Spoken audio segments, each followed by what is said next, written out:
Chapter 548. Because of the stone chicken. Little Aegon was somewhat half-spirited because of the 5 top bed slaves. The little devil had a serious psychological shadow. Both of them needed to rebuild their male dignity and masculinity. Thus, one night, the apprentice and the mentor once again walked into the desire garden of God's grace great cathedral hand in hand. The Emperor's blessing provided by Zara was really useful. With the help of the pill, both of them successfully got rid of the past and turned over a new leaf. However, this fixed schedule also gave an opportunity to those with ulterior motives. If they stayed in the Great Pyramid, even if the Faceless One came personally, it would be difficult for them to pass through the layers of defense. However, the 2 of them went out in the middle of the night without a single guard by their side. Dany went down to the top 2nd floor. As soon as she entered the hall, she smelled the smell of blood. 2 stretchers were placed on the table. Yimont led a few doctors to surround the stretchers, busy saving people. There were also a few people standing at the side. The Duck Knight sighed. The female dwarf Fenny sobbed and wiped her tears. Chi-Chi poked her head out and looked around like an onlooker. Quentin frowned with a serious expression. The Queen has arrived. Everyone stopped what they were doing and bowed roughly. Don't worry about me. You guys continue to treat the 2 of them. Dany waved her hand and roughly looked at them. Tyrion's right palm was injured to the bone. There was a deep scratch on his left cheek, as if his skin was cut open. She could almost see his tongue in his mouth. It was only a superficial wound, so it was not a big problem. He drank the milk of the poppy and was groaning in a daze. Aegon was more miserable. His face was pale and his eyelids drooped. The left side of his gorgeous beige brocade robe was already wet and red.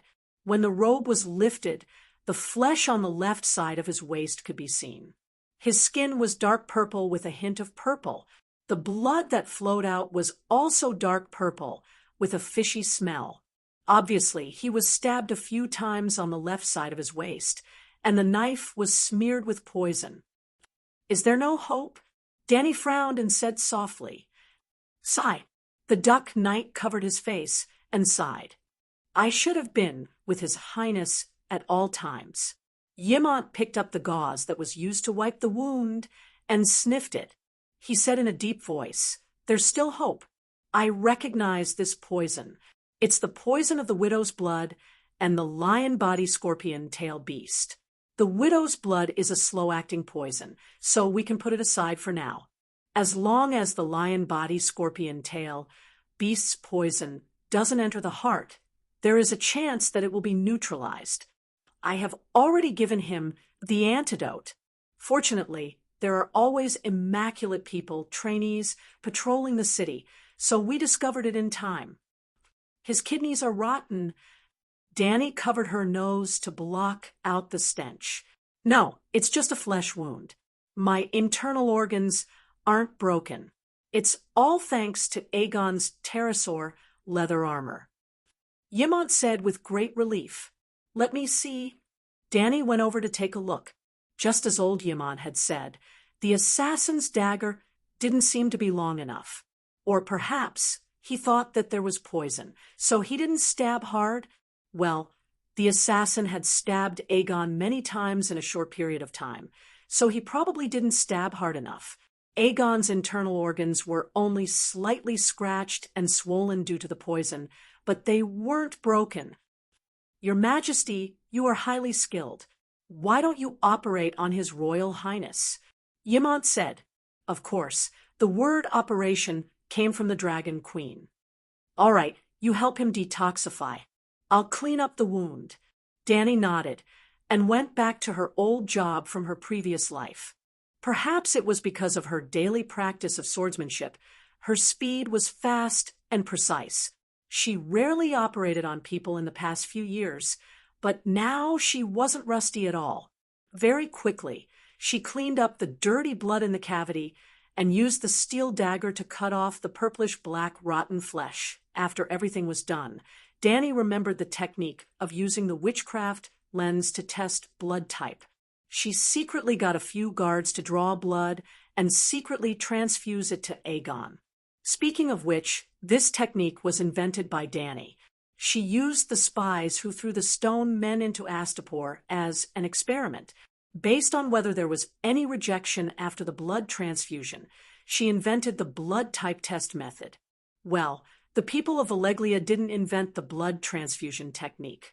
In this world where bloodlines were supreme, wouldn't it be denying one's noble bloodline if another person transfused their blood? So, even though the people of Alleglia had the potential to invent the blood test, they had never tried it. In fact, even old Yemont was extremely against it. That day, when Dany excitedly told him about her invention, the old scholar was shocked. He was very opposed to her publicizing it, and even suggested that she destroy the technique. It was obvious that Targaryen was the biggest beneficiary of the supreme bloodline. First of all, Yemont didn't want Targaryen to step down from his pedestal. Second, he was afraid that others would usurp Targaryen's bloodline.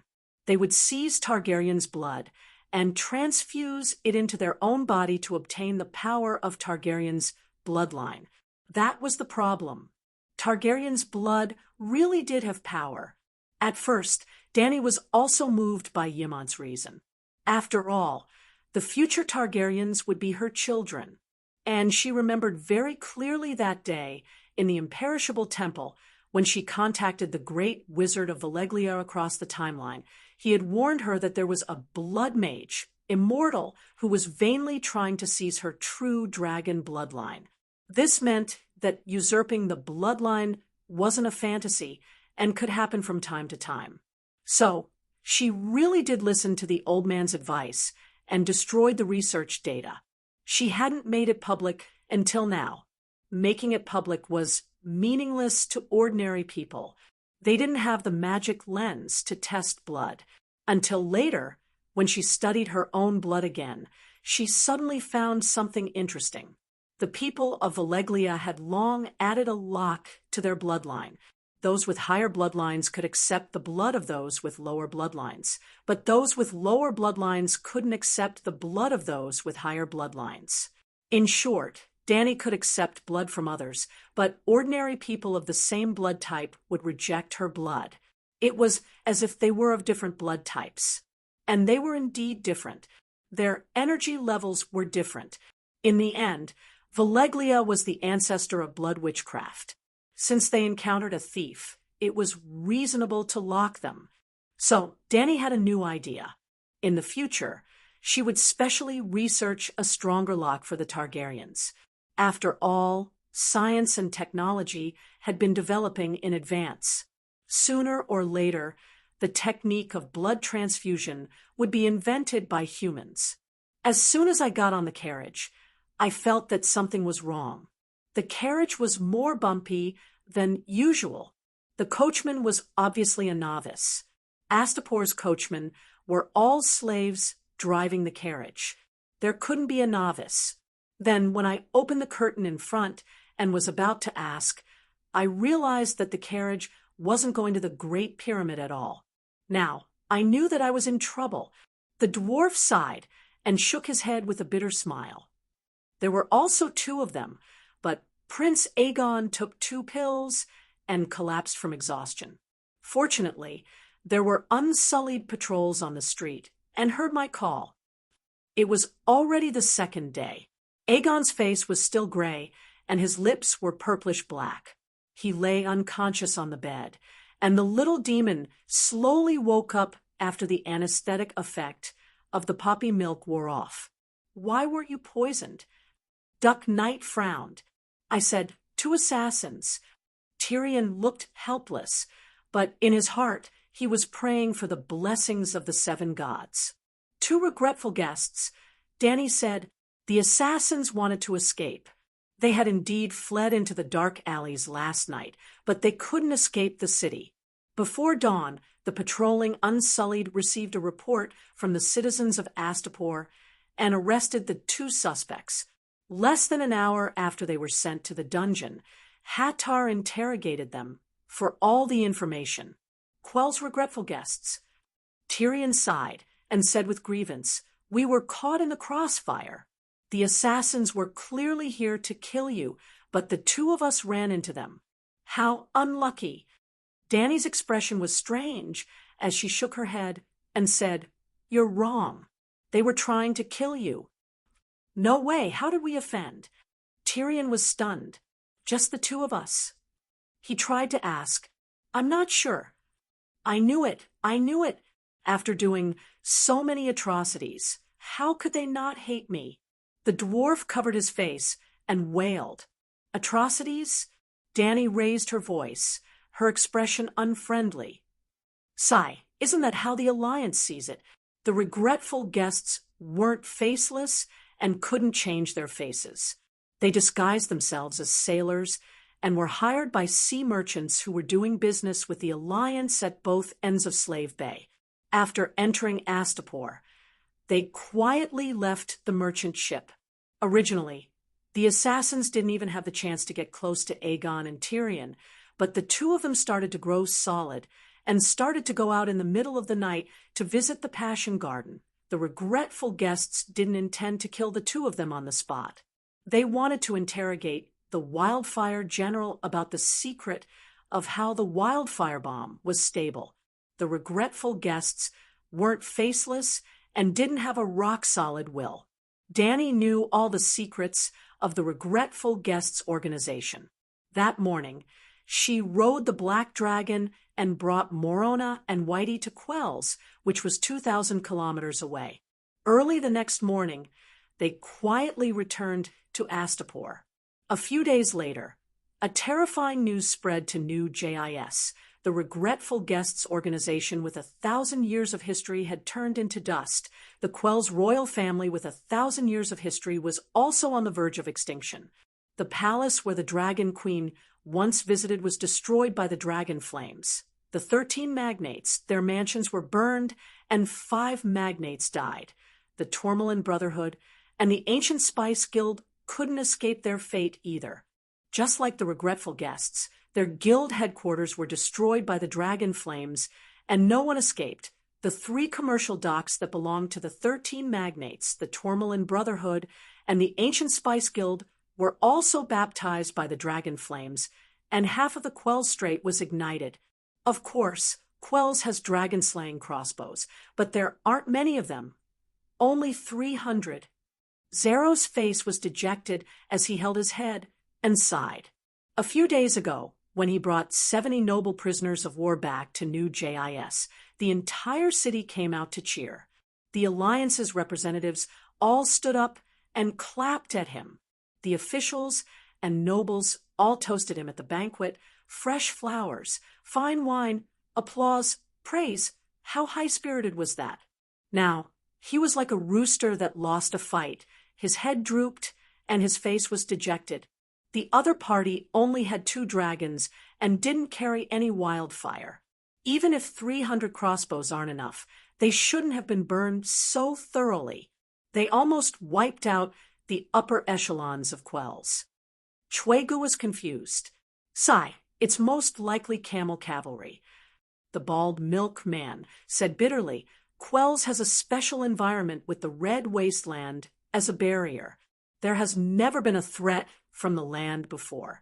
So the camel cavalry army that was supposed to protect the city was just a decoration. They were just guards of honor. They didn't build a dragon-slaying crossbow base. They didn't set up the crossbow mechanism. On the night the devil dragons attacked, those idiots weren't even on night duty." War god Yuan Kai slammed the letter on the table and took over the conversation, cursing loudly. How is that possible?" The representatives were shocked. Not just them. Even Dany was shocked. She only wanted to burn down the regretful guests' nest without any crossbow mechanism. But after Morona checked, she found out that Quells didn't have any air defenses. Chapter 549. 3 years ago, when Dany went to Quills, the city guards came out of the city to welcome her. They rode on camels covered in colorful blankets and sat on saddles inlaid with gems.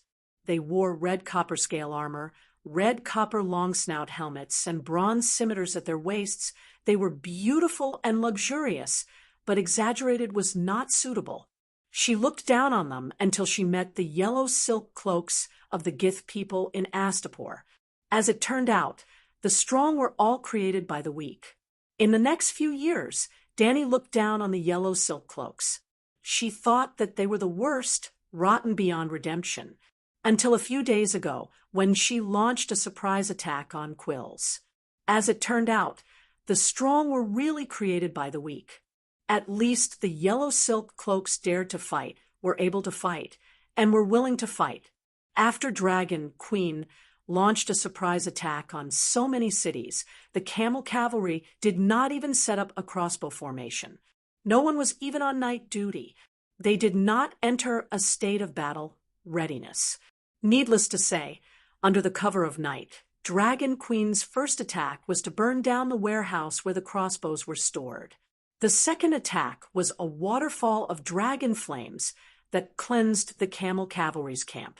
The palace was equipped with a spacious drill ground and a group of extravagantly decorated buildings. Then, she started to do whatever she wanted. In order to deal with the dragon that could come at any time, Dany brought the steel ingots back to Astapor and gathered all the blacksmiths in the city to remelt the steel ingots and forge scales.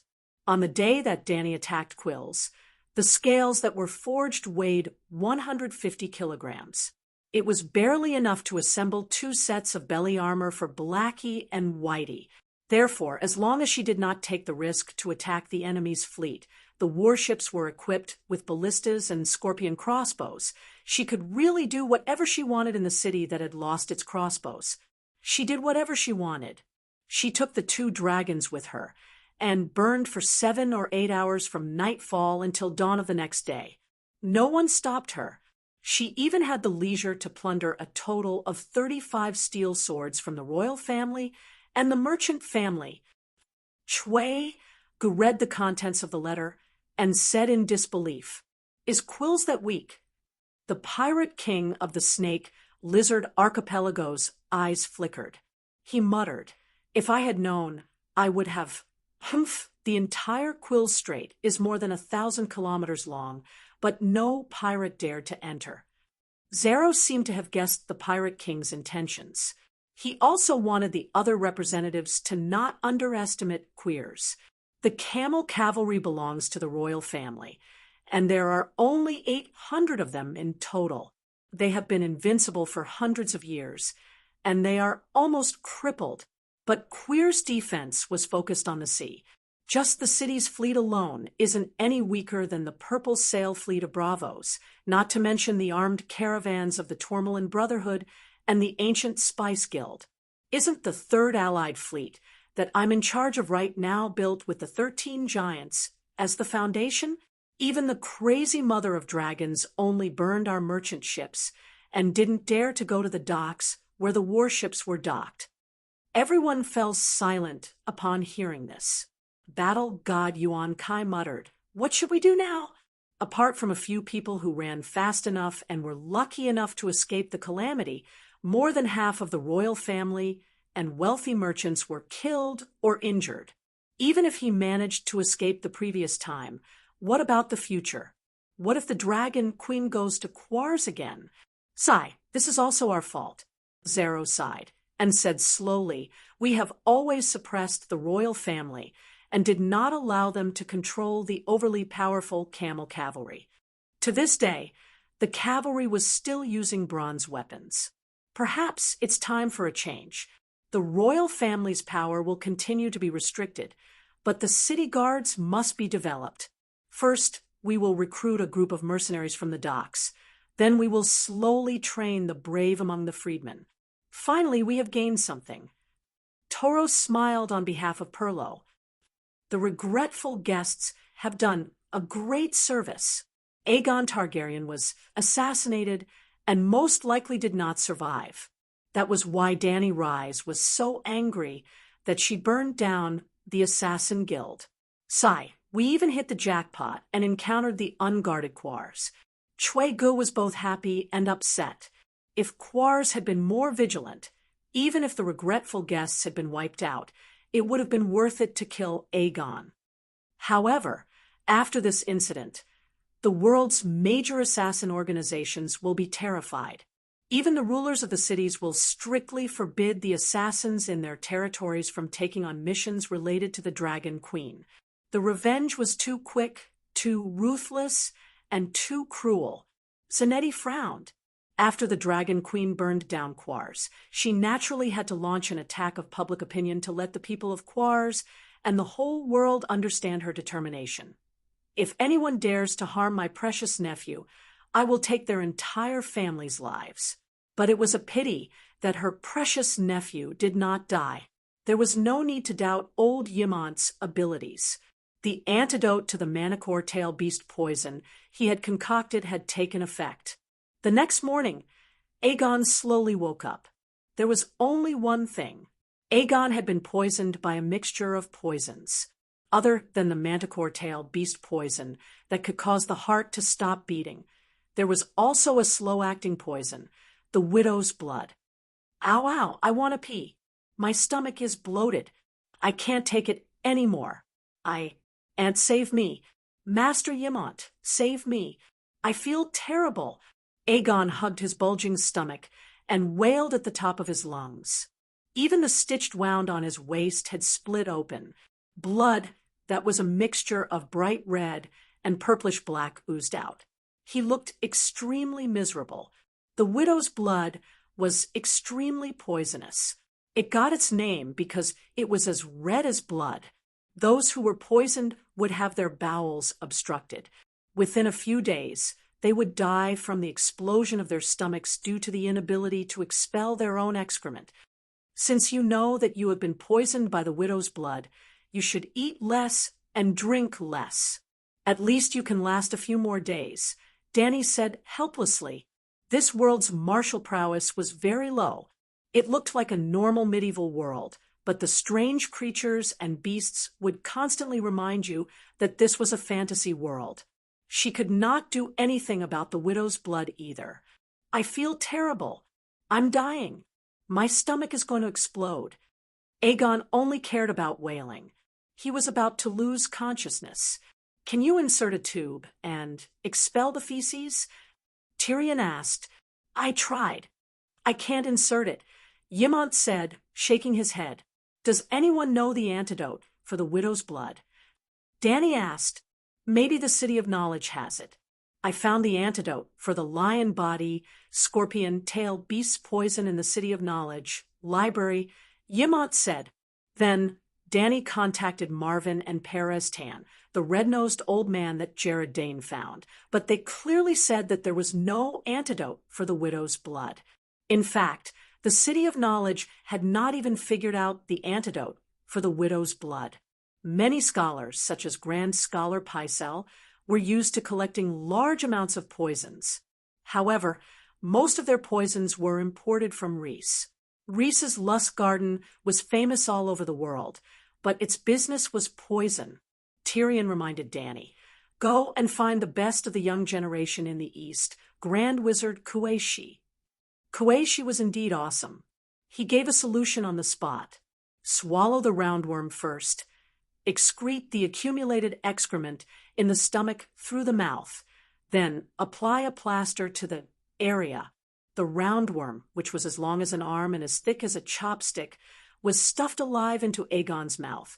That scene, let alone seeing it, Dany even felt her hair stand on end when she heard Aegon's howling and vomiting. Just as Aegon was being tortured to death, Marvin sent a message. The Great Sparrow has invited the Duke of Dragonstone's representative to participate in Cersei's trial. In theory, Dany occupied Dragonstone Island, and Prince Regent Kevin also recognized Targaryen's inherent right to rule Dragonstone Island. Just like Casterly Rock to Lannister, Sun Halberd City to Martell, High Court to the descendants of the Gardener's family was the eldest son of the Green Hand Garth, and Winterfell to Stark, regardless of the outcome, unless Dany followed Robb's example and declared the independence of the Northern Territory and Dragonstone Island separated from the Seven Kingdoms. she would at least have the title of Duke, Prince of Dragonstone Island. This title would also be recognized by both sides. Therefore, the Great Sparrow would send an invitation to Dragonstone Island for the trial of Circe. The Big Sparrow is courting death. That Robert Strong is the Magic Mountain. If he doesn't use magic, even I am not his opponent. He actually wants to compete with him in martial arts. Danny sighed. I heard that the Great Sparrow was blessed by the Holy Mother and has the divine power of a blacksmith. Below the lecturing platform, I saw with my own eyes that he raised the silver hammer high, and a ball of red and white holy flame rose out of nowhere. I'm afraid all the wizards are wrong. The 7 gods are not 7 pieces of wood, but real existences, just like the Great Sparrow announced. The 7 gods are located outside the astral plane and are too far away from the material world. Marvin said solemnly, is that so? Danny was a little embarrassed. The Great Sparrow is too much. You should listen to the Holy Mother's words. How can you use it to fool others? Your Majesty, you must believe me. I can feel the strong divine power in the holy flame. It is much stronger than the evil god's divine power I saw in Asha. The bull-neck doctor said solemnly, when will the duel begin? Danny asked, in 3 days. Go take a look. It will be broadcasted live like last time. Danny said, well. Marvin hesitated. Your Majesty, the duel will be held in the great cathedral under the witness of the 7 gods. Using magic in the temple of the gods is the biggest taboo in the supernatural world.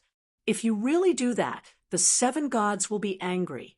Even if they don't punish me, they will notify the believers of the 7 gods to arrest me. The doctor said with a pale face, don't worry. I'm also the head bishop. I will notify the 7 gods in advance at Slave Bay. Danny said casually. Marvin was stunned. By the way, is Queen Marjorie's trial over? Danny asked again. Yes, the Queen was tried by the church.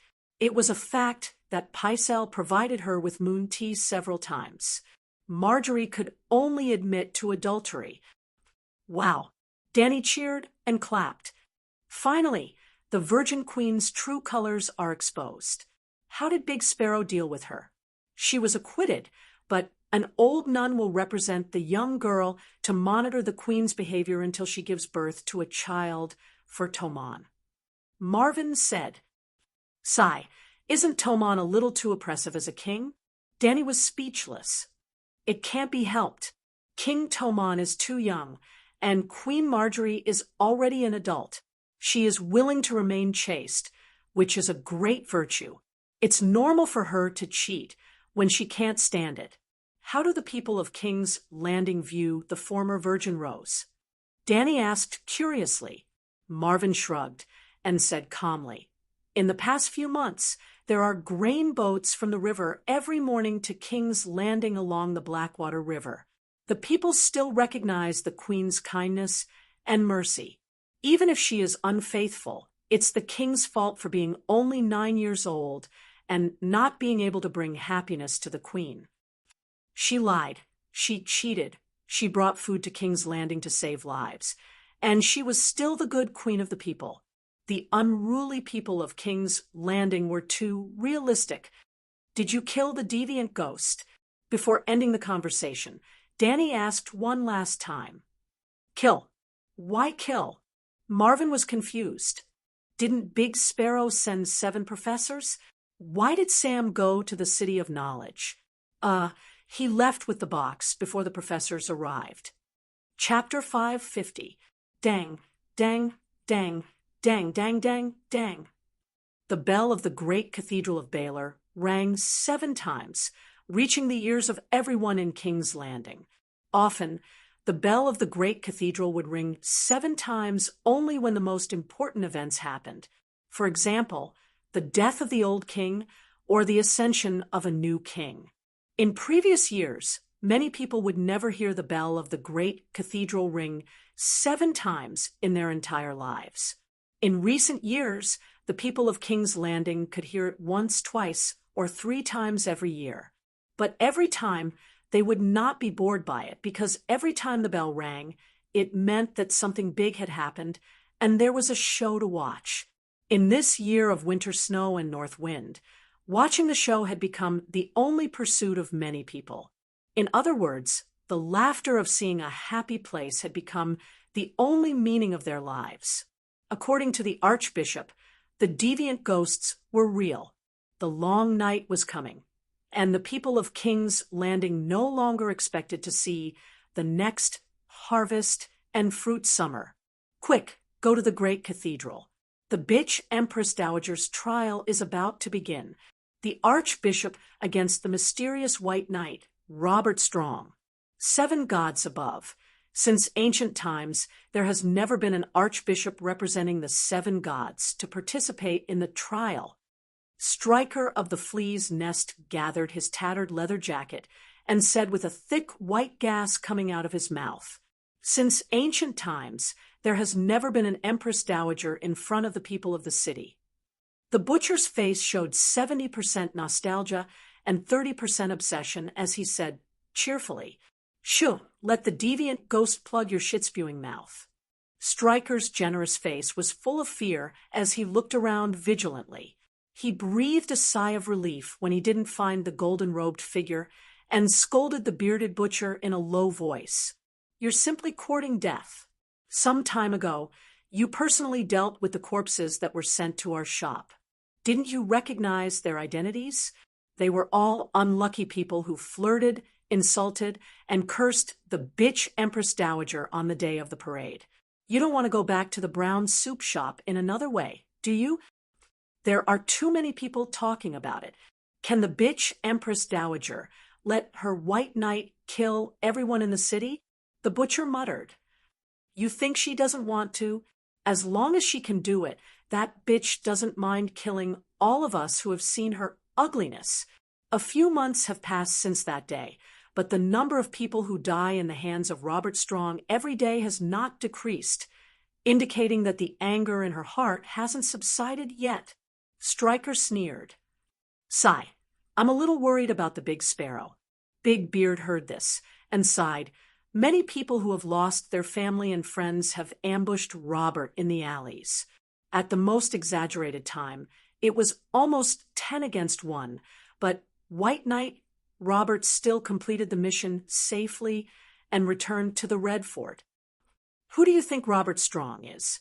A pockmarked youth who was about the same age as Aegon shrunk his neck and asked, "I don't know where this monster came from, but I dare say that even fearless Barristan is no match for him." Big Beardy shook his head.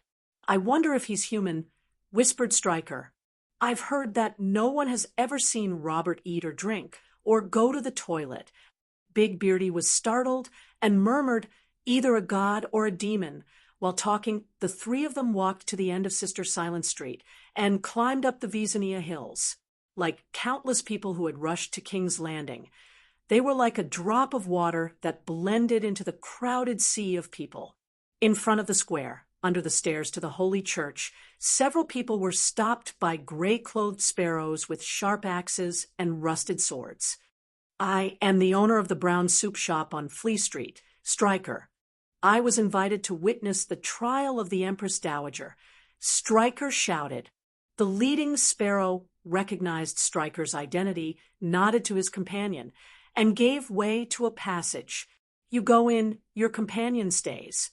In front of the blacksmith's door, Stryker stood on the steps and tidied up his straw-like hair and old-worn goatskin coat, looking at Count Tolly, who walked through the warrior's door on the side in a gorgeous velvet suit, and then looking at his leather coat stained with a large piece of oil.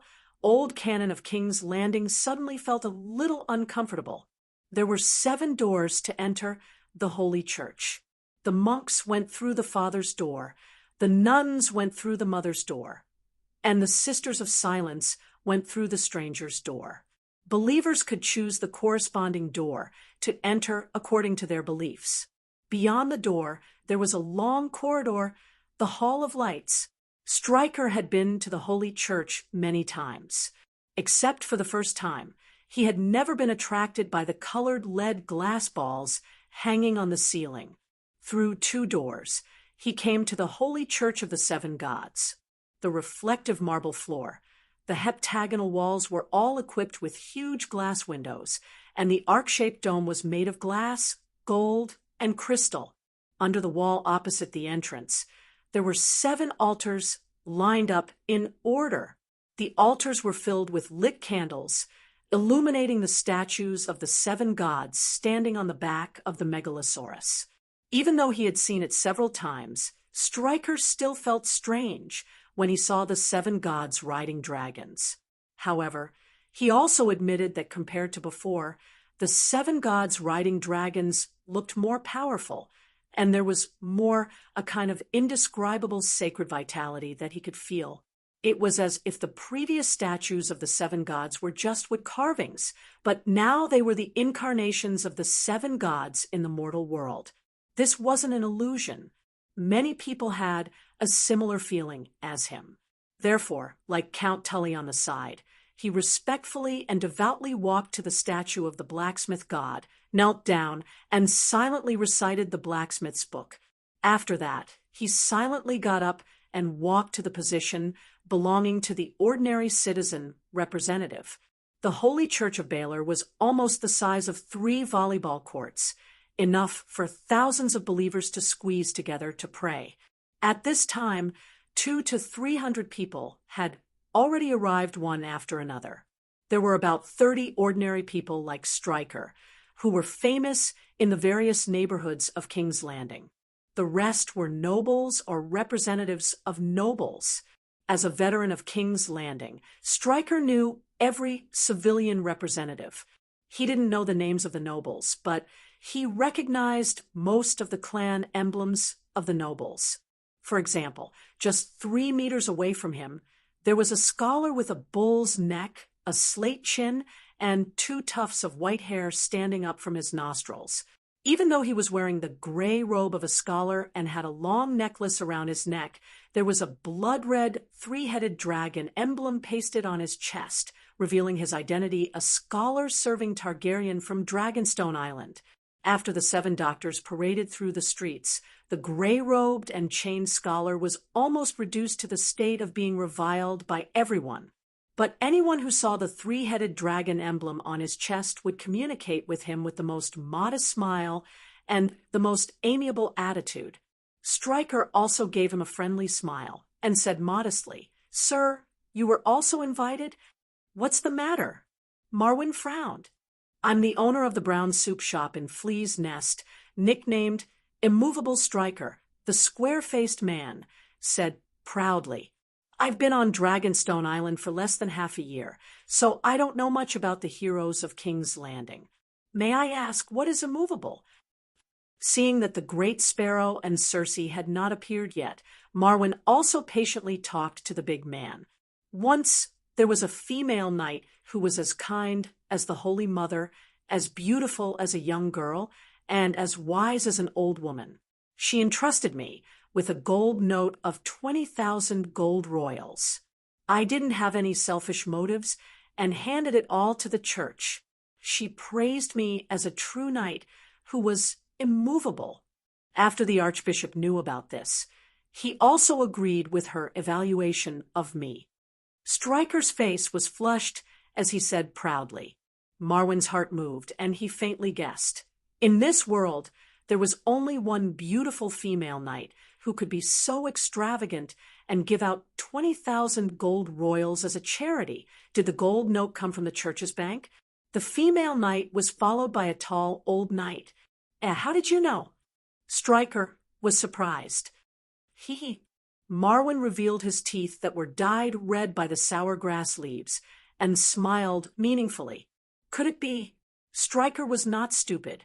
He had a flash of inspiration and said dumbfoundedly, "She is—" Marwyn smiled and nodded. "Ah," Stryker howled, thumping his chest and stamping his feet. "I'm so stupid. Really? Isn't that Sir Barristan?" He pulled up his mask, but I didn't recognize him. I've seen him hundreds of times before, for decades. Shoo, lower your voice. Marwan took a few steps back, closed his mouth, and reminded him softly with a nasal voice. At this time, Stryker also noticed his gaffe. Looking around, the commoner representatives quietly distanced themselves from him, like Marwan, and the nobles who were originally far away from him were pointing at him with disdain in their eyes, as if to say, "Look, this is a commoner." But there was an exception. Count Tali, who came in with him, had an expression like a seal carved from granite, stiff and rigid, and was hesitant to approach him. "Why are you looking for me?" Marwan had a good impression of the Dragon Queen's old friend. "I had something to do before, but now it's gone." Stryker sighed and explained, "In addition to the 20,000 gold royals in gold notes, the Dragon Queen also gave me 20 gold royals and taught me to help the orphans. I kept my promise and used all the money to take in street children, and now there are 100 or 200 people living in my house. I can't afford to raise them, not to mention that more and more children are joining in.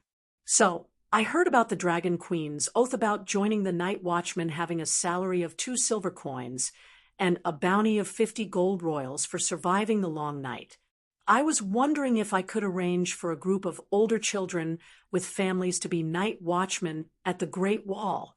Not only could they support themselves, but they could also send money to their younger siblings. But I wasn't sure if such a wonderful job was real or fake, so I wanted to confirm it with you. But since I know that the knight, Keisha Alexander, is the Dragon Queen, there's no need to doubt it. I'll arrange for a group of people to go to the Great Wall later." "Well, you can send them to Dragonstone Island with our fleet." Marwan nodded. "Thank you." Stryker glanced behind the short and fat doctor and whispered, "Count Tully is here to see you." After saying that, he automatically took a few steps back and gave the position to the two of them. "Count, you were looking for me?" Marwan took the initiative to speak. Tully's steel-like expression eased awkwardly, as if he wanted to smile, but his muscles were frozen. "My son, Night Watchman Sam, thank you for taking care of Dragonstone Island." It was as if two souls were controlling the Count at the same time, wanting to say two different words with different tones, but the same meaning. Marwan sensed it and took the initiative to say, "Sir, Sam is a qualified night watchman, and his bravery has even been recognized by Her Majesty the Queen." Tully's lips curled into a sincere smile, but it immediately froze into cold black iron. "Humph, Dr. Marwan, you don't have to speak up for him. He has disgraced the night watchman and the Tully family." Chapter 5:51. These days, there were only a handful of Westeros who could gain the recognition of the Dragon Queen.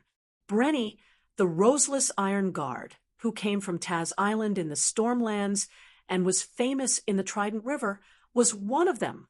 Meribad, the old monk who had been riding a donkey in the king's territory for decades to help the poor villagers and provide church services for the people, was also one of them. Stryker, the old fox of King's Landing who had a booming business at the brown soup shop but was getting poorer and poorer, was half of them and was still unknown.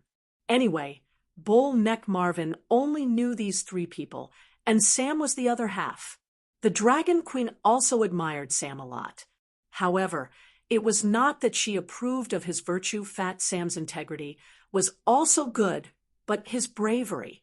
He had the courage to eat anything and dare to eat anything.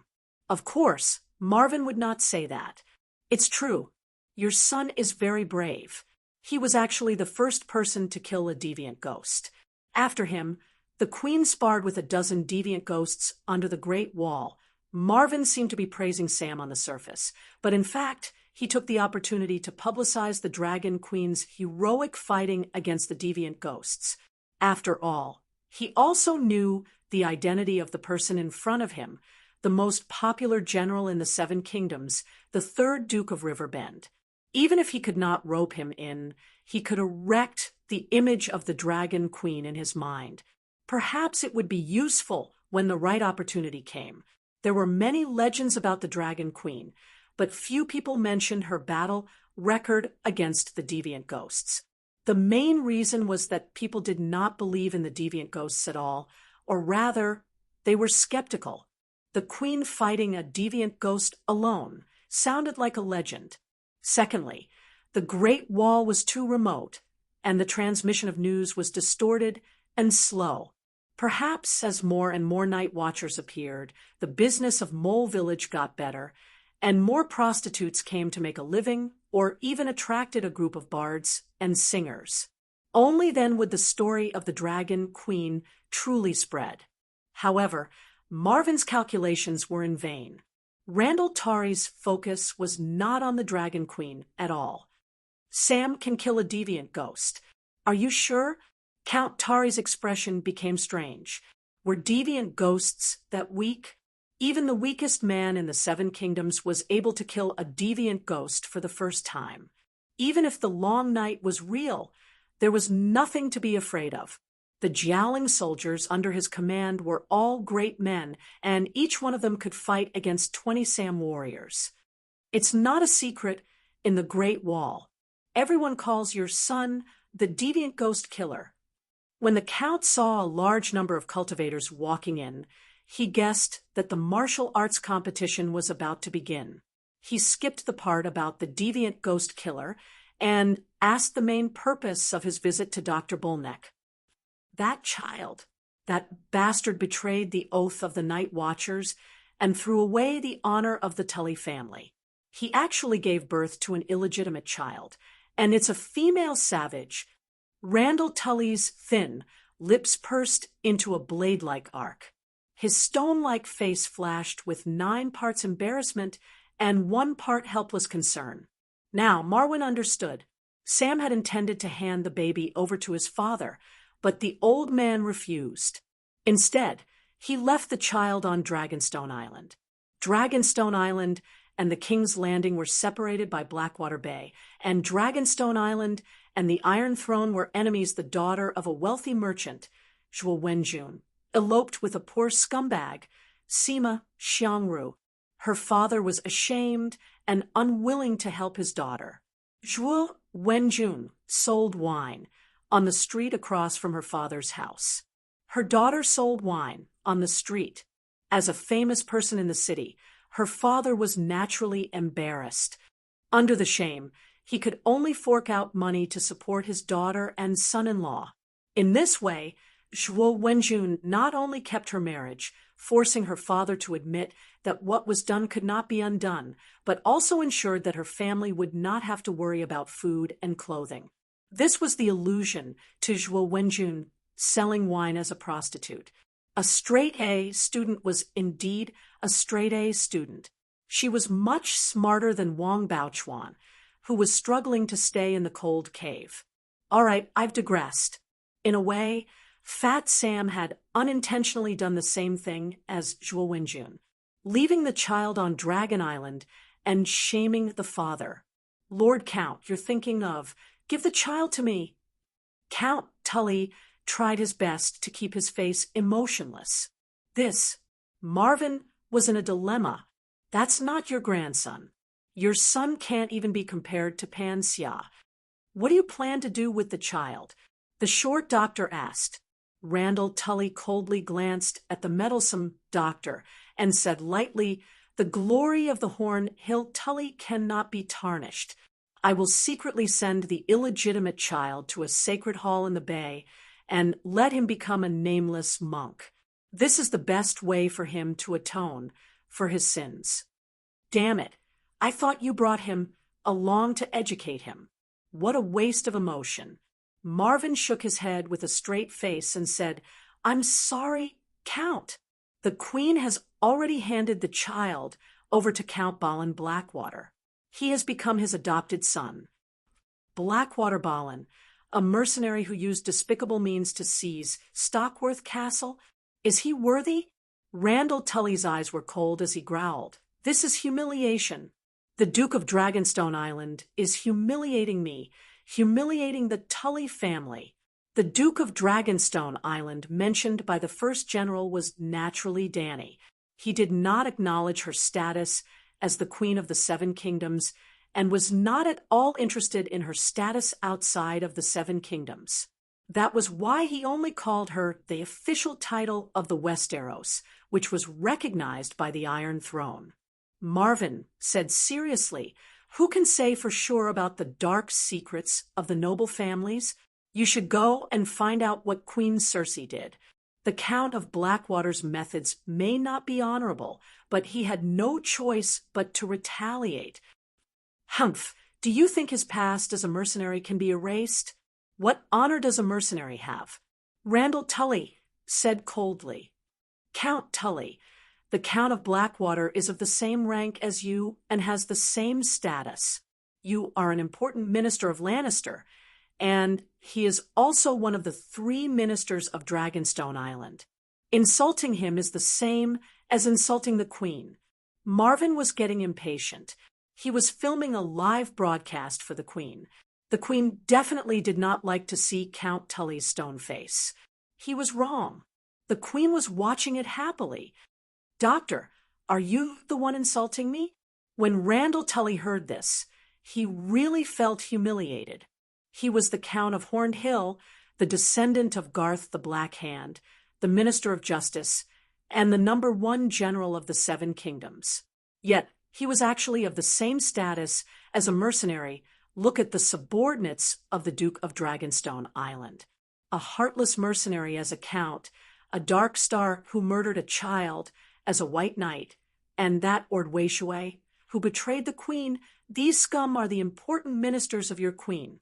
As the saying goes, if the upper beam is not straight, the lower beam will be crooked. Marvin was also angry. He retorted, "No matter how bad they are, they still follow a great night queen and walk on the path of glory. Count Tully, you are righteous and brave, but you are loyal to the bastard son you despise and hate the most." Randall Tully was so angry that his right hand unconsciously reached for the left side of his waist. He was dressed in formal attire today, without any armor or sword. "How dare you slander the king? Count Tully, have you forgotten why we are here today?" Marvin was not afraid in the face of the general's murderous gaze. "The 7 gods will clear the Queen's name." Randall Tully was not confident anymore. "The person who said that is either bad or stupid," Marvin muttered softly. "What did you say?" "The Prince Regent, Queen Cersei, and Queen Marjorie have arrived." A monk's shout interrupted the quarrel between the two. Randall Tully glared at the short doctor and returned to his seat. The messenger, naturally, would not shout in front of the 7 gods in the great cathedral. In fact, Cersei and the others had just stepped onto the Visania Hills. The cathedral was too quiet, so the voices from outside could be heard. "Bitch Queen, shame on you! Bitch Queen, the 7 gods will punish you. Long live Marjorie! Rose of Mercy! Holy Mother Marjorie!" Outside the square, the people of King's Landing shouted like a tsunami. The 2 women who had cheated on each other received completely different treatment. Cersei wore a dark green velvet, low-cut dress that matched the color of her eyes. There was an emerald belt around her waist. Her chin was slightly raised, and there was a faint smile on her lips. Marjorie wore an ivory dress that was woven with silver thread. The dress was long and large, but the waist was extremely thin, showing off the Queen's alluring figure. The Empress Dowager was holding Yuluen, who was wearing a long leather coat embroidered with golden sea patterns. The Empress Dowager was holding Prince Regent, who was wearing a golden red cloak. King Tommen did not come. The 4 members of the royal family were not too ostentatious. Other than the 3 white knights, there were no servants or maids. Like the ordinary people, after entering the quiet and solemn cathedral, they separated and prayed before the statues before getting up and being surrounded by the nobles. Kevin prayed to the Holy Father, Marjorie prayed to the maiden, and Yuluen sneered and walked to the side. The key was Circe. She prayed to the Holy Mother. Holy Mother of mercy, please let Robert tear the sparrow into pieces. The more miserable, the better. It would be best if the Sparrow Rebellion could take my Uncle Kevin and the bitch Marjorie away, just like the Bread Rebellion years ago. Oh, and the nobles in the cathedral, kill half of them. If she did not kill a bunch of nobles, how could she have an excuse to massacre the beggars in King's Landing? Needless to say, after being trained by the sparrow for a few months, Circe's faith was quite high. It was almost 1-3, which was over the standard line of believers. She could let the Holy Mother hear her prayers. The question was it really okay to pray to the Holy Mother like this? Dong, dong, dong, dong, dong, dong, dong, dong. The bell on the cathedral tower rang again 7 times. Inside and outside the cathedral, there was silence. Everyone knew that the trial of martial arts was about to begin. Circe stepped out, guarded by the White Knight Marintran and a son of war, and stood in the middle of the cathedral. Then 2 duelists entered the arena. Robert Strong wore milky white plate armor and a helmet with colorful silk feathers symbolizing the 7 gods. The sparrow walked in hemp clothes, followed by 2 sons of war, who were holding armor and silver hammers. In front of everyone, the son of war put on a hard leather coat for the sparrow, a shiny light gray ring armor, a metal helmet, and a half-round helmet with only a nose guard. Compared to the White Knight, who was covered in steel armor, the sparrow was almost naked. In fact, his bare feet, which were as dark as old tree roots, were exposed. The big sparrow was also tall, 85 meters tall, but it was especially thin like a hemp pole. But standing next to the White Knight, who was 4 meters tall and had legs as thick as tree trunks, the sparrow is dead. I don't know where this Robert Strong found him. He is almost another magic mountain, but the sparrow is definitely not as good as the red viper. I have personally experienced it.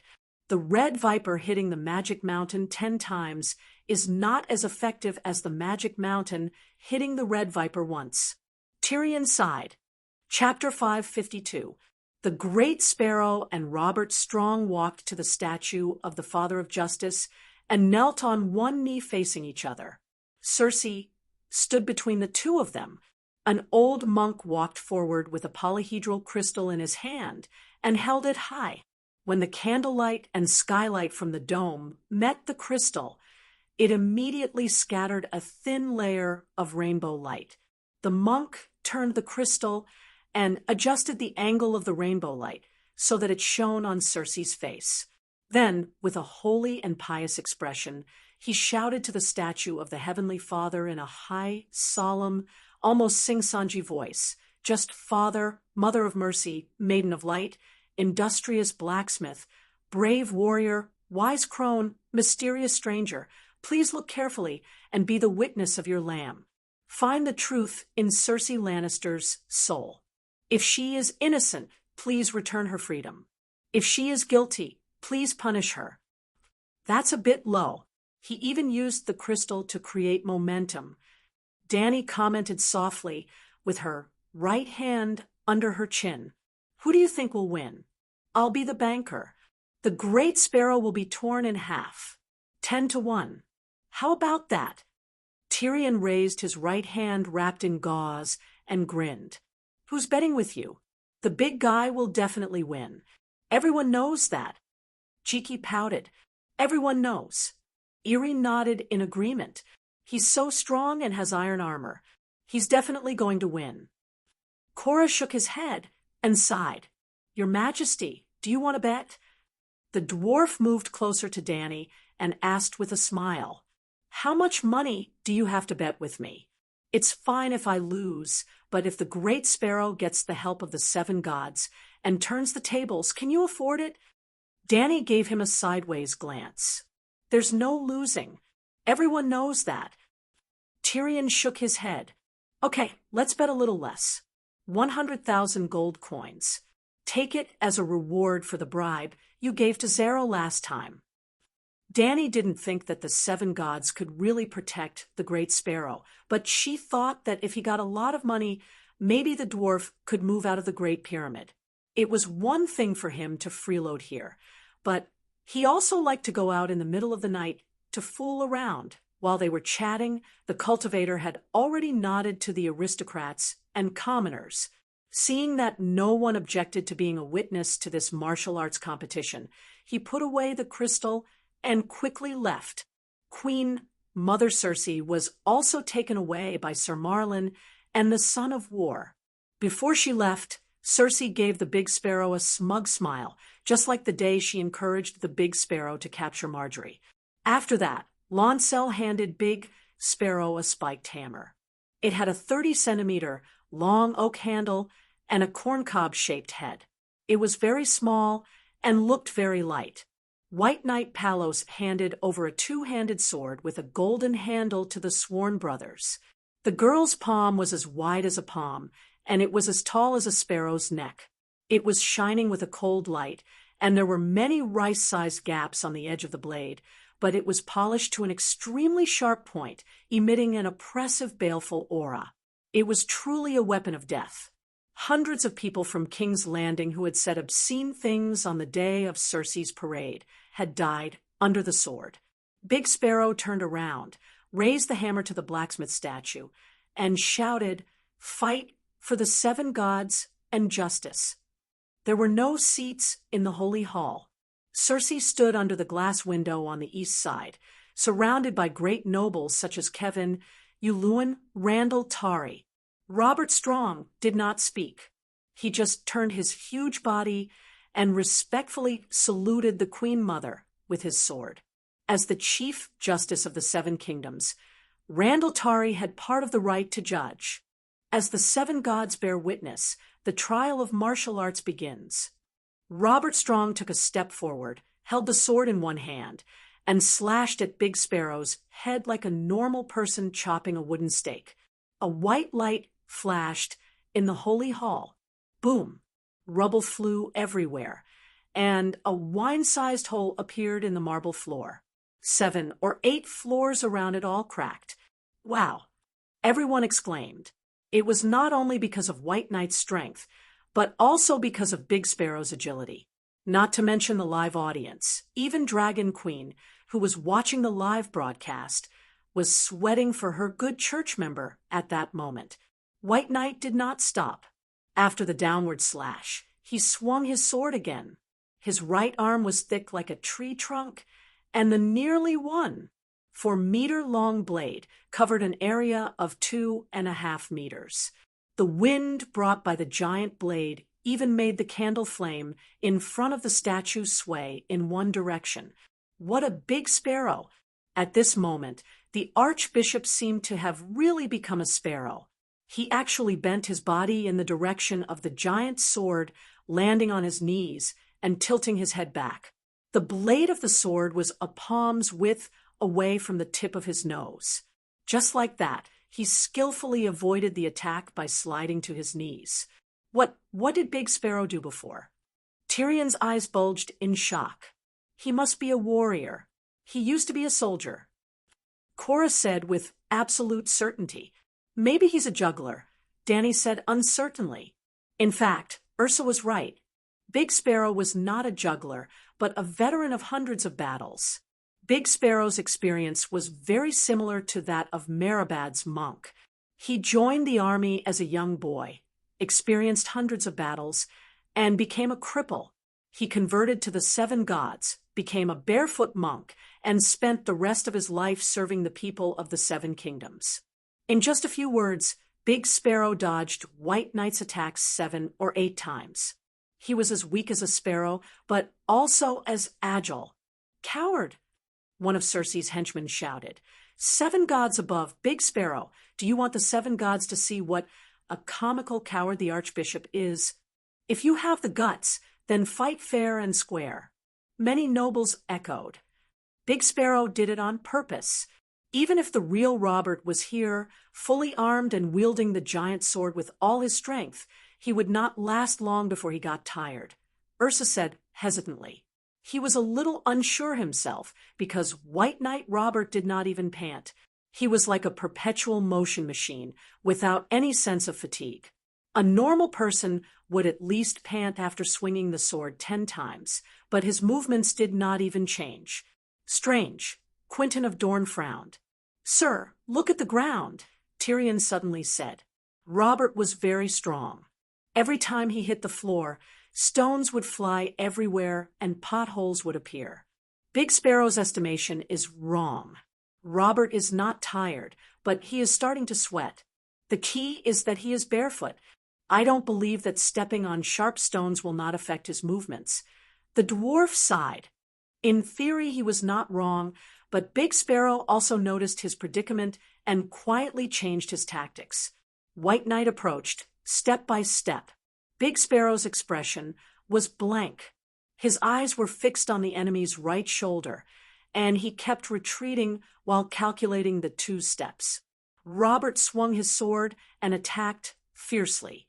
He judged the direction in advance and jumped back lightly. He jumped over a pothole. He prayed in the Holy Church every day and scrubbed the marble floor countless times. He clearly remembered the position of every pothole. Then Robert took a step forward. The back of his iron boots sank into the pothole, and his body tilted. "Ah!" Cersei exclaimed. "Oh no!" An experienced knight in the crowd of nobles said excitedly. 7 levels of hell. Is he really going to turn the tables? Tyrion was dumbfounded. TCH. Robert reacted quickly. He immediately stabbed his sword into the ground and used it as a crutch to support his body. The fallen giant steadied himself again, but Big Sparrow did not stop. Or, rather, this was the situation he had painstakingly created. He rushed forward like lightning, jumped up, raised his corn hammer, and smashed it down on Robert's left shoulder. He even shouted, "Blacksmith's wrath." Under everyone's incredulous gaze, the corn cob-shaped silver-plated hammer exploded into a watermelon-sized, holy white flame. A sacred and solemn aura spread out from the white flame, according to the Big Sparrow's original plan. With the blacksmith's hammer that could break an iron shield, he should be able to cripple Robert's left arm. Then he would turn around and swing the hammer at the back of the White Knight's head. The reason why he did not directly attack the head was that White Knight could use his empty left hand to block. But he encountered an accident. When others saw the holy fire on the hammer, they were only shocked that the 7 gods might be manifested. Robert Strong was an evil being. When the holy fire approached him, it was as if hot oil had been poured on him. Even Saint Dany herself had neglected one point. The dragon flame was already the strongest anti-magic fire, and the dragon flame with the blacksmith's divine power had increased the holy and righteous order and kindness attribute, which would double the anti-magic effect against the evil power. Yes, the white flame on Big Sparrow's hammer was dragon flame, driven by the blacksmith's divine power. Dragon flame was also a type of magic. Evil gods could bestow their divine spells on those who sacrificed themselves. Our healer could bestow believers with the ability to revive the dead and control fire. As a proper blacksmith, Blackie could also bestow divine spells on his believers. Robert, who had not uttered a single syllable since he was born, was like a beast in a trap. He let out a soul-shaking howl. Then he let go of the hilt in his right hand and hugged Big Sparrow tightly, as if he was hugging his lover. Oh no! Dany's expression changed.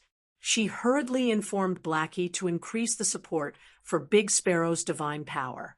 Don't deduct the 50% profit anymore. Ah, Big Sparrow is in trouble. Tyrion and the others also exclaimed. The hammer bellows, the fire burns, a prayer in the blacksmith's book. Big Sparrow's face twisted in the face of the sudden change. He roared wildly. Boom! The holy fire on the hammer suddenly increased in size. It was like a sun falling directly on Robert's left shoulder. Ouch, crack! Big Sparrow's body was hugged. Robert's left face was burned by the fire, and his left shoulder was hit directly by the fire hammer. Both of them screamed at the same time. Big Sparrow's spine was broken. Robert's left shoulder was burning with holy fire. Cracks appeared on his shoulder armor, and his snow-white cloak burst into flames with a boom. Archbishop! The monks and Sparrow wailed. Witchcraft! Big Sparrow used witchcraft. He's an evil wizard. Circe screamed. Ah, both sides are injured. That flame, what is it? Is it really the blacksmith's wrath? The nobles and civilians were shocked and confused if they had seen the white flame for the first time. And if this was not the great cathedral of Baylor, they would have thought that Big Sparrow was a wizard playing with fire witchcraft like Circe. But more than half a month ago, the church spread the news that the archbishop had received the blessing of the Holy Mother and obtained the blacksmith's divine power.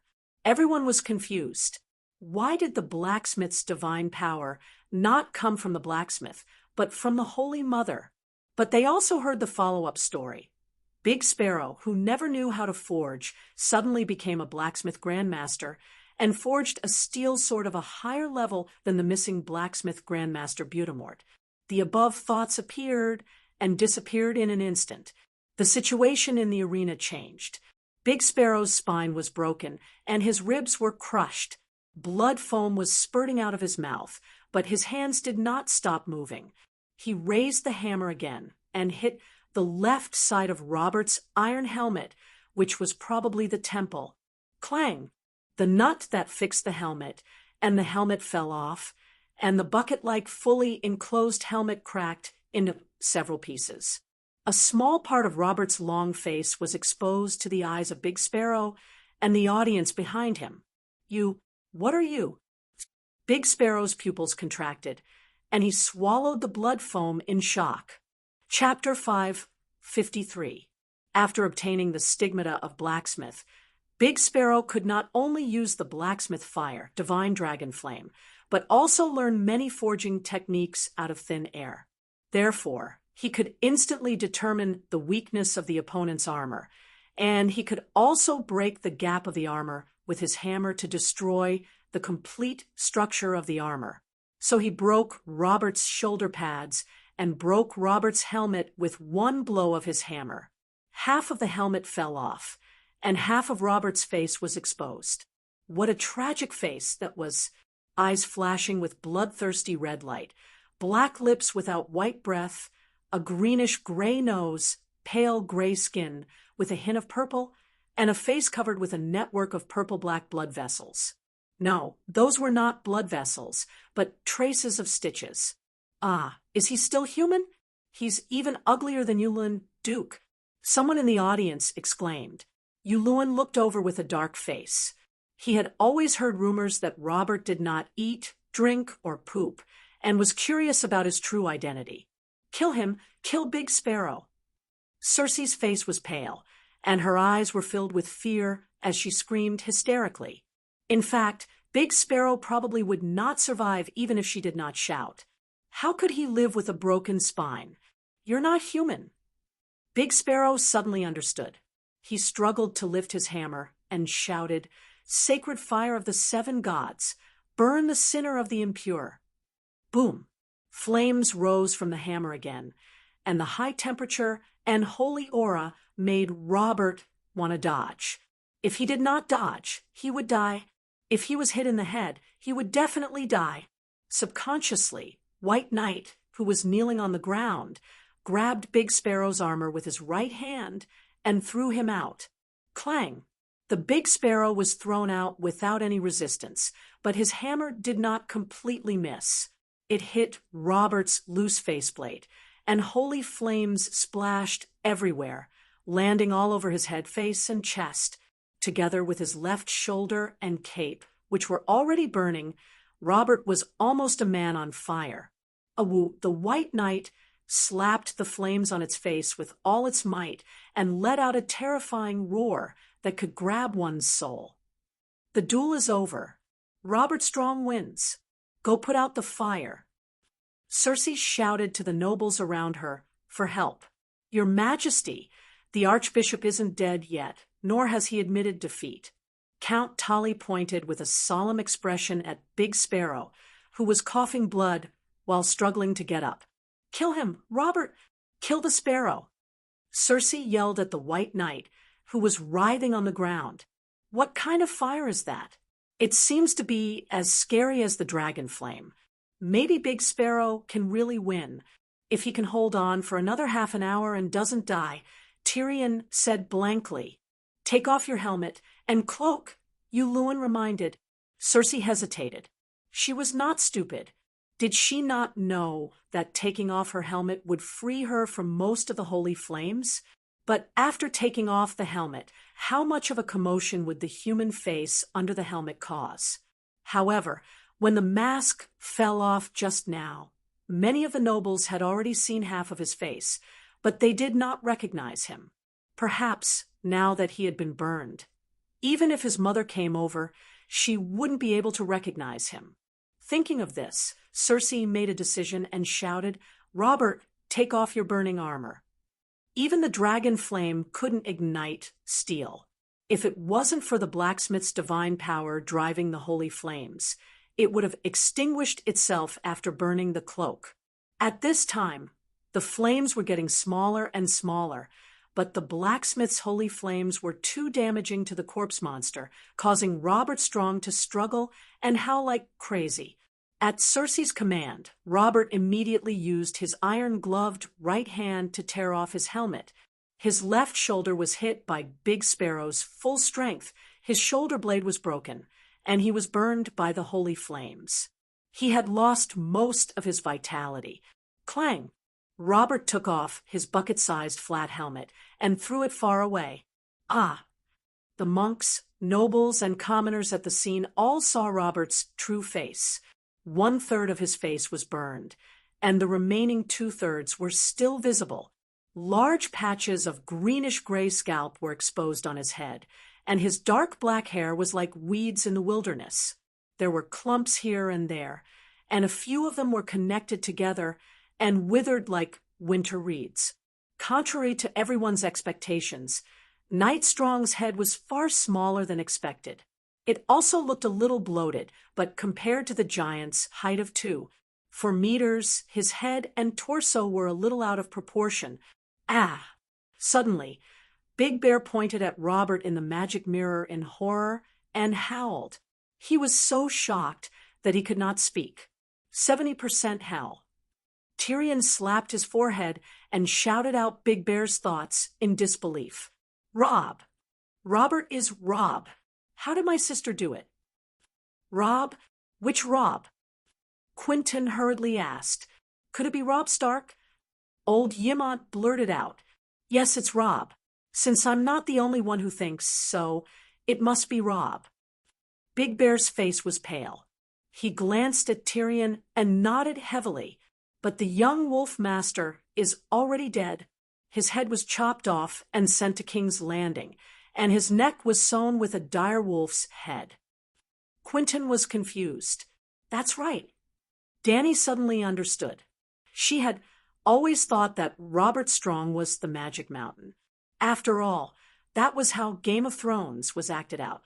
But the news from the Seven Kingdoms proved that in order to appease Prince Dowlong's anger, the Magic Mountain killed Dowlong's younger brother, the Red Viper Oberyn, during the trial of whether Tyrion killed Joffrey. Tywin had already chopped off the Magic Mountain's head and sent it to Dorne.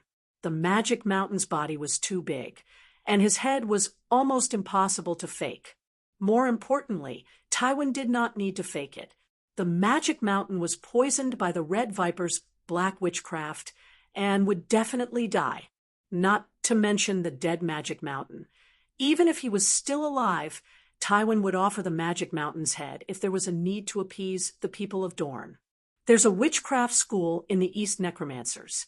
They specialize in magic that can revive the dead. Necromancers search for limbs that are rich in Ian spirit and sew them together into a complete, controlled demonic corpse. Dany explained, simply. Obviously, Stark's corpse had a high concentration of Een spirit and was the best material for demonic corpse. It was also the best material for deviant ghosts. It was also the best carrier for the Green Prophet.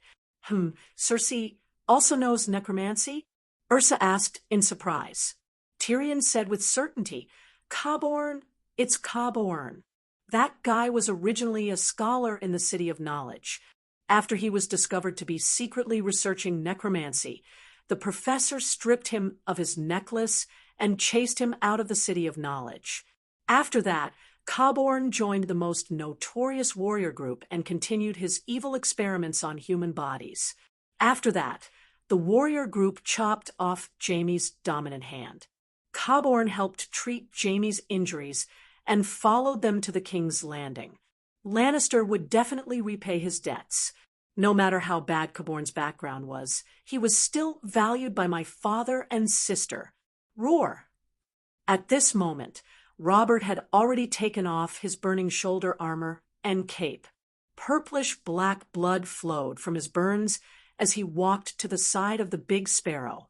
With a kick, he sent the hammer in his hand flying and stepped on the Holy Son of Light's chest. His two large metal hands grabbed the big sparrow's head. The bloodiest and most tragic scene took place. It was like pulling a radish out of the mud. Poochie! The big sparrow's head was pulled off, and the jagged broken neck was still connected to a few white and red vertebrae. Chee-chee-chee! Blood spurted out from the neck like a fountain. Roar! Robert Strong threw the head away and let out a soul-twisting roar at the Heavenly Father's statue. The Holy Church was filled with blood, and it was as quiet as a tomb.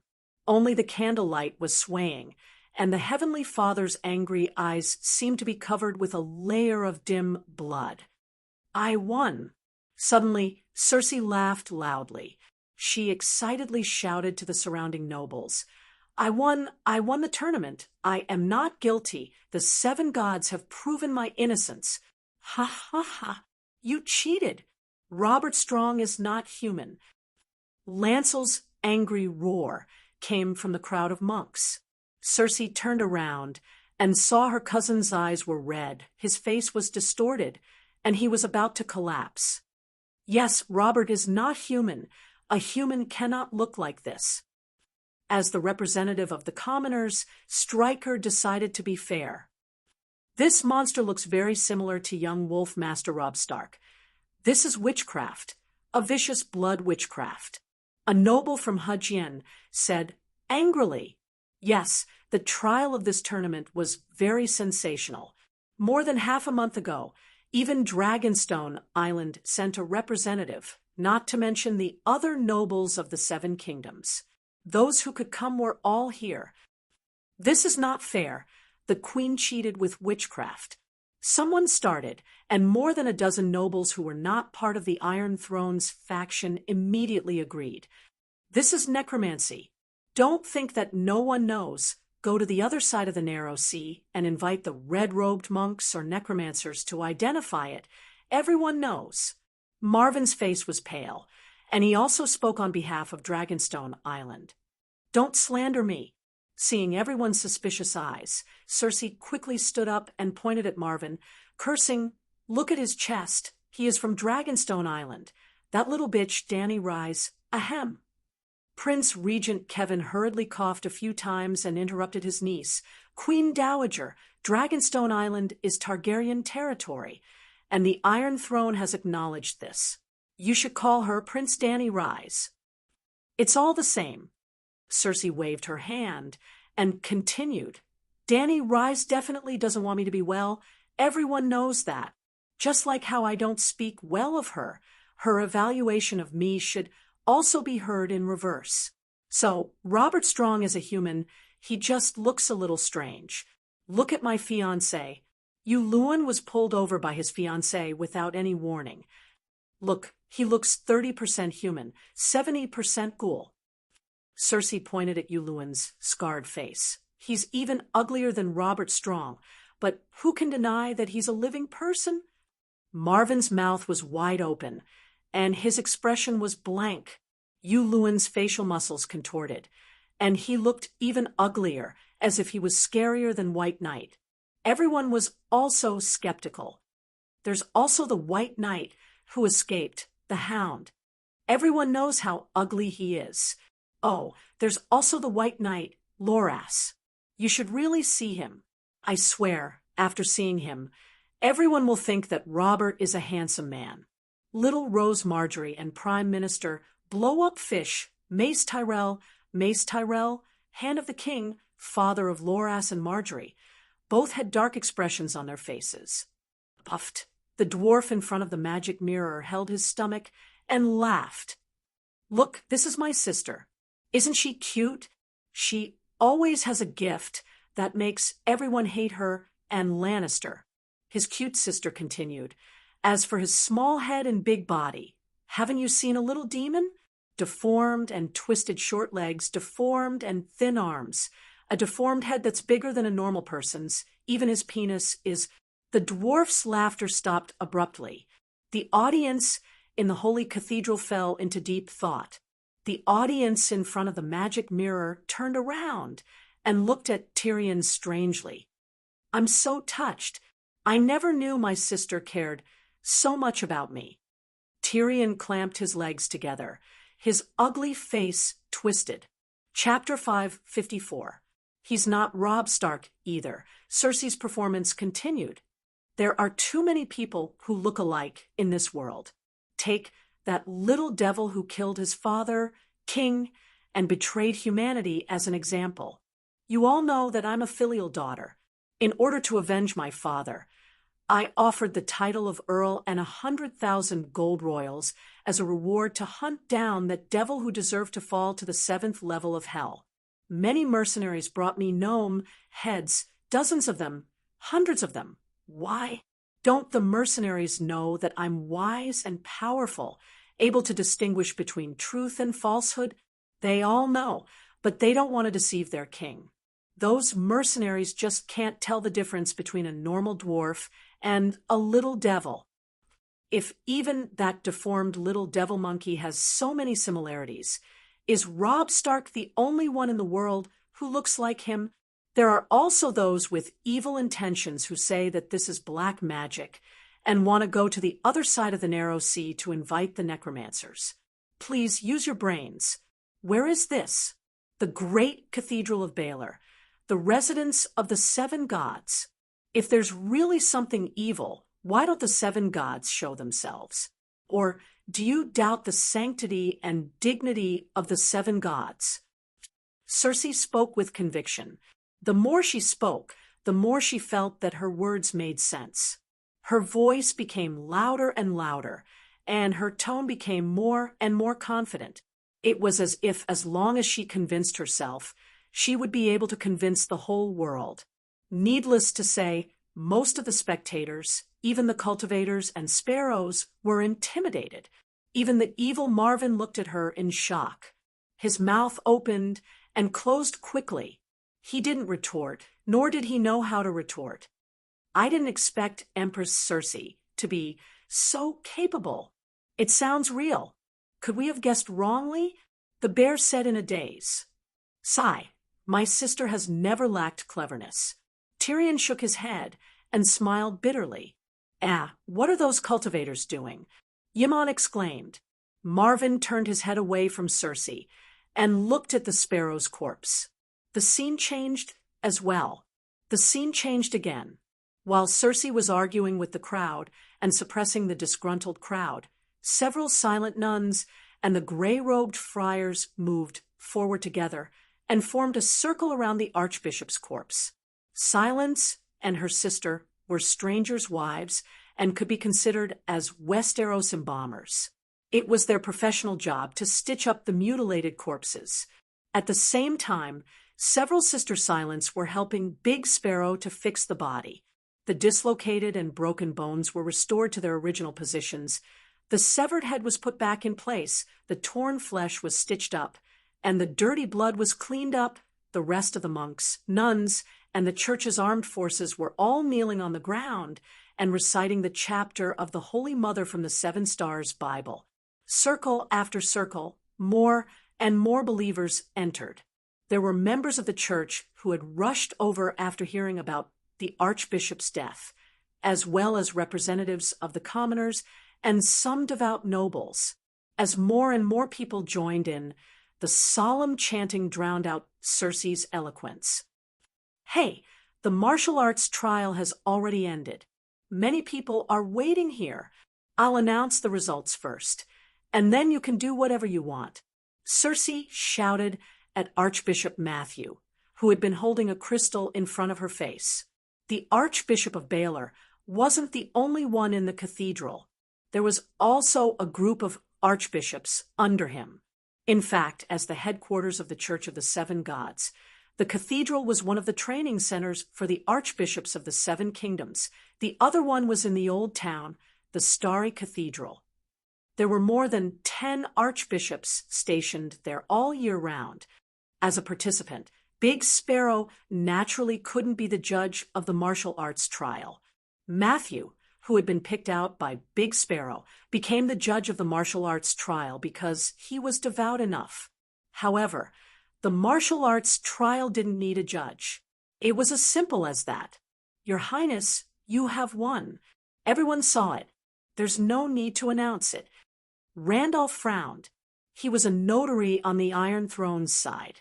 If the church went back on their word, he had the responsibility to protect Circe's rights. Everyone who was invited to the martial arts trial today had the responsibility to protect her. Even Dragonstone Island had to protect the rights of the victor, Circe. All right, Circe muttered regretfully.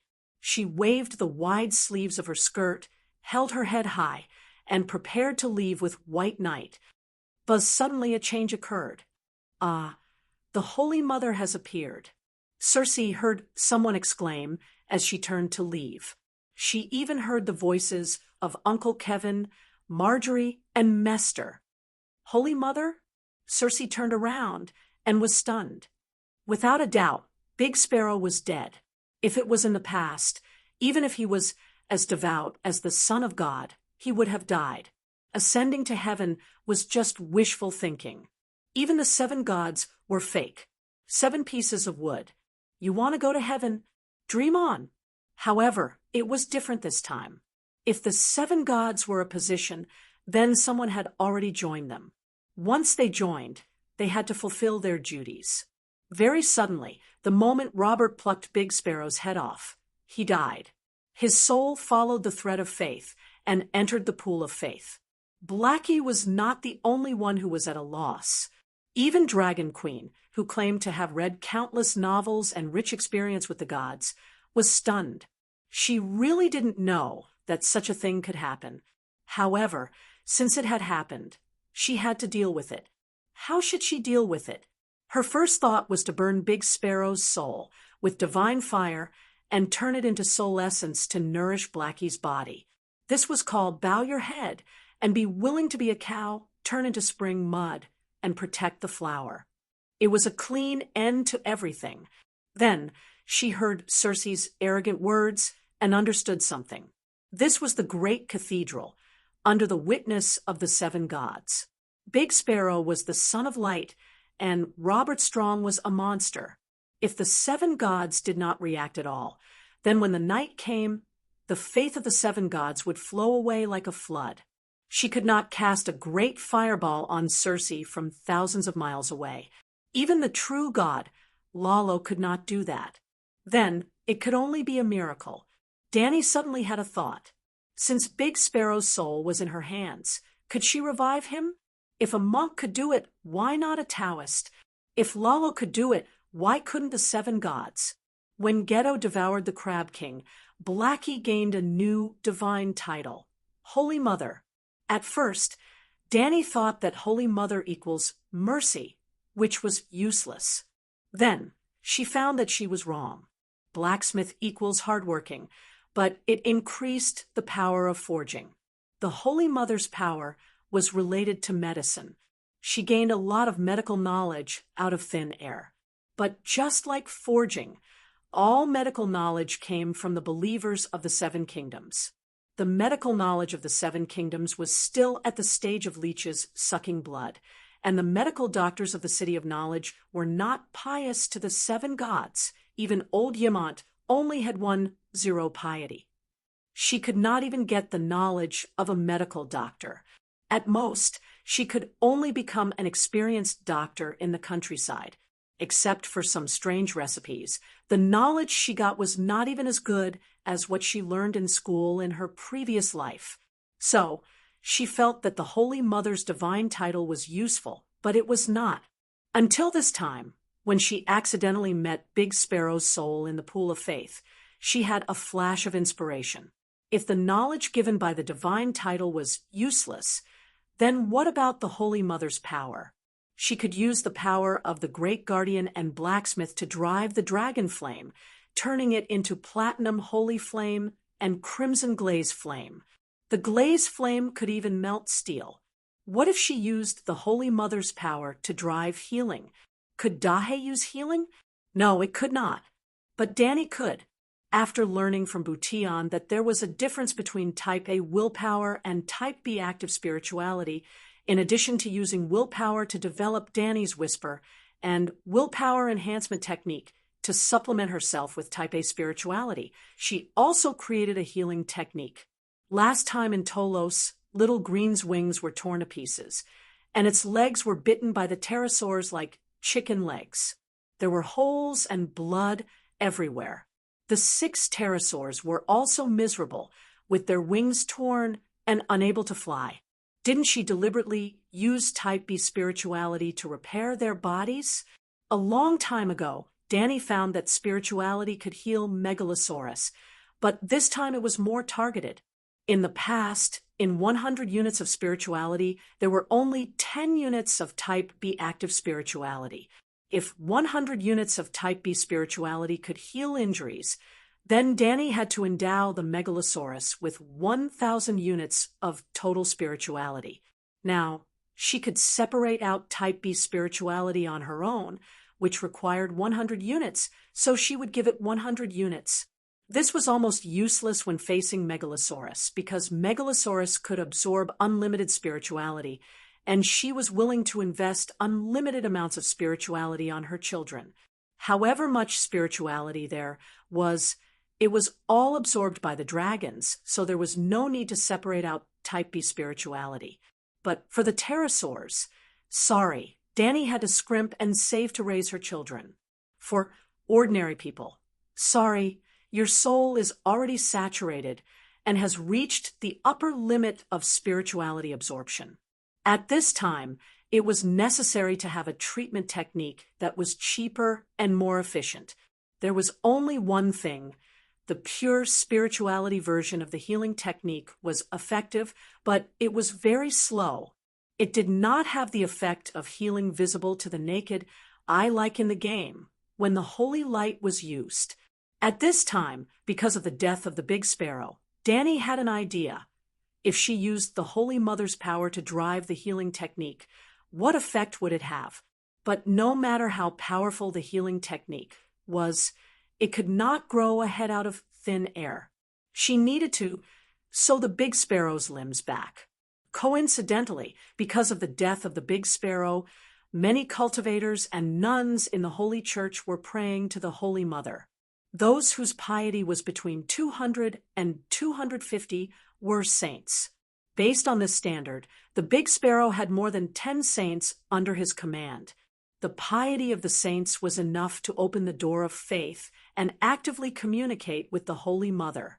It just depended on whether the Holy Mother Danny was free and whether she was willing to talk to them. Child, peace be upon you. Holy Mother. Archbishop Matthew, whose piety was 211, was shocked speechless. He could not believe what he was seeing. So holy, so noble, so benevolent, so gentle, so majestic. Wasn't this the Holy Mother that he had seen a few times before? If he did not have the experience of walking the path of the sage, learning from St. Bailey's fasting and praying, how could he become an archbishop? Woo, the Holy Mother is merciful, the Holy Son. Matthew fell to the ground and cried. There were grievances, relief after fear, and also attachment and relaxation after seeing the Holy Mother. Suffering is also a part of glory. Don't be sad. Don't be hesitant. Go and sew up the Holy Son's mutilated body. With a wave of her hand, the Holy Mother Dani sent Matthew's soul out of the place of faith and back to his physical body. Well, Matthew had fainted for a short while. His sudden fainting gave the surrounding archbishops a shock. It was also because he had fainted that Count Tully stopped Circe from using her power. I saw the Holy Mother, and she asked us to sew up the Holy Son's body, Matthew said to his colleague beside him. Chapter 5:55. I saw the Holy Mother just now. She asked us to stitch up the Son of God's body immediately, Archbishop Matthew said to the people around him. Many people were suspicious, thinking that the old archbishop was so sad that he was hallucinating. However, it was necessary to stitch up the archbishop's body, so they did not refuse. They only asked, "What does the Holy Mother want to do?" "I don't know," Archbishop Matthew said blankly. Even Holy Mother Dani did not know what she could do, let alone him. If she treated a living person, she was confident that it would take effect in a day or two, but a dead person, it was also the first time she had the idea of using the Holy Mother's power to drive the healing spell. It was also the first time she used it in actual combat. It was the first time she healed a dead person. This countless firsts met, and Holy Mother Dani did not know what would happen. Therefore, she did not give Matthew any guarantee at all. Later, if the sparrow had saved the universe in his previous life and was luckily saved by the Holy Mother, then the Holy Mother would smile mysteriously. Of course, I want to resurrect the Son of God.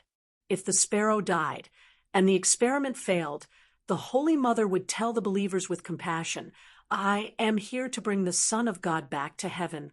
You should be happy for him. The Son of God has completed his mission in the mortal world and is about to enter heaven, opening the next stage of the path of glory. You say goodbye to him. Then, the dragon flame would burn the sparrow's soul and body, turning it into spiritual matter to raise the dragon baby. In short, Dani needed a miracle to restore the faith of the believers. The life and death of the sparrow were not important. He had tormented Circe, tormented the academician, disgusted the Iron Throne and the nobles of the Seven Kingdoms, and owed a debt to the Iron Treasury. He had allowed Blackie to successfully usurp the priesthood of the seven gods. Even if he died, he could help the Dragon Queen complete a precious experiment. He had completed his mission and could rest in peace. As more and more believers chanted the Bible, the lines of faith converged toward Archbishop Matthew, and the door of faith opened. Following this door, the Holy Mother's power descended upon the great cathedral. In the eyes of the crowd, the statue of the Holy Mother suddenly shot out a beam of holy white light, enveloping the sparrow on the ground. Circe looked back and saw such a miracle. She could not help but be shocked. The Holy Mother had appeared. What frightened her even more was that the flesh and meridians of the sparrow's wound were slowly wriggling. It was actually growing. To be honest, even Dani was surprised by the effect of the Holy Mother's divine power and healing. Although the speed at which her divine power was being consumed shocked and pained her, the big sparrow's wounds were truly healing. However, Dani also noticed an abnormality. The big sparrow had died, and the young spirit substance in its body had transformed into the Een spirit substance. At this time, the wound had healed, but the Een spirit substance in its body had not disappeared. This was not a small problem. This was because Een spirit essence represented dead spirits. Corpses with Een spirit essence were not considered living people. Dani even had an epiphany. Madame Stoneheart and the Lightning King were most likely resurrected by retaining their Een spirituality. They had lost the vitality of a human, so they no longer needed to eat and sleep like a living person. His physical body had lost its vitality, and the most precious part of his soul had been taken by Lalo. What was this kind of resurrection? Danny was in trouble. If this continued, she would also revive a monster. This was not what she wanted. However, the Ean's spiritual substance was all over the big sparrow's body, so it was impossible to remove a certain part. The people of the Holy Church and the audience in front of the magic mirror were all shocked by the arrival of the Holy Mother, but the Holy Mother was in a dilemma. Should she give up on treatment and burn the big sparrow's corpse? Or should she revive a monster whose future even she was not sure about? She would not cut off part of the big sparrow's soul, like Lalo. Perhaps the big sparrow could retain its original personality after being resurrected, but the changes in its body would affect its spirit sooner or later. If I can burn the corpse and rebuild the body from the flames according to the way of hatching a dragon, wouldn't it become a dragon? Danny found her own ridiculous idea funny. Flames could indeed burn Ean's spirit essence, but could the big sparrow withstand the flames without turning into ashes? Sigh, I'm sorry, good church member. You can go in peace. Suddenly, Danny caught a glimpse of the pool below the big sparrow's soul. Two groups of water songs entered the pool of faith and combined with the power of faith to form the divine power of water. The big sparrow was walking in the pool in a daze. In his consciousness, he suddenly lost consciousness and died. Then he followed a white light and entered a world filled with the aura of the seven gods. There was a clear ocean under his feet. The ocean was not deep, just up to his feet. The water was holy, boundless, and vast. Needless to say, he must have come to heaven and cleansed his sins in the holy water. He would be summoned by the Holy Mother later. So, the big sparrow was taking a bath. Danny was stunned. It was not because of the big sparrow's actions. Facing the divine power of water, a mortal soul was like a fish in the ocean. The key was that as the big sparrow washed his hands and face, the Ean's spiritual substance in his soul dissolved into the water. After a person died, the spiritual substance in the body would turn Ean, and the spiritual substance in the soul would turn Yang to Ean. The divine power converted by the water song has such an effect. Danny was confused. Actually, this had nothing to do with the water song. The seven gods were the absolute gods of justice. The faith pool of the seven gods naturally had the attribute of purity and suppressing evil, repelling depravity, and resisting evil. If the water song fell into the faith pool of the evil gods, the big sparrow would not expel the Ean's spiritual substance when he entered the water of divine power. Instead, it would dissolve the Ean's spiritual substance. Danny did not know this at the moment, and did not have time to study it. She was in the middle of the Holy Mother's descent. When she found that the divine power of water had such a special effect, she immediately extracted a part of it and merged it with the Holy Mother's healing art. Then, she poured it into the big sparrow's body.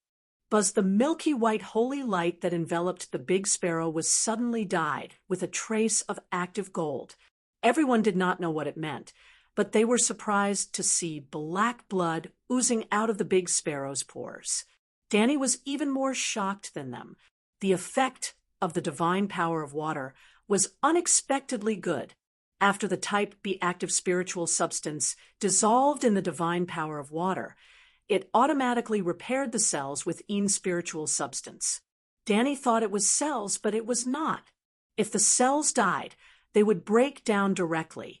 Part of them would be absorbed by other cells as nutrients, and the remaining impurities would be expelled from the body. In short, the original healing art, spiritual bestowment, type B active spiritual substance, could only heal the wound, that is, the physical missing part, and would not repair the intact part. After adding the divine power of water, it changed. For example, if a gecko lost its tail, the type B active spiritual substance could make the missing tail grow out of the wound, but it would not make the gecko's belly grow a second tail out of thin air. For example, if the hand was cut by a knife, the type B active spiritual substance could speed up the recovery of the wound. Driven by the Holy Mother's divine power, it could further speed up the recovery. The recovery could be seen with the naked eye, which could be called a miracle. But if it was poisoned, the healing art based on the type B active spiritual substance would fail, and the Holy Mother's divine power would be useless. Unless in the future Danny found another kind of spiritual substance that could deal with poison. That was off topic. Now, for the spiritual substance in the big sparrow's body, after adding the divine power of water, it was neutralized by the type B active spiritual substance. In a word, the divine power transformed by the water song in the faith pool of the 7 gods was especially effective for resurrection. What's the principle behind this?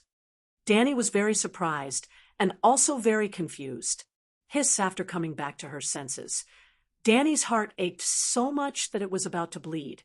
Originally there were 2 balls of water song, one big and one small, but now there was only one big ball left. And the divine power of faith. Even if the big sparrow prayed for 100 years, it wouldn't be enough. The price is too high. It's a big loss. After carefully calculating the cost, Danny wanted to regret it, but it was too late to regret now. She could only brace herself and divide a large ball of divine power of faith to wrap the soul of the big sparrow. It was like wearing armor for the soul. And through the holy mark between the big sparrow's eyebrows, it was sent back to the body that had been dead for more than half an hour. Ah!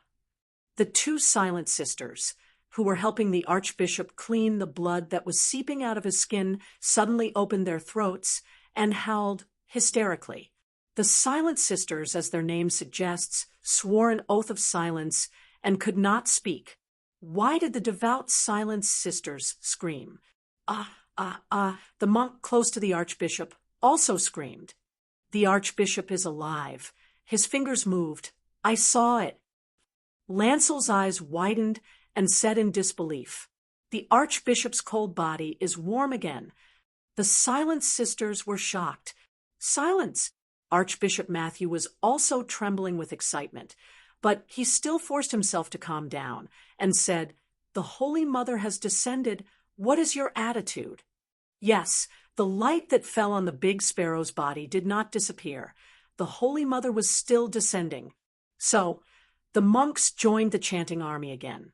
This time, they were more devout than countless times before, and the divine power of faith poured into the divine power of faith doubled.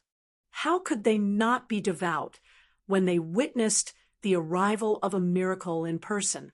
Not to mention the monks, the nobles, and civilian representatives who participated in the martial arts competition were also shocked and looked at the statue of the Holy Mother with eyes full of awe. The Holy Mother is merciful. Stryker knelt on the ground and kowtowed to the statue of the Holy Mother. The Holy Mother is merciful. The devout nobles were in tears as they knelt down trembling. The Holy Mother is merciful, bringing the blessings of life, protecting every woman. Her smile ends the war, gently protects the little children. Whoosh! In the Holy Church, except for Circe and a few others, everyone knelt on the marble floor and chanted the Holy Mother's song with the most humble attitude, the most reverent voice, and the most excited mood. Plop, plop. Even the people in front of the magic mirror lost their composure. Quentin and old Yimont slid down from their chairs and knelt on the ground. 7 gods above, the Holy Mother has appeared. The big sparrow has come to life. Tyrion's eyes widened, as if he was in a dream. The centaur maids were shocked, and, at a loss, they looked at each other, and then looked at their leader with a pair of black, almond-shaped eyes. Then they heaved a sigh of relief. Calixie was still calm and unperturbed. Her eyes narrowed, as if she did not care about the Holy Mother's appearance in the mirror. As expected of Calixie, looking at Yimont, Quentin, and the others who were shouting and kowtowing, the centaur maids felt an inexplicable sense of superiority. Ignorant. No matter how powerful the Holy Mother was, could she be more powerful than Calixie, who gave birth to the steed of the world. Seven gods above. The big sparrow is really moving. Circe looked at the big sparrow in the middle of the kneeling crowd and saw him frowning and rubbing the back of his neck that Robert Strong had broken. A layer of white sweat appeared on the back of her neck, and her soul almost flew out of her body. The Holy Mother is merciful. Why did she bring the big sparrow back to life? Circe wailed, pulling Robert Strong and running towards the Holy Church's gate. After a few steps, she found Uluin still standing there, his face solemn and his eyes flashing. Circe whispered, "Why are you still standing here instead of running?" "I'm looking at the Holy Mother's quality." Uluin's voice was faint. Looking at what? Circe was stunned. Uluin's left eye patch had been removed, revealing a black eye that shone with malice. They only looked at each other for a moment. Whoosh, it was as if a tornado had fallen, sucking in their souls and drifting them into the depths of the cloudy sky. As if countless years had passed, Circe came to her senses and pointed at Uluin in horror. Chapter 5:56. Uluin smiled gently. His right blue eye was filled with tenderness, and the evil in his left black eye seemed to be an illusion that had never existed. It also rippled with endless affection. My left eye isn't blind. It's just that my pupils are of different colors, making them look very different. He pulled down the eye patch to cover his left eye and said with a smile. Circe's heart trembled, and she felt inexplicably uneasy. However, she mistakenly thought that it was because of the resurrection of the great sparrow, so she didn't ask about the storm in her lover's eyes. She just kept complaining. The Holy Mother is too biased. She never responded to my sincere prayers. Today, she resurrected my great enemy. I have to leave quickly. The trial is over. Even if the great sparrow is resurrected, it won't change the result.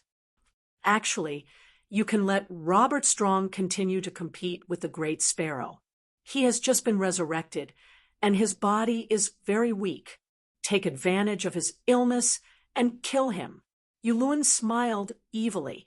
This was priceless advice.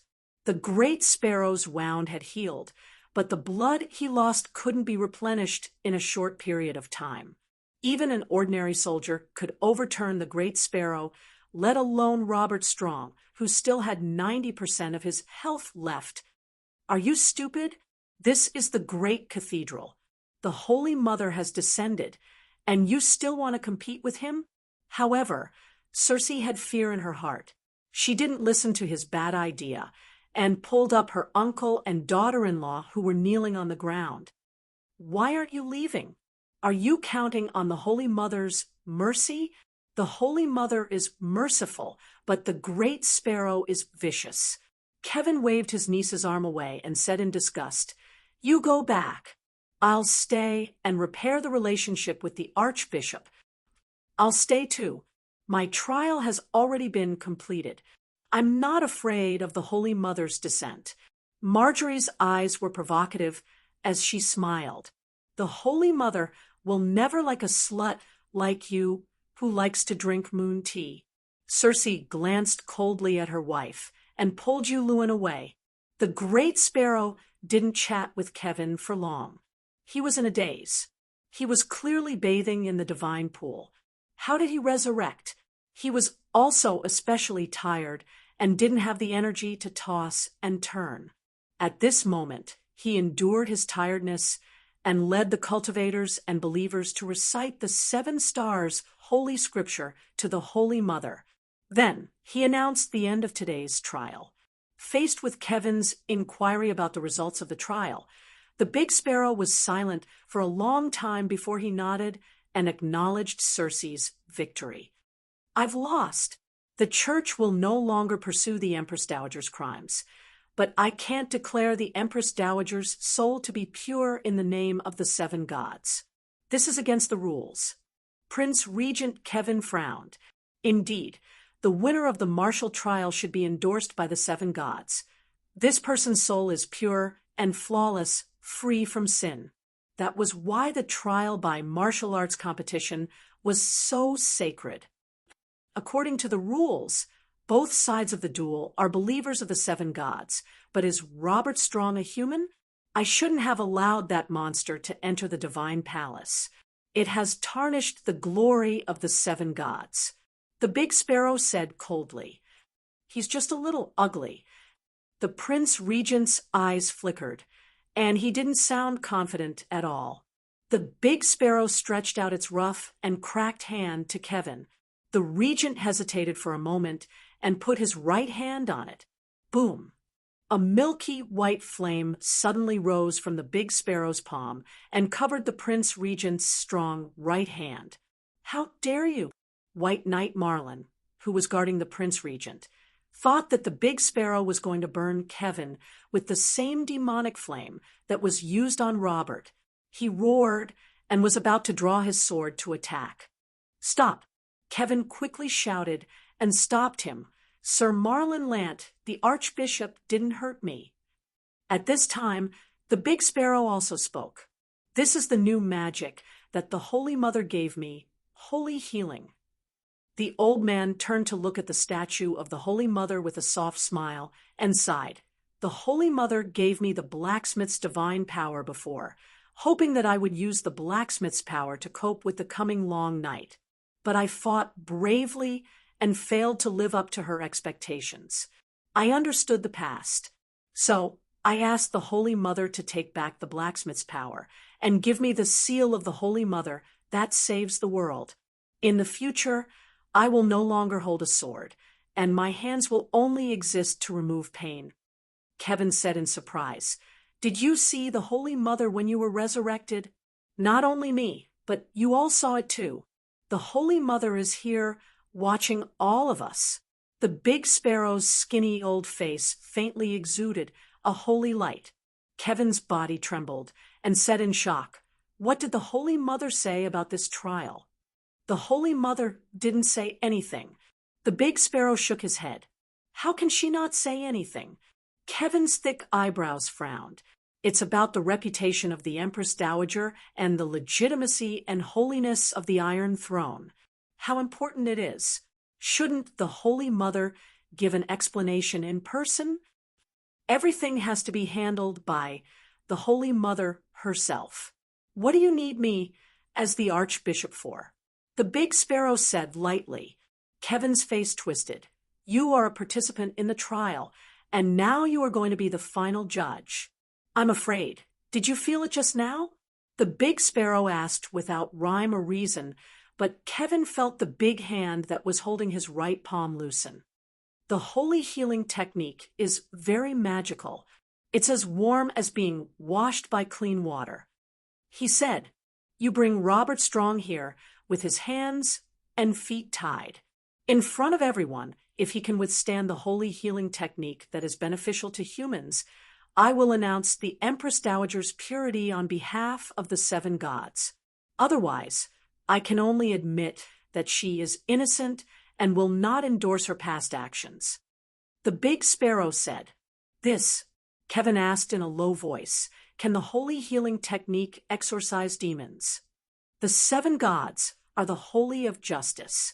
Whether it's the blacksmith's holy flame or the Holy Mother's holy healing technique, they all have special damage to demons. I lost to Robert Strong before because he was stimulated by the blacksmith's holy flame and went crazy, disrupting the rhythm of the battle. The big sparrow was resurrected, and his confidence in the seven gods was unprecedentedly strong, so he no longer hid some of the mysteries of the seven gods that the Holy Mother told him. Danny was really scared. She was afraid that he would seek death because of his ignorance, so she told him all the range and limitations of the holy spells, and also gave him the basic supernatural knowledge. She was not afraid of the big sparrow seeking death, but this time the cost was too high. She was afraid that the big sparrow would die again before she could recover the cost. Sir Kevin went back with mixed feelings. The big sparrow did not persist for too long. Before resting, he told the monks not to repair the floor of the holy church that was smashed by Robert. When he recovered his energy, he would personally atone for his sins to the Holy Mother. The news of the Holy Mother's arrival caused a huge storm in King's Landing. 7 gods above. Is this a myth? The dead can be resurrected by the Holy Mother? Sigh. I already said that Robert Strong was not human. Sure enough, even the Holy Mother was alarmed. Previously, there were people in Hujin who said that the red god could resurrect the dead. I did not believe it, but now the big sparrow's head was pulled out alive. I saw it with my own eyes. I don't know about the red god, but if anyone says that the 7 gods are 7 pieces of wood, I will become the son of war and fight for the glory of the Holy Mother. 7 gods above. When I was in the square outside the Holy Church, I felt a gentle and kind gaze. So it was the Holy Mother. This was not just 1 or 2 people, or just the monks of the church spreading the news of the Holy Mother's arrival. Hundreds of nobles, dozens of civilian representatives, and even the royal family witnessed the miracle. It was said that even Empress Circe, who won the trial of martial arts, after returning to the Red Castle, arranged for the craftsmen to make a statue of the Holy Mother in the small room next to the bedroom. King's Landing welcomed a wave of popularity of the 7 gods belief, and Slave Bay was also in turmoil. The old dragon knows the way. Lao Wu, who had been away for almost half a month, came back dying. No matter how careful he was, Lao Wu still suffered from the plague. When the pterosaur circled above Astapor, but did not land, Danny's heart sank. She guessed that something bad had happened to Lao Wu. Sure enough, when she rode the black dragon and took off, she saw that Lao Wu's cheeks were full of green, bean-sized lumps, which looked like the skin of a toad. Your Majesty, I have the plague. Go to the gray-scale disease quarantine area. He panted and struggled to shout. At the rocky beach 50 kilometers west of the city, a courtyard house was built. It was the quarantine area where the patients with the gray-scale disease were kept. Danny was not reckless enough to come into contact with Lao Wu directly. First, she took a tube of blood, no doubt. It was a syringe. After that, she returned to the laboratory and observed with the wizard lens. It was very scary. It was another magic beast-level virus. Danny did not know how to make the antidote. The only thing was that, like the gray-scale disease virus, Danny was completely immune to this virus, which she named Toadface. In fact, it was caused by a mosquito passing through the breathing hole of the safety helmet and biting the nose. Because the patient's skin was swollen, it looked like the skin of a toad. Just when Danny was about to invite the first of the young generation in the East again, the toad skin on Clinton's body disappeared by itself, and he inexplicably recovered. After checking his blood, she saw that there was an extra antibody in his blood. This is not surprising. After the gray-scale disease patient recovers, he is almost immune to all the plagues in the world, Kuei said. Then why was Sir Clinton infected with Toadface? Danny asked. Kuei, she said, the environment of Sosros is special. The plague that adapts to the environment there can rarely survive in the human world. If you can go to Asia, you will easily understand this. The black water in the River of Ashes is almost impossible for any creatures to survive, but a kind of aberrant horror fish was born in it. Supposedly, the horror fish's survival ability is strong enough, but after leaving Asia, the fish with rich dark energy in its body will die immediately. The same is true for the toad face virus you mentioned. After leaving the Sosros rainforest, it will immediately decay. After it has weakened to a certain extent, it will be eliminated by the gray-scale disease antibody. Although Kueishi's theory and the fact that Old Man had recovered showed that the gray-scale disease antibody could prevent the plague, Tyrion still felt lucky and proud for his actions that day. After more than a week, he vomited everything he ate and could only drink sun wine, which was dragon essence mixed with brandy. The once tall and sturdy middle-aged knight had become so thin that he looked like a sickly skeleton. Didn't he see that when the dragon queen mentioned Sosros, her face was solemn, and her eyes flashed with faint fear? Sir, tell me about your experience, Tyrion said excitedly. He was afraid of Sosros because he had not lived long enough, but it did not change his personality of yearning for adventure and the unknown. If one day in the future he had visited the relatively safe areas such as the Jade Sea, the Trembling Sea, the Summer Sea, and the Sunset Sea, he might try to explore the mysterious Sosros himself without the Dragon Queen's command. Old Man's skin was tightly attached to his skull, like a living skeleton, but his eyes were brighter than before. He recalled and said, "The pterosaur was flying in the sky all the time. I could only see green forests, green grass, bushes full of colorful flowers, wide rivers like bright silver streamers, and dark city ruins hidden in the forest. At first, it was okay. I drank the wine I carried, ate the dry food in my backpack, slept on the dragon's back at night, did not take off my clothes, did not light a fire, and found the dragon's nest safely after a week." Chapter 557. It's a vast green swamp in the middle of the rainforest.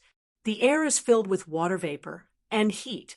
The green aquatic plants are like the hair of the dead, rippling in the green, smelly, stagnant water. The luxuriant shrubs are like blankets on the dark swamp. There are also strange flowers, either sweet or smelly. The swamp isn't too big. It's like a scar in the rainforest, about 70 to 80 acres. It's probably the Silver Prince's home. There are 7 to 8 swamp dragons, either flying in the sky or lying in the swamp. They pass their days leisurely and carefree. The longest of them is 12 to 13 meters, about the same as Little Gold. The smallest is no bigger than a hunting dog, about the same as Little Red. When they hear the Silver Prince's long howl, the big and small pterosaurs all rise and howl in response. Their voices are joyful, but also sad. Speaking of this, the skinny old guy, who looked like a crab with a shell on the outside, couldn't help but sigh. "Since it's the Silver Prince's tribe, why don't you recruit a few small pterosaurs?" Tyrion asked. Tyrion's pterosaur was called Tessa, while Old Guy's was called Silver Prince. They were both regrets in their hearts. "Don't you hunt?" Old Guy frowned. "Why not?" "To be able to ride a horse. I specially invented a saddle called Cripple's Savior. When I returned to Winterfell from the Great Wall, I even gave one to the Bran of the House of Stark." As Tyrion spoke, he subconsciously turned his gaze to old Ymont. The two of them looked at each other, their faces filled with emotion. Old Ymont entertaining the Queen's brother at the Great Wall seemed like yesterday. Today, they were reunited at the other end of the world. Old Guy said, "Since you've hunted before, you should understand the tradition of not harming young pterosaurs and pregnant pterosaurs. Besides, what's the use of a young pterosaur? It's a waste of food, it has no combat power, and it can't carry people. It's better to leave it there and make it the Queen's natural hunting ground. That makes sense. Then have you found any other groups of pterosaurs?" Aemon asked. "Yes," the old man sighed. "I saw that there were no adult dragons in the Silver Prince's tribe, so I didn't stop and continued south. After flying for only half an hour, they encountered a group of small pterosaurs that looked like a swarm of bees. They were only as big as Monkey and had brown bellies. Although they were small in size, they were exceptionally ferocious. Hundreds of little pterosaurs were actually chasing after the python that was as thick as a pillar. The python was 30 to 40 meters long. Its scales were sparkling, and its horns were towering. It was like a giant whale that had fallen into a lake, stirring up the mud in the swamp. The heavens and the earth were overturned, and the green swamp was drowned in black filth. However, it was still gnawed by the little winged dragon until its scales and armor were broken, and its blood dyed half of the swamp red. That scene made me tremble with fear, as if I had come to another world. Tyrion was lost in thought. He began to put himself in the shoes of an old man and asked nervously, "The little pterosaur didn't attack you?" "No." The old man shook his head. "I can confirm 3 things about the Sosrath rainforest. Firstly, it is extremely dangerous. Ferocious beasts are everywhere, and it is wild. Secondly, plagues are numerous and frequent, like mosquitoes in the south. Thirdly, the pterosaurs are the overlords of the rainforest, and there are almost no external enemies. As long as the pterosaurs of one tribe don't invade another tribe, there are few wars between pterosaurs. Other than the python, what else did you see?" Danny asked curiously. "A 2-meter-long red-shelled centipede, a vulture the size of a small house, a 3-legged black fish, an ape that looked like a barbarian. The process of searching for the pterosaur tribe was not boring at all. People like me were also intoxicated by the wonders of the Sosrath rainforest. However, the rainforest was too dangerous. I followed His Majesty's instructions, drank the wine I brought, ate the dry food I had in my backpack, and did not take off my armor or helmet. When I ate, went to the bathroom, and slept, I also covered myself with a layer of gauze.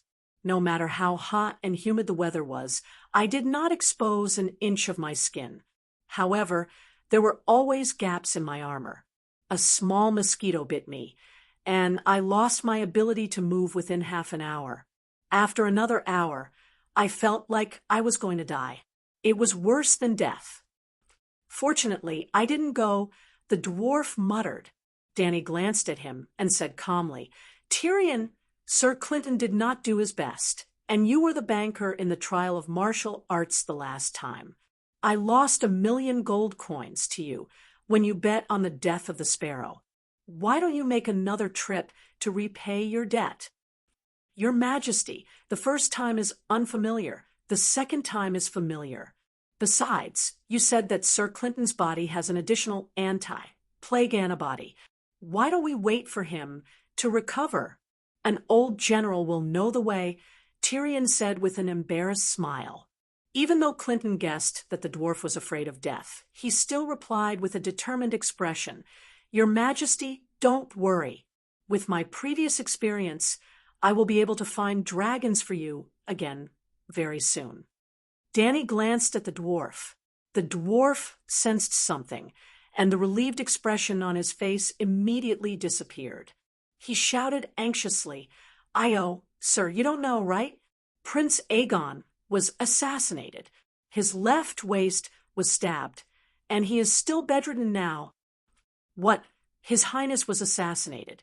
The sickly old man who was lying on the chair widened his eyes and sat up abruptly. His hands pressed on the armrest of the chair unconsciously, and the veins on the back of his hands were exposed. He was obviously shocked and worried to the extreme. The dwarf successfully changed the topic, and Danny only glanced at him with a cold smile. She nodded and said, "Sir, in the days when you were not around, Tyrion's solid state sprouted, and he brought Aegon to the Passion Garden every day. Such a stable work and rest schedule allowed the assassins to find an opportunity to take advantage of. However, you don't have to worry. Aegon's condition has stabilized, and he can get out of bed and walk. Moreover, I have already avenged the 2 of them. I flew to Queers that day and burned down the city. The headquarters of the regretful guests was reduced to a pile of scorched earth." After much persuasion, Clinton still could not sit still. He immediately went to the top 2 floors of the palace to visit Aegon. The father and son, one old and one young, one old and one young. One's face was as pale as a ghost, while the other's cheeks were as green as a devil's. However, both of them were as thin as a match, and their bodies were weak and weak. They swayed and hugged each other like 2 hemp roots entangled together. They looked at each other speechlessly. It was so heartwarming, but also so desolate. "Little devil, After a moment of tenderness, the old man suddenly turned around and glared at the dwarf. Prince Aegon, such an innocent and strong child, was tricked into this state by you. Tyrion shrunk his neck. He wanted to refute, but he could not find a reason to. He was infected with the grayscale disease because he brought him to attend the coming-of-age ceremony and had too much fun. He was assassinated because he provided him with the Emperor's blessing and gave the assassins a chance. However, the father and son, Aegon and the old man, seemed to be in a good mood.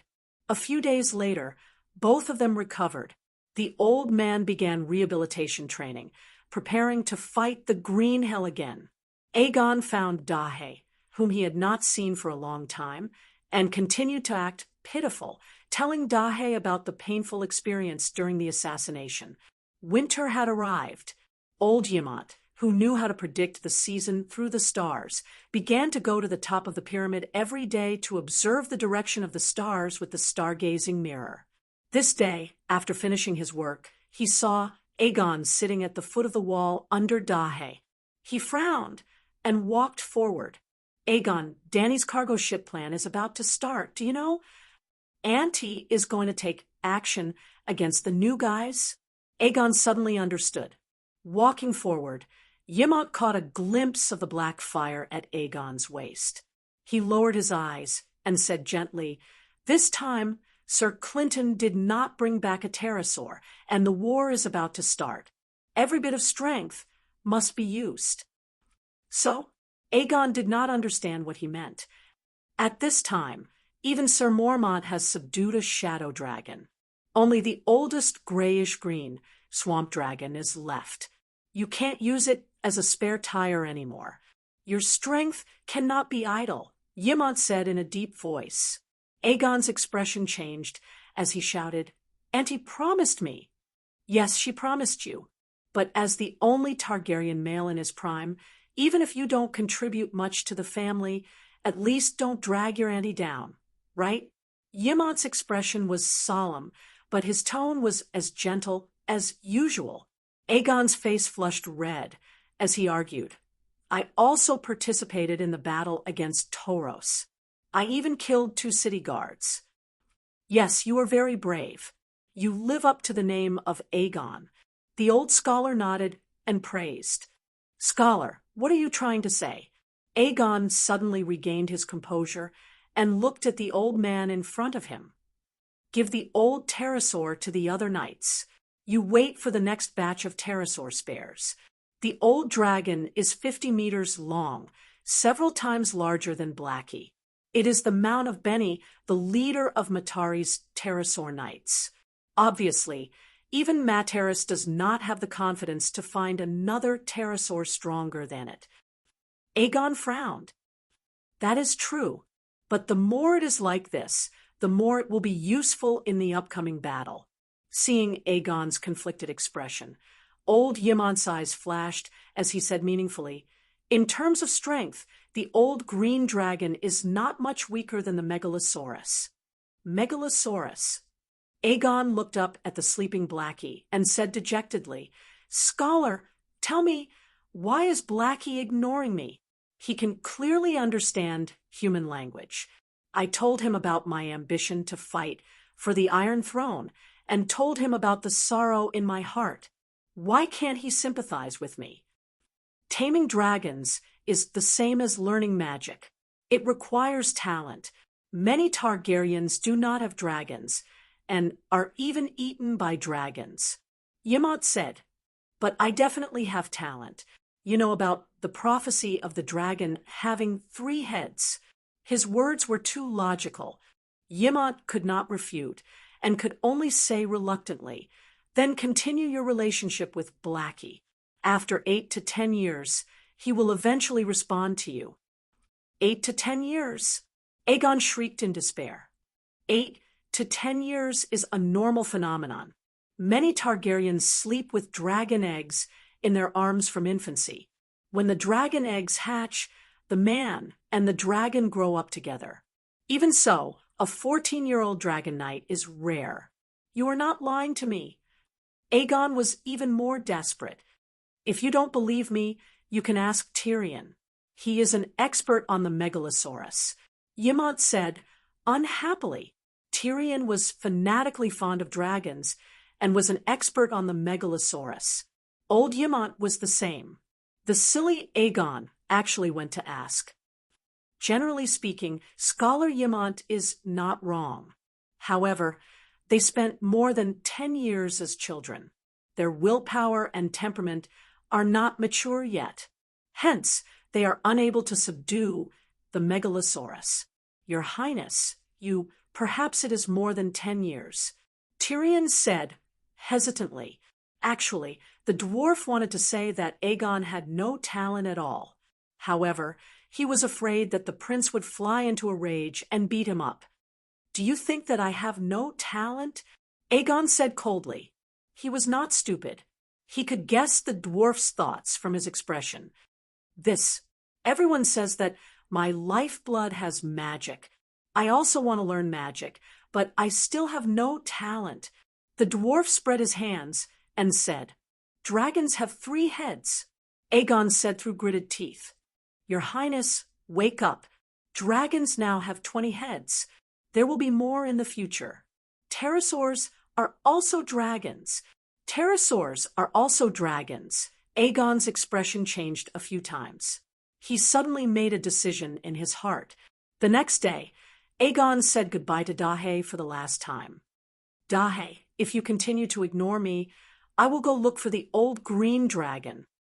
Dahe could not be bothered to look at him. On the 3rd day, Aegon said again, this time it's true. If you ignore me, I will really go and contract the old pterosaur. Dahe. On the 4th day, Aegon stood in front of Dahe and swore, please give us a chance to be together. This is the last chance. This is not the 3rd time. I swear, this is the last time. Dahe wanted to bite him, but reason stopped him. Chapter 558. Targaryen, your words are like a mountain. Aegon remembered his aunt's words. So, on the 4th day, he didn't go to Dahe, but after ignoring Dahe for a day, on the 5th day, he couldn't help it and went to Dahe again. Dahe, look, I also have the mark of the paladin. Dahe was still a child after all. After being harassed like this, he finally couldn't stand it anymore. He went against Mother Long's instruction to be silent and cold in front of Aegon and roared angrily for the first time. Get out! Aegon's hair was flying in the air from the Megalosaurus. His face was pale, his stiff body was shaking, and his mind was muddled. He didn't even know how to leave the top garden. He rested for a day. On the 7th day, Dragon Queen's persuasion was useless. Aegon insisted on becoming a glorious paladin, which was a pterosaur knight. I can understand how you felt that day. It was like a new life. After completing the contract, Aegon was in high spirits. He rode on the back of the dragon pterosaur and shouted to the shorter little demon next to him. Well, Tyrion rode on Tessa's back and was ready to lead Aegon on the first test flight around Slave Bay. Your Highness, after taking off later, you will have a second life. The feeling is completely different from riding a horse, as if the whole world is under your crotch. If I have to choose between a woman and Tessa to accompany me for the rest of my life, I will not hesitate to choose Tessa. Of course, riding a dragon during the day and a woman at night is even better. Ha! Tyrion laughed proudly. Well, this guy really didn't talk big. He left Astapor in the morning, landed in Meereen City at noon, and had a good night. He returned the next morning. But the little demon only had fun once. The next day, he received a task and went out to do it. He didn't go to Sosrith Rainforest to find the pterosaur nest. Instead, he repeated Dany's journey west to the Westeros that day. He passed through the land of long summer, flew over Volantis, entered the strait, and landed on the stone island more than 6,000 kilometers away. Because after more than 3 months of drifting on the sea, the first batch of 12,000 barbarians finally arrived at Queen's Point. Tyrion had two goals for this trip. The first was to bring the fire mage Pogba to Volantis and persuade Tam, and Bo Chung to join the Dragon Queen. The second was to select a few shapeshifters from the barbarians and bring them back to Slaver's Bay. Pogba, the skinny man, was just a fire mage who performed for a living in Volantis. He was not the best young man in the East with a bright future like Lisbon. Not many people knew him, but the man knew Tam. On the other hand, Dany already had the idea of recruiting her two old friends, Tam and Bo Chung, to help her. Needless to say, the more the merrier. Tyrion had volunteered for this mission. It was too monotonous to supervise the wildfire production every day and go to the Strait of Freedom to plunder ships the next day. He wanted to personally experience the feeling of living in the ancient parasol tree at dusk. But he also made two requests. First, arrange for Blackie to escort him and Tessa through the land of long summer. Second, if the dragon battle was lost, the Dragon Queen would allow him to surrender to the Alliance. That guy didn't even think about how much the Alliance hated him. He was still dreaming of going to the Alliance's prisoner camp to enjoy the treatment of Westeros. But if he really surrendered, the Alliance probably wouldn't kill him. In this world, killing noble captives who surrendered was a taboo. Even for the slave owners, the Dragon Queen rarely acted recklessly. She first sent them to reform through labor, and when the war was over, they would be put on trial. Luckily, Tyrion didn't meet the winged dragon knights of the Alliance. The Alliance only had a few dozen winged dragons in total. After arranging for the winged dragon squads to be stationed in Materis, Tolos, and New JIS, their military strength was already empty, including the escort of the Flying Brigade. The Alliance had no ability to control the vast airspace of the land of long summer. In fact, Zero had already brought back more than 30 winged dragon knights as captives and retrained them. In other words, the Dragon Queen's spies had already played a role in locating them. After Tyrion left the skinny man in the outskirts of Volantis, he didn't stop to wait and continued to head west. Unlike Blackie, who left early and arrived late, Tessa took 2 days and 2 nights. Even so, when he arrived at Queen's Corner and saw the true dragon flag in the camp below, Tyrion was still filled with emotions. Back then, he used more than half a year to travel from King's Landing to Slaver's Bay. Now, it only took him 2 days. No wonder the people of Valeglia can rule the world. Perhaps the Dragon Queen can really create an unprecedented Targaryen empire, he thought with mixed feelings. Megalosaurus, Megalosaurus, long live the Dragon Queen, long live Blackie. Suddenly, countless people rushed out of the manor below and gathered at the wide threshing ground. They waved their hands and shouted at the winged dragons in the sky. The black dragon is a little different. It's bigger and its wings are wider. Even its color has turned green. On the ground, among the welcoming crowd, Shieldbreaker Shalon covered his forehead with his hand and looked at the dragon under the scorching sun. That's not a black dragon. The great sea elephant mumbled. Hey, a few days ago, when the Hand of the Queen called us for a meeting, what did he say? The Dragon Queen will arrange for the winged dragon knights to come and pick up Eagle Howl, Wolf Eyes, and the other shapeshifters. Harley said. This Harley wasn't Dany's former shield bearer, Harley the Hunter. Instead, he was her son, Longface, Harley the Longface. He had inherited his father's 2 positions of clan leader and Chiliarch. The other 2 were the Chiliarchs of the barbarians who followed the Dragon Queen to fight the other ghosts outside the Great Wall. Now, they had been promoted from Chiliarchs to Chiliarchs. They were in charge of a few thousand barbarians and were considered the leaders of the barbarians at Queen's Corner. Wu, following the custom of the Night Watchers, a horn signaled the arrival of allies. Tyrion saw a 2-story marble building in the center of the village. He guessed that it was Barristan's base. So he rode Tessa and landed beside the pond in the square. Barristan was still dressed in the same way. A black iron helmet, white glazed plate armor, and a white, flawless wool cloak. Tyrion was dazed for a moment. This was the first time he saw the old knight in 4 years. The last time they met was before Robert went north to Winterfell. "Sir, it's been many years. You're still as strong as ever. You look even better than before," Tyrion said as he slid down from the wings. This wasn't entirely a compliment. Although the old knight was 4 years older, he was full of energy. His appearance didn't change much, but his spirit was radiant. "You, on the other hand, have changed a lot." Old Bart looked at the dwarf with a critical gaze. Green helmet, green armor, green cloak. There was a golden roaring lion's head on the chest of the cloak and armor. There was a hideous scar on his face that stretched from the corner of his mouth to his forehead. His nose was gone, leaving only 2 black holes.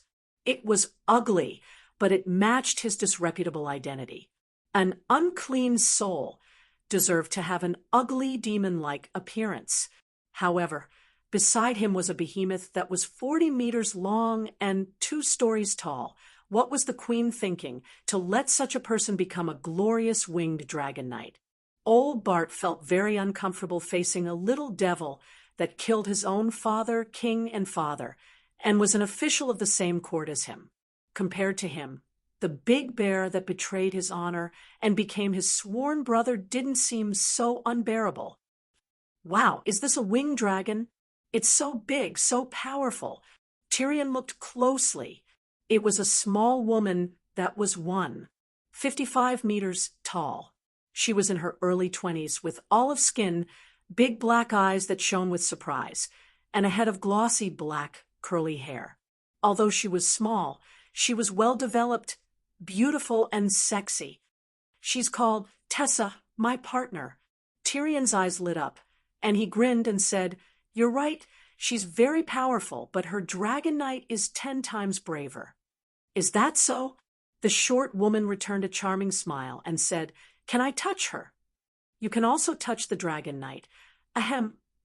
Old Bart glared at the dwarf and said seriously, "Tyrion, this is Princess Yalin of Dorne." "Wow." Tyrion was surprised, and his eyes lit up even more. He bowed and said, "Your Highness, your beauty is enough to make the sun in the sky pale in comparison. Not to mention touching. If you want, I can take you flying around." Yalin was eager to try. Old Bart frowned and said, "Let's get down to business first." The few of them entered the hall of the stone building, and Barristan introduced Tyrion to a few of the barbarian thousand marquises and a dozen or so shapeshifters in the barbarian team. "Not just shapeshifters. As long as the Dragon Queen gives the order, we can continue to take the ship to Slaver's Bay and help her fight against that alliance." Little Harley patted his chest and said, "The Dragon Queen keeps her promise, and we were given houses and land as soon as we arrived here. The free people also keep their promises, and we respect the Queen as the king of the fortress, and all of the free people will listen to the Queen's orders, and we will go through fire and water without hesitation." Big Sea Elephant said with a serious face, "We will go through fire and water without hesitation." The barbarian thousand-man commanders and shapeshifters shouted until their necks were red. Barristan's expression did not change, and Yalin's eyes were filled with shock and disbelief. On the other hand, Tyrion, who saw the barbarians beyond the fortress for the first time, had a very calm reaction to them, and was as calm as Barristan. It was because they had followed the Dragon Queen for many days, and they had seen too many of such scenes. The slaves all had this kind of fanatical attitude when facing the Dragon Queen. Slaver's Bay is too far from here, and the night is coming. Let's stick to our original plan and focus on planting winter wheat and sweet potatoes. Barristan shook his head and said, "Sigh, it's too hot here, and I even forgot that it's winter." Big Sea Elephant tugged at his long beard and cried out, "This is a good place. It's warmer than beyond the fortress, and the land is more fertile. Yeah, I haven't eaten sweet apples in months at the Great Wall, and I'm sick of eating fruits here. The people here are more amiable too." Amiable? The corner of Tyrion's mouth twitched. Didn't the Tyroshi people come to encircle you once? Tens of thousands of barbarians had taken root in 200 kilometers of Tyroshi land.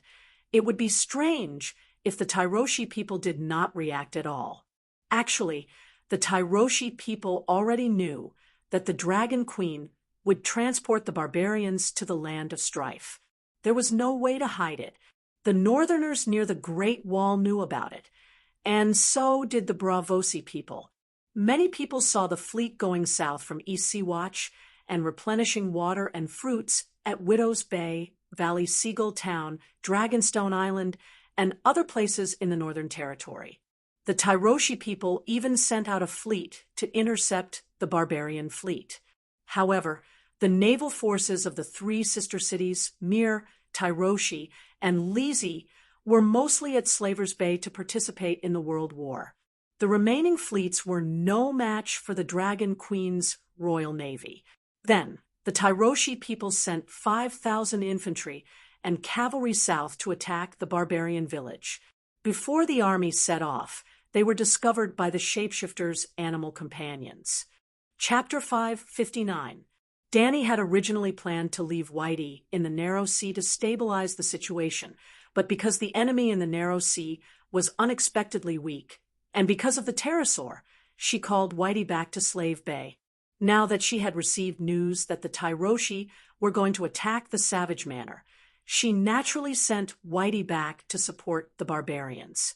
The barbarians had the advantage in numbers, and the 12,000 of them were all brave and fearless warriors, including the former #1 general of the Seven Kingdoms, Commander Barristan. With the addition of the Megalosaurus, the Tyroshi army was wiped out when they were still 100 kilometers away from the Queen's Horn. It was also because of the battle that shook the cities on both sides of the Narrow Sea that Elaine did not immediately return to Sun Halberd City. She wanted to stay here and observe the Dragon Queen's next step for her father. Sigh, those Tyroshi are worse than women, and they can't compare to the fierce Night Watchers at all. Compared with the barren hills and turbulent rivers and unruly people beyond the Great Wall, the people here are really kind. Little Harley concluded with emotion. The dwarf looked at the barbarians with a blank expression. Other than the shapeshifters, what other plans does Her Majesty have? Elaine asked. Tyrion understood the true meaning of Princess Elaine's words. He glanced at the silent Barristan and guessed that Princess Elaine did not have the Queen's full trust. Nothing. Her Majesty is now focused on the upcoming Battle of Meereen and can't pay much attention to the Westeros and the Free People. Sigh, the East Sea has the White Knight Geralt, and the Queen's Horn has the hand of the Queen, Barristan. We Free People don't need Her Majesty to take care of us anymore. Big Sea Elephant waved his hand. Yes, we can protect ourselves. Her Majesty can deal with the slave masters at ease. The barbarians nodded in agreement. Elaine's eyes flashed, and she did not mention this topic again. She only asked, the shapeshifters' animal companions are not as strong as the pterosaur. What can they do at Slave Bay? The barbarian commanders immediately looked at Barristan, and seeing that he did not respond, they all locked their mouths. Only little Harley smiled and said, "Whatever the Queen tells us to do, we'll do it. Why are you asking so much?" This time, Tyrion was completely sure that even though Quentyn had already pledged her loyalty to the Dragon Queen, Dorne Martell was still not her ally. "Hi, Dragon Knight." After the meeting, Tyrion walked on the Yellow Road and observed the living conditions of the barbarians in the town. Suddenly, a fragrant wind blew and 2 huge mountains appeared in front of him. He looked up and saw the sexy and enchanting Princess of Dorne looking at him with a smile. "What's wrong?" Tyrion's expression did not change as he slowly shifted his gaze away from the mountain. You said that you would take me to ride a dragon. In the end, as soon as I turned around, he disappeared. Ylien pursed her lips and said in a seemingly angry and resentful manner, Your brother Quentyn also has a pterosaur. Tyrion said, Is that so? Ylien was pleasantly surprised and said excitedly, How big is Quentyn's dragon? It's not as big as mine.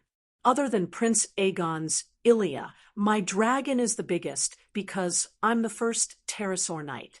Tyrion said proudly, Ilia? That's my aunt's name. Ylien was puzzled. Prince Aegon's pterosaur is the name of Prince Aegon's pterosaur. I originally planned to call him Rhaega, but Sir Clinton's pterosaur already has the title of Silver Prince. So, you don't even know about Prince Aegon? Tyrion frowned. Barristan might hide the secret of the Dragon Queen and Slave Bay, but Aegon was different. Ylien was Aegon's cousin. Big cousin. I know, but... Princess Dorne's big black eyes looked around and said softly, That should be an imposter, right? The corner of Tyrion's mouth twitched. Eldest cousin sister and eldest cousin brother were really siblings. You can be suspicious, but there is no clear evidence to prove that Prince Aegon is an imposter. If my aunt's child was still alive, anyone who took him in would ask my father for help as long as they still had a brain. At least, they would tell him. Then, does Varys have a brain? Ylien smiled charmingly, but her tone was filled with obvious disdain. This was indeed a question that could take one's life.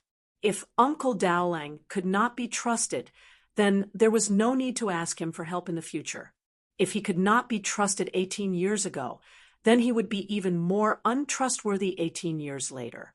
If Uncle Dowling could be trusted, then he and Dorne would be an important pillar of support in the future. If he could be trusted now, then he would definitely be trusted 18 years ago. Since he could be trusted, why not trust him? Tyrion sighed in his heart. A man and a woman quickly came to Tessa's side. The dwarf climbed up first and pulled the Dorne princess in front of him enthusiastically. He hugged her and pulled the reins. Amidst the woman's excited cheers, the pterosaur leaped and spread its wings to soar. In an instant, they rose into the blue sky. Clouds that looked like cotton candy floated around them. The golden sun seemed to be hanging above their heads. Several small islands were like black dots on the dark blue tablecloth. Looking down, the savage town that had 10,000 people living in had also become a piece of tofu. This is great. The feeling of flying is nothing compared to riding a horse. Ylien's cheeks were flushed. She turned around and kissed the dwarf's ugly face. With a soft and warm body in his arms, the little demon raised his head. An hour later, Ylien looked at the blue sky in front of her with misty eyes. A gentle breeze blew the wet hair on her forehead. Her body was languid and weak. What kind of person is Dany Rice? Her voice was a little hoarse, but her tone was less polite and more direct than before. A powerful queen that cannot be provoked. We can only submit to her. Tyrion said weakly, My father wants Quentyn to marry her, and then take back the Iron Throne with the power of Dorne. Ylien said. Tyrion leaned back on the dragon's saddle. His chin rested on the Dorne princess's soft and delicate shoulder. He was immersed in her charm and muttered, Give up on that idea. If she wants something, she will only use her own strength and wisdom to obtain it. Compromise, marriage cooperation, and so on. None of them exist. In her eyes, she is the current of the new era. Others only have two choices: either follow her lead and join in, or be washed away by the water like garbage on a rainy day. Very domineering, but not wise. Marriage is the best way to reduce resistance. Compromise is the highest art of governance. My father is very happy that Quentyn is valued by her, but He will not sacrifice his life for his son's title. The misty look in Yilian's eyes lessened. Hee, do you know what she said about your Dorn's legendary hero, Nymeria? The dwarf chuckled. Tell me about it. Yilian said with interest. Nymeria is a great heroine. What's wrong with that? Do you think she's wrong? The Dorn princess was puzzled. There's also another sentence. Nymeria is a great heroine, but Dany Rise is the most unprecedented empress. Yilien was stunned. Heroes are never free. Empresses are unrestrained. If you don't use marriage as a condition for the alliance, she might have taken a liking to your brother. She said that he is a good person, but I heard that she keeps her promise. Targaryen, her words are like a mountain. Yilien frowned. My dear, keeping her promise is her virtue. She is the most arrogant person in her personality. These are not contradictory. Back then, how much did the cruel Meg hate the church? Didn't she follow the rules and carry out the trial of the seven with the church's warriors? The contract that Quentyn brought has nothing to do with Dany Rise. Her name is not even on it. How do you expect her to keep her promise? Moreover, the contract is binding on both parties. It is obvious that you Dornishmen broke your promise. Broke my promise? Yilien was furious. She turned around and pinched the little demon's head. A woo. Tyrion rolled his eyes and shouted, Princess, please spare me. If you don't want to hear the truth, I have a lot of words to make you happy. Humph. Yilien smiled seductively. She gently and slowly twirled it around her waist and picked it up again. Small person, ghost, big guy, speak clearly. How did we break our promise? May I ask how old are you, princess? The dwarf narrowed his eyes and said with a groan. You don't know? Yilien asked. Sigh, you are almost 25 years old this year. You are at least 10 years away from adulthood, right? The second son of the Duke of the Western region received a perfect aristocratic education. Not to mention the birthday of the Dorne princess, he knew the situation of the children of the famous Count families in the Seven Kingdoms. You think I'm old? Old? I'm 3 years older than you. Tyrion shook his head and sighed. I got married late because no one wanted to marry me. Actually, since I was 14 years old, my father had been trying to arrange a marriage for me. He didn't care about me until I was 24 years old. He despaired. It wasn't that he didn't care about me. When I was 26 years old, he finally found me a young and beautiful virgin of noble birth. Speaking of this, the dwarf's eyes flashed with a mixture of sadness, regret, and sorrow. To be honest, other than not allowing him to inherit Casterly Rock, the old lion was barely a qualified father. As for Tessa, it was not targeted at anyone.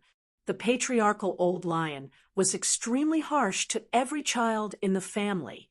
Cersei and Jaime were not any happier than the dwarf. Tyrion could use a joking tone to boast about killing his father in front of anyone. Only to himself, he had to tell the truth. He regretted it so much. He should not have gone to find his father that night. If he had followed Jaime's plan, he would have escaped the Red Keep and become a pure and innocent little demon. It would have been 10,000 times easier and happier than being an evil creature now. Perhaps he could let go of the evil thoughts in his heart. His mind would no longer be filled with revenge, Lannister, and Westeros. He could stay at Slaver's Bay and be a knight for the Dragon Queen. He could be a true knight like Barristan, like Clinton. Yes, he was an evil creature now. Patricide was the greatest crime in the world. If he was not an evil creature, who was? If he was a true degenerate like Cersei and Wade Fry, he would not be so tormented. Unfortunately, he was not. He was one of the few kind people in the Seven Kingdoms. Just like his brother Jaime, he had the true spirit of a great knight, but because of fate, he became the most shameful knight in the Seven Kingdoms. Both brothers were tormented by fate and did not know when they would be free. Jaime met his destined girl and was on the road to redemption. Tyrion met the Dragon Queen. It seemed like shaking his head to get rid of the distracting thoughts. Tyrion continued, if Prince Adulin strictly adhered to the sacred marriage contract with Sir William Darry, he should have secretly married you to Viserys after you reached adulthood. At least, the poor second prince would have known that he had a fiancé. Chapter 560. Elaine's expression changed, and she said, Robert was still alive at that time. If he knew about our marriage with the Targaryens, what would have happened to Dorne? If that's the case, then let's not talk about the contract anymore. If my sister wasn't so despicable, the unfortunate Robert would probably still be alive and could even live for another 20 years. Are you planning to marry Oldway's second prince when you're 50 years old? Even if the prince is still alive, he must be too old to do it. Tyrion shrugged and joked. Go to hell. Elaine angrily slapped the dwarf and said, How many people have proposed to me over the years? Renly, Loras, I'd Tully Rob's uncle, and even that old bastard Walder Frey shamelessly sent marriage letters to my father. But my father has always kept the contract in mind, and let me guard it for Prince Viserys. The dwarf opened his mouth and wanted to say, Don't try to lie to me. I'm also a Westeros and a famous know-it-all of the Seven Kingdoms in King's Landing. Princess Elaine's glorious deeds are no secret in the circle. Everyone says that you're more like your uncle, Prince Oberyn. He's a true Dornishman who eats both men and women, even sheep. You've been famous for your beauty since you were young. You've wandered the world and had countless lovers. You're also fascinated by handsome men or men with adventurous and forbidden temperaments. For example, I'm a winged dragon knight. For example, Renly, although he's not very handsome, he's definitely one of the most handsome men in the Seven Kingdoms. He didn't propose to you at all. Instead, you seduced him time and time again. There's also the Knight of Flowers, Loras Tyrell, who's also very handsome. You even disregarded the thousands of years of blood feud between Dorne and the Riverbend and planned to elope with him. Loras himself didn't even know you were going to find him. In King's Landing, these stories were the same as Littlefinger stole the Tully sisters' virginity. Renly and Loras got together. Queen Cersei had an affair with someone, and the dwarf stayed up all night in a brothel. They were all talked about enthusiastically by people in the circle. Well, the little devil was the son of a duke, and Elaine was the daughter of a prince duke. In modern society, they were the standard insiders. Then your father should have at least told Viserys, was all he could say. You don't understand. My father has been observing the second prince, but he was fine when he was young, but when he grew up, he slowly became irritable, just like the Mad King. If he were to find out about my marriage with Dorne, he would definitely run to Dorne to look for me. He might even announce it to the entire world. For Dwayne's safety, father even hid it from me. How could he take the risk on the Mad Prince too? Elaine said, Sigh, that's where the problem lies. You guys don't want to take the risk, but you want to reap the rewards. Is that even possible? Tyrion said, helplessly. Elaine shook her head and sighed. It's not that we don't want to take the risk, but my father is very cautious. Just 3 years ago, he was going to arrange for me to go to the other side of the narrow sea to serve Lord Tyroshi. He wanted to take the opportunity to meet the prince and tell him about the sacred marriage. Unfortunately, after a few months, news of his death at the hands of the Horse King arrived. Tyrion sneered. In the end, you guys still despise the second prince, who is nothing. When he had nothing, you guys never thought of looking for him. When he became the second uncle of the strongest Horse King in the Dothraki Sea, and was about to gain the loyalty of tens of thousands of roaring warriors. Prince Dawson was ready to send you to bond with him. Elaine narrowed her eyes and looked at the dwarf. You are also the son of a duke. How can you say something so naive? He has nothing, and his character is not good. Of course, we ignored him.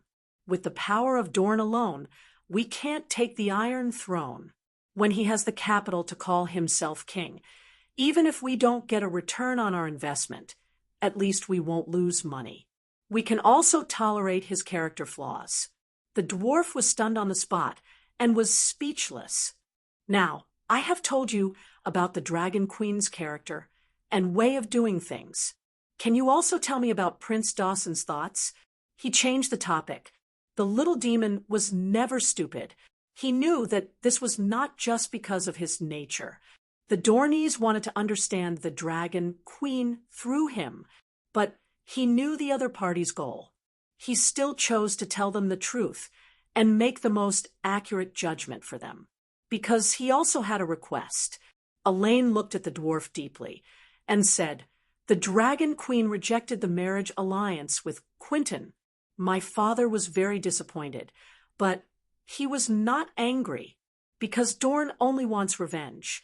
He wants to seek justice from Lannister for my aunt's death. We don't have any extravagant hopes for the Iron Throne other than marriage. If the Queen officially challenges the Iron Throne in the future, Dorne will support her just like when Aerys was in the past. He can even make Quentin her White Knight. But that's all.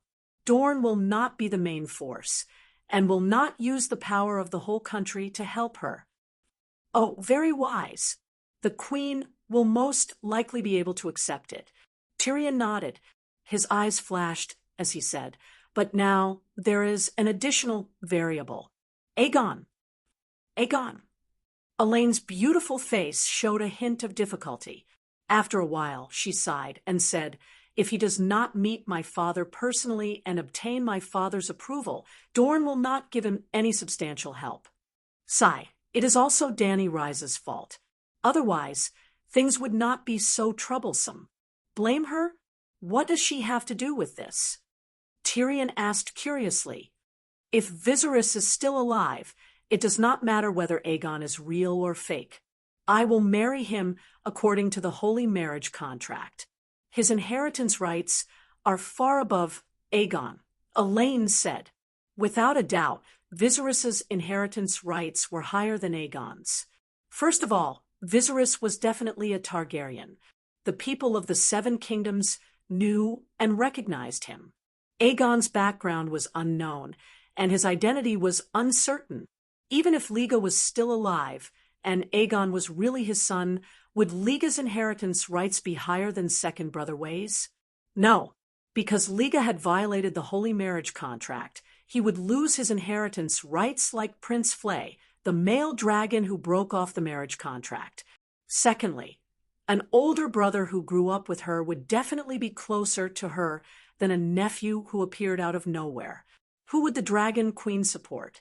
You think that Viserys's death is related to the Dragon Queen? Tyrion asked with a strange expression. Hee. Horse King Drogo poured a jar of golden liquid on her brother's head in front of her. During that time, she did not say a single word to prevent the tragedy from happening. Elaine sneered. "You know quite a lot," Tyrion said. "Viserys is still my fiancé. I can't marry him. At least I have to know how he died." Elaine said with disappointment. "Then tell me, why did she want her brother to die?" Tyrion asked. Elaine hesitated and shook her head. "Previously, I thought that she wanted the Iron Throne. Without Viserys, she would be the only Targaryen. But now, from her actions, it seems that she does not have such an urgent desire for the Iron Throne. Perhaps, with the presence of dragons and the prosperity of Slave Bay, her mentality had changed. But no matter what, she is responsible for Viserys's death. I can imagine the despair Viserys felt when he placed his hopes on his only family in a tent filled with barbarian centaurs, but did not receive any response." "Your emotions are really cute," Tyrion chuckled. "What, am I wrong?" I am not the only one in the Seven Kingdoms who thinks so. Elaine frowned. If I did not understand centaur customs, I would have the same thoughts as you. Sighing, Tyrion slowly explained. First, you have to understand that when 14-year-old Dany Rhys married Drogo, it was not a Westeros marriage. Instead, she was sold to the Horse King like a slave. Her selling price was 20,000 Dothrak roaring warriors. This, Elaine was shocked and said in disbelief, they had a wedding in Pentos. This is not contradictory. He bought her to be his wife. Also, do you think that Calixi's position is equal to that of a queen? In most colossus, the Khals horse has a higher position than Calixi. So, among the centaurs, there has never been a situation where Calixi is the regent after the Khal dies. But I heard that she has a group of loyal centaur warriors under her command. That is because she is strong. Her current colossus are made up of two types of centaurs. They are either her original Kars or the centaur slaves that she freed in the past few years. Her centaur husband has 50,000 roaring warriors and 100,000 centaur tribes. But her original Kars was less than 100. The rest of the centaurs left her the moment Drogo died, and some even became her enemies. If my sister was in her position, she would not even be able to get past the Red Wasteland. So, even if the Mad King was reborn or Rhaega was alive, if the Horse King wanted to kill them, she would not be able to stop him. Then she should at least try. Instead of remaining silent, Elaine muttered, "Hee, you can try to draw your sword in Horse King City. Other than the Dragon Queen, anyone who tries to use force in Horse King City will only end up dead. Moreover, Viserys pointed his sword at Drogo's wife's pregnant stomach in front of several Khals and threatened to kill his son. Other than killing his second brother-in-law, Drogo had no other choice. Now that I think about it, your father did the right thing. What is scarier than marrying the Mad King is marrying a Mad King who has no power and no crown." The two of them were silent for a moment before Tyrion asked, "How is my niece, Myrcella? Why are you suddenly asking about this?" Elaine was surprised. "Hee, you forgot that I was the one who sent her to Dorne. If something happens to her, I will feel guilty for the rest of my life." Tyrion looked at the Princess of Dorne and said, I'm sorry, she is not good." Elaine turned her head away, not daring to look into her lover's eyes. "I harmed her. Uncle Oberyn's death made me lose my mind and try to—" Tyrion waved his hand and interrupted her. "I know that the Dark Star cut off her ears and cut her face. I only want to ask how she is now." "She is a strong and brave child. My father had sent people to High Hidden City to search for Giro Dane to avenge Myrcella, but Giro went to Braavos and became Dany Rhys's White Knight." "What do you mean by she is? Or is Giro a spy that she planted in Dorne? He is looking for opportunities to destroy the relationship between Dorne and the Iron Throne." Elaine was ashamed and confused. "My dear, your imagination is too rich." She had just stepped onto the land of Westeros for the first time. Chapter 561. Tyrion did not know whether to laugh or cry. That time, she was supposed to go to Young Halberd City to meet your father. It was purely an accident that she met the Dark Star. "Meet my father? Why didn't she go?" Elaine asked anxiously. "She went to Young Halberd City and circled around the Sun Tower. Your father was at Flowing Water Garden," Tyrion said uncertainly. "Sigh, according to the time she arrived at the old town, my father is really at Flowing Water Garden." Elaine sighed, regretfully. "Can I bring Messai back?" Tyrion suddenly asked. Seeing his serious expression, Elaine became curious and asked, "You dare to return to King's Landing?" "No, I'll bring her to Slaver's Bay and hand her over to the Dragon Queen as a hostage. She's your niece. 7 layers of hell. Do you hate your sister that much?" Elaine asked in disbelief. "You don't understand. I'm saving her. To the current Lannister, the safest place in the world was Dany Rise. Well, except for me. What did you do with Princess Yelene? After the adulterous couple finished their business, they roared in the sky for more than an hour. It was not until the gold and red dusk appeared in the west that they flew over the golden, empty ocean and landed in the town of savages where the houses were arranged in the shape of the letter Hui. Princess Yelene walked away with a satisfied expression. Barristan immediately called out to the dwarf, "Hey, we're a perfect match. She's like dry wood, and I'm like fire. What can we do? What does it have to do with you?" Tyrion said lazily, "Tyrion, I have to remind you, now that you're serving Her Majesty, you should at least be loyal." White Knight said sternly, "I swear I did not betray the Queen." Tyrion raised his hand and said, "She did ask me about the Queen's personality and behavior, and I did tell her. However, this is the most basic rule between nobles. Unless Her Majesty sees Dorne as her mortal enemy, it's necessary to understand and communicate with each other. You might not believe me, but just now I resolved a misunderstanding between Princess Elaine and the Queen. When I return to Slave Bay, I will report to His Majesty the way the Dornishmen do things and think. Yes, I'm the bridge between Her Majesty and Dorne Hill. I'm working."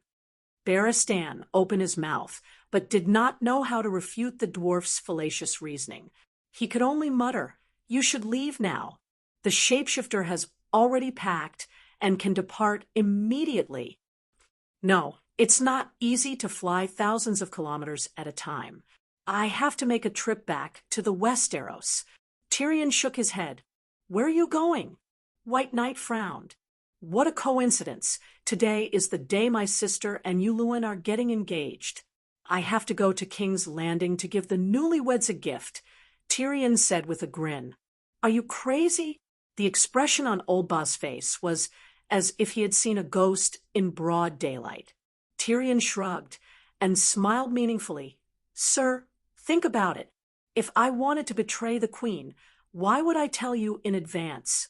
Also, do you think my sister will accept me? What do you want to do?" Old Ba looked at him coldly. "No matter what I do, I will explain it to Her Majesty later." Tyrion did not even take his supper. Instead, he set out in the red and gold of the sunset. He was not alone.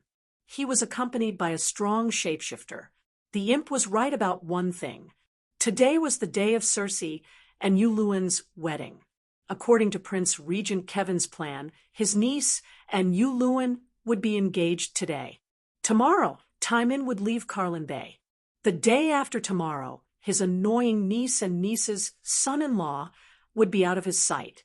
The couple would go west along the Mander River to High Court and complete the final negotiations with the Tyrells. Timon would return the Shield Islands and receive a ransom from High Court. The Seven Kingdoms would be unified and peaceful again. In this way, he could spare all his energy to deal with the Holy Sparrow and Holy Dany. The Holy Sparrow and Holy Dany were still too far away. When he thought of Lannister and the Iron Throne, finally getting rid of that stinky and sticky Cersei, Sir Kevin smiled at the banquet. He was in a good mood and drank a few more cups. When White Knight Boros Braun woke him up, the Prince Regent was still a little confused. "Your Majesty, I am sorry to disturb your rest, but there is a little boy outside Meg Tower asking to see you. He said that Preceptor Pycelle has received important news and requests to meet with the Prince Regent immediately." "What time is it now?" The Prince Regent sat up and asked, rubbing his face. "Your Majesty, it is 3 o'clock in the morning. It is almost dawn," Knight Braun said. "It is so late. Why not wait until dawn? What is it that is so urgent?" Although Kevin was complaining, he immediately woke up and began to put on his clothes with the help of 2 lion golden armor guards. Black wings brought black news. Something big must have happened for Pycelle to be in such a hurry. I asked, but the child doesn't know anything. Why don't you stay in the bedroom, and I will bring Preceptor Pycelle here." Knight Braun said, "Forget it. I will go myself. It is freezing and snowing outside. The old preceptor is already 85 years old, and he has been through the agitation of being paraded around the streets by the doctors. Let's not torture him anymore." Unlike Cersei and Tyrion, who were harsh and cold to Pycelle, Sir Kevin respected and relied on the preceptor from the bottom of his heart. He knew how loyal and wise Pycelle was to Lannister. During Aerys' time, he was in the dragon camp, but his heart was in the lion camp. In the end, he caused the death of the Mad King's entire family. It was Pycelle who persuaded the Mad King to open the city gates and let Tywin in. During Robert's time, not only did he keep quiet about Cersei's affairs, but he also killed Jon Arryn, the first foster father of power, who discovered the secret. Littlefinger instigated Lysa to poison Jon Arryn. However, it was a slow-acting poison and could be saved. Pycelle chased away Scholar Common, who was treating the old man. Incidentally, Scholar Common was the exclusive scholar of the Arryn family, just like Master Luwin was in Winterfell. However, he betrayed old Jon. Pycelle did not allow him to continue treating Jon, so he did not care about himself anymore. During Tommen's time, Pycelle also worked hard to clean up the mess left by Cersei. He was even the one who gave Kevin the title of regent. The regent was willing to give preferential treatment to such an old, loyal official. The child who delivered the letter was 12 or 13 years old. He was wrapped in a faded sheepskin jacket and stood under the drawbridge, his neck shrunk and his feet stamping. He was a clever little apprentice. Kevin had seen him a few times in the Crow's Nest. The Red Castle was divided into two castles. The Meg Tower in the inner layer belonged to the royal family. It was surrounded by a 4-meter-thick city wall and a dry moat with iron spikes. Other than the drawbridge, there was almost no other way in or out. Around the Meg Tower, there was the Crow's Nest, where the Grand Tutor lived, the Hand of the King's Prime Minister's Tower, the White Knight's White Sword Tower, the hall where court meetings were held, the Holy Church, the Virgin's residence, the dungeon, and so on. The drawbridge was lowered. Sir Kevin walked out of the gate under the protection of a White Knight and 8 Golden Lion guards. Seeing the little apprentice's red and cracked face, the regent stopped and took out 2 copper coins from his pocket. He handed them over and said, "Go in and ask the guards for a glass of wine to warm up." Crunch, crunch. Under the bleak and cold full moon, the group of people left a trail of messy footprints in the snow from the inner courtyard to their bare feet. Is there really going to be a long night? Looking at the tower and stone path that seemed to be covered by a white blanket, and then looking at the icicles that looked like spears under the eaves, Sir Kevin suddenly had a bad feeling. The scholars were used to living in the Crow's Nest. Even the Grand Tutor's room was under the Crow's Nest. A maid under the tower received the regent and left 8 guards behind. Kevin and the White Knight Braun pushed open the door to the Grand Tutor's room. Immediately, a warm red light with the smell of wine hit their faces. The fireplace was burning. There were 2 chairs in front of the fireplace with their backs against the door. From Sir Kevin's perspective, he could see half of Grand Tutor Pycelle's bald head sticking out of one of the chairs. The other chair was empty. Perhaps it was prepared for him. There was a small table beside the 2 chairs. There were 2 bottles of golden wine and 2 glasses on it. Kevin stood at the door and stomped his feet. He shook off the snow on his boots and cloak to the ground. Then he untied the thick golden lion cloak and stepped into the room. "Grand Tutor, why did you call me over so late at night?" The regent handed the cloak to the White Knight and walked towards the fireplace. "Your nephew is back," a voice by the fireplace replied. "Jaime is—" Kevin just opened his mouth, and his expression suddenly changed. He said in disbelief, "Tyrion, shoo, lower your voice." The high-backed chair beside Pycelle turned around, revealing the dwarf nestled in it. Tyrion had a smile on his face, but he held a short crossbow in each hand. One was aimed at the old uncle, and the other at the White Knight. "Don't move." The White Knight Bronn was thinking that he had armor and might be able to fight a wave. Then, a dark shadow quietly approached from behind him, and a cold blade pressed against his throat. The White Knight immediately turned into a stone statue. He stood obediently with his hands by his side, motionless. "This is the White Knight." "Ha ha ha." Tyrion tossed his crossbow onto the thick Myrish rug and rocked back and forth in his armchair, laughing. "Uncle, if you bring a prostitute here, she can at least scream." "I wonder. My father was wise and mighty all his life. Why did he find this trash again?" During the rebellion of the Four Kings, Cersei was worried that her son would fall into the evil hands of Tyrion, so she arranged for Boros Bronn to escort Tommen away from the King's Landing. Previously, Tyrion ignored Cersei's objection and sent Myrcella to Dorne for a marriage alliance. The imp arranged for the clansmen to disguise themselves as bandits and rob them halfway. The White Knight did not resist and directly handed Tommen over. For this, he became the second White Knight to be expelled by Cersei. When Tywin was in control of the King's Landing, he called back the coward knight again and entered the palace for a second time.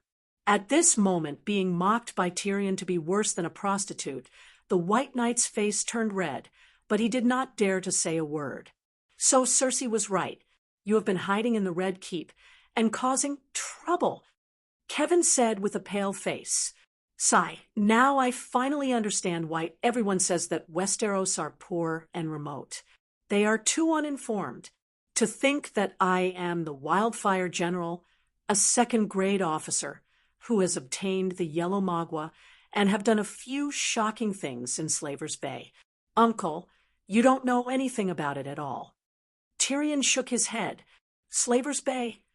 Kevin was stunned and said in anger, "You have joined Dany Rise, and now you are here to kill me?" Chapter 562. "If I wanted to kill you, you would have died a long time ago." Tyrion handed him a glass of wine and said, "Have a glass of wine. When your anger has subsided, we can have a good talk." Kevin looked deeply at his nephew. He did not take the glass of wine, nor did he care about the restrained White Knight. He strode to Pycelle's side and began to examine him. "What did you do to him?" He drank a glass of poppy milk and fell asleep. Tyrion shrugged and put the glass back on the table. "I would never have thought that you would kill your father. That scene would not happen even in my darkest nightmare." Kevin stood up straight and looked down at Tyrion with a complicated expression.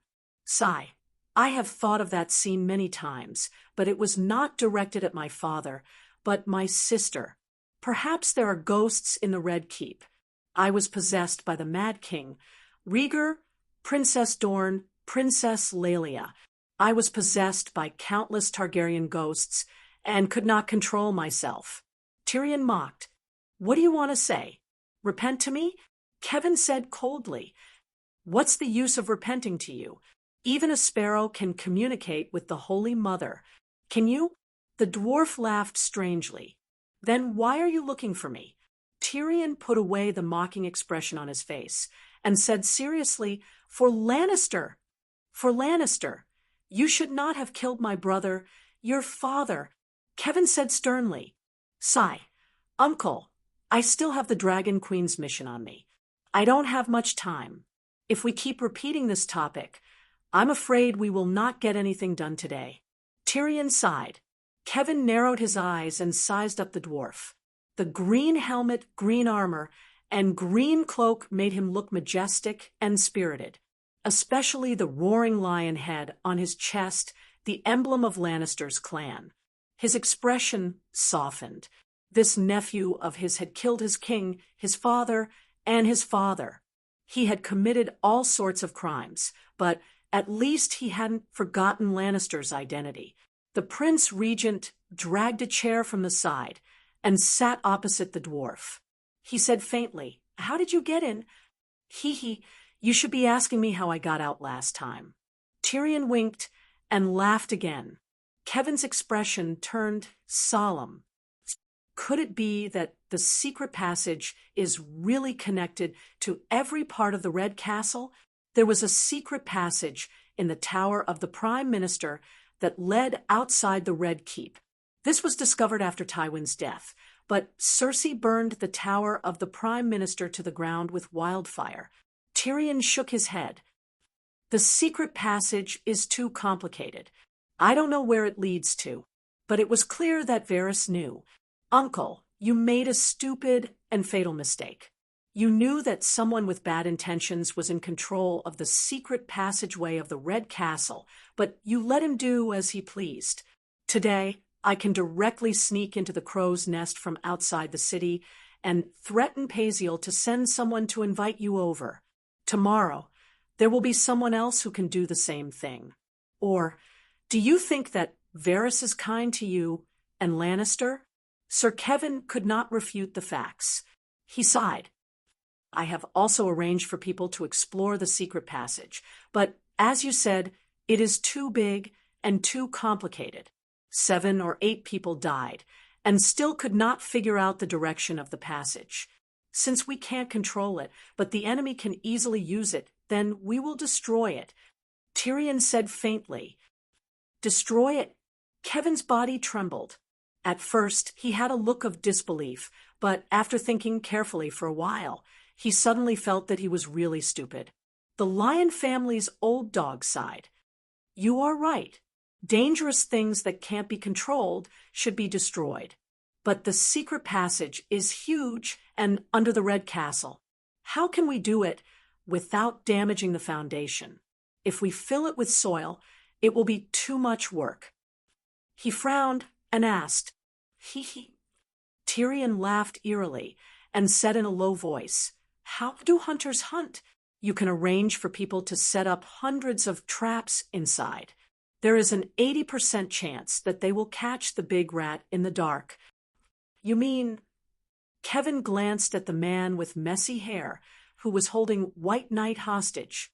He also lowered his voice so that only he and Tyrion could hear.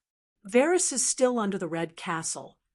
He did not go to Slaver's Bay, so he must be at King's Landing.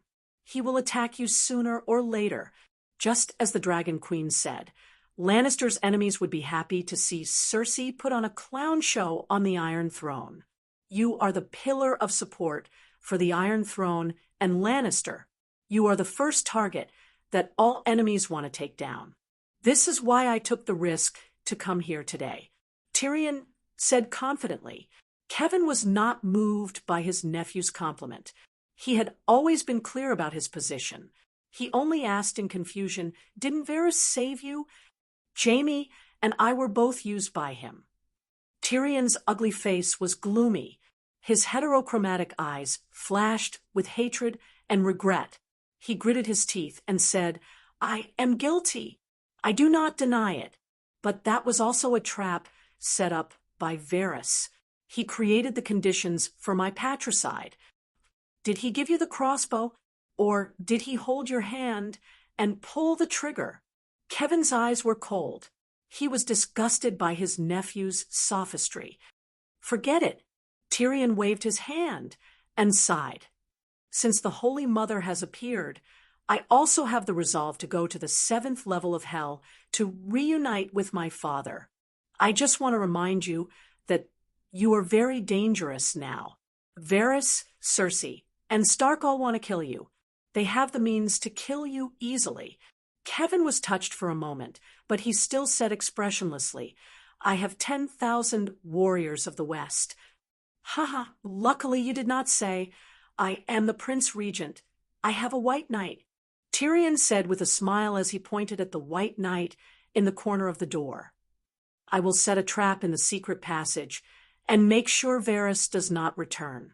Your sister married you, Luwin, today. Yesterday, I will arrange for her to leave King's Landing tomorrow. Stark, other than your reckless wife, Is there any other Stark alive? Kevin said slowly, "Don't underestimate Varys. He is not alone. Illyrio of Pentos is supporting him. The funds he used to train Little Bird all came from the spice merchants. Tyrion had no loyalty to Varys and Illyrio. Without hesitation, he told them Aegon's secret. This is too scary. What are they trying to do?" Kevin was shocked. Cold sweat broke out on his back. Tyrion laughed coldly as he revealed another big secret. "I am not sure about Aegon's mother's identity, but I am 90% sure that he is Illyrio's son. They want to use Targaryen's name to usurp the Iron Throne. That fatty is too arrogant. Does he really think that he and Varys are the only two smart people in this world? In Pentos, he showed me a statue of him when he was young and a portrait of his wife, Syra. Unfortunately, I also met Prince Rhaegar and Princess Illyrio at the same time. When we were still at the Lorne, I was already suspicious of little Aegon's identity. When they first met, little Aegon had dyed his hair blue to disguise his identity. Even Clinton and Ashera had called him by his alias. Everything was hidden from Tyrion. Then, the difference between the mercenary Griffin's son and Aegon's son, and the difference between Prince Aegon and a fake prince, which was greater. Clearly, the former to the latter was like a linear equation to addition and subtraction. Since Tyrion could solve difficult junior high math problems, why would he make mistakes in elementary math? But what did the Targaryen family's rotten business have to do with him? A Lannister. He only wanted to borrow power for revenge, or perhaps redemption. Therefore, he did not hesitate to bury the secret in his heart. He even took the initiative to help Aegon confirm his identity as Rhaegar and Illyrio. However, he decided not to hide it from his uncle. 7 gods above. Kevin was shocked. His face was pale, and his body swayed. I can't handle this situation. It's your father. You shouldn't have killed him." His thoughts were in a mess, and he spoke incoherently. Tyrion rubbed his temples tiredly and sighed. "My father has already gone to the 7 hells. Let's not disturb him anymore, okay?" Kevin glared at his nephew and said, "Since you suspect Aegon, why did you encourage him to fight for the Iron Throne?" "I want revenge. If the devil can help me, I will also pledge my loyalty to it. Moreover, Prince Aegon is a good person.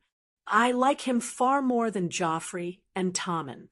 Tyrion said matter-of-factly, "You killed Joffrey and Tywin. You are the root of all evil. Who else do you want to take revenge on?" I don't know. After killing my father, I hated Cersei. I wished that all the Westeros would be killed by the other ghosts, including you and Jaime." Tyrion looked at his uncle and said. Kevin did not scold him. He only sighed helplessly and said, "Perhaps Tywin was too harsh on you." He somewhat understood his nephew's state that day. A child with love in his heart fell into that situation. Love would only make him more miserable. Hatred was the only thing that could keep him alive. "What about now?" the regent asked. "Now." Tyrion shrugged and laughed. "Uncle, do you know, I am a dragon knight, a pterosaur knight. The dragon queen gave me a pterosaur. I call her Tessa. Pterosaur? Dany Liz went to Sosrith Rainforest to tame a pterosaur." Kevin furrowed his brows. He wasn't surprised by his nephew's reaction, but rather worried. "You can find the answer to this question yourself. The upper echelons of the Alliance know. But don't ask me. I am the Queen's knight now." Tyrion did not wait for his uncle to ask, and continued, "Tessa gave me a new life. My wish now is to live freely. Lannister and Casterly Rock was saved from the Dragon Queen's flames of revenge. I will be satisfied if I give Littlefinger retribution. If Cersei really went to the Iron Islands and let the salty and cold sea breeze crack her delicate face and turn her into a wrinkled old woman, I will definitely forgive her for hurting me. Unfortunately, I know her too well. Everyone's pursuit is the nourishment for her to live. The right to do as she pleases is like the air she breathes. Just like a fish cannot leave the water, Cersei is also unwilling to leave the king's landing stage. So, Uncle, you must be careful these few days. Do not interact with her in the Queen Dowager's palace, especially when Yulun is present. You must be wary of the Dragon Queen and deal with my sister. I am her uncle. I spared no effort and poured my heart and soul into protecting her son's country. Kaifeng said solemnly. You are reasoning with my sister? Tyrion sneered. Why revenge on Littlefinger? Sir Kevin changed the topic. The Prince Regent still did not believe that his niece would harm him. He only thought that Tyrion was too biased against Cersei. He was the one who started the war between the lion and the wolf. He and Old Rose murdered Joffrey. He was also the one who stole Sansa. Tyrion's face twisted. Sansa is in Arryn Valley. You are in Slaver's Bay. How do you know this secret? Kevin frowned. The Dragon Queen told me. She has already seen through Littlefinger. Chapter 563. Kevin shook his head when he heard his nephew's slander towards Littlefinger. The Arryn Valley is a powerful force, and it currently listens to the Iron Throne. Littlefinger is of low birth, and even his position as Valley Guardian was only secured with our support. He won't be stupid. Uncle, why don't you invite him to the King's Landing as the regent? Let's see if he dares to come. Tyrion smiled. Kevin's expression changed. He had indeed invited Littlefinger, but Littlefinger had rejected him without any hesitation. What does he gain from murdering Joffrey? What can he gain from the rebellion of the Four Princes? Chaos. Tyrion sighed. The Dragon Queen is still the one who sees things more clearly. We are all in the situation, and it's hard for us to understand. We should listen to Dany Rise's words the other way around. Don't you understand that? Kevin sneered. Are you sure? Tyrion was not impatient. Instead, he laughed strangely. She said that other than your lack of courage, your talent is not inferior to my father's. She also said that she has never seen an idiot like Cersei who played a good hand so badly. According to your logic, you are an idiot, and Cersei is wise and powerful. Kevin did not expect the Dragon Queen to have such a high opinion of him. He was inexplicably happy, but also embarrassed. He blushed and changed the topic. You warned me to be careful of Varys, Cersei, and Stark, but how did Sansa Stark hurt me? Stark's family is not completely dead. The only confirmed dead person is Robb. 7 gods above. Robb was also resurrected by my sister. Tyrion lowered his voice and looked serious, but he suddenly thought of Robb's head. He could not help but groan and slap his forehead. He lamented the Dragon Queen was right. Stark's family is all monsters. You also know about the trial by martial arts? Kevin asked curiously. Dragonstone Island also sent a representative to participate. Professor Marwyn was the one who notified Slave Bay. Tyrion said with a natural expression, That isn't Robb. There are many people in the world who look alike. Kevin said with an unnatural expression, I hope you can say the same thing to Lady Catelyn one day. Tyrion sneered. Catelyn Tully? Lady Stoneheart of the Riverlands is Catelyn. The red-robed monk of Mill revived her. That's impossible. How can a dead person come back to Dash? Kevin stopped halfway through his sentence. The times have changed. Perhaps the long night is real, and the gods are showing their miracles. Tyrion sighed. Damn it, I get it now. Kevin's expression suddenly turned ugly. Jaime might have been captured by Lady Stoneheart. Cersei had purposely arranged for someone to spread the news of her engagement to Uluin in Riverlands, hoping to lure Jaime out. If Lady Stoneheart is really Catelyn, then he must be trapped. He once swore to Lady Catelyn that he would release Sansa and Arya once he was free, but Jaime, he is an adult. He should be responsible for his oath. We are powerless to interfere. Tyrion was stunned for a moment, then said softly, I heard from the Dragon Queen that Stark was blessed by the old gods. His children all have the strongest transfiguration talent. What are you talking about? Transfiguration? Reality is not a legend. Kevin frowned. Uncle, if it wasn't for the mysterious power, why would I risk my life to warn you? Listen to what I say. Don't doubt me. I hope to help you and Casterly Rock as long as I don't expose secrets that harm the Queen's interests. After all, I am also Lannister. Tyrion smiled bitterly. Speak, Kevin said in a low voice. Transfiguration can merge their souls into an animal's body. If the transfiguration is smart enough, it is easy to kill someone. For example, find a rat as an animal companion, smear poison on its claws, sneak into the palace in the middle of the night, and do it to you and Tommen. The children of the House of Stark can do this easily, especially Arya Stark. She is not only a transfiguration talent, but also a faceless one. Ugh, Dany was indeed a bit of a blabbermouth, spilling all kinds of secrets. Tyrion was such a careful and shrewd person. He secretly heard and memorized many secrets of the Westeros. There were secrets, and there were also spoiler-like speculations. It was not Dany's fault for blabbering. In reality, she was thousands of miles away in Slave Bay, surrounded by many trusted people. She rarely hid secrets that had nothing to do with her. To put it bluntly, even if the whole world knew that Arya was a blood child, so what? Arya was not her daughter. Forget about Arya. Even the secrets of the three-eyed crow Blinden were often mentioned by Dany and Ymont in front of everyone. To put it bluntly, these secrets would only affect the people involved. It had nothing to do with Dany. In fact, the more people who knew about it, the better it was for her. Would Arya treat her as a friend? Would Blinden treat her as a family member? Would Uncle Finger swear loyalty to her? That was impossible.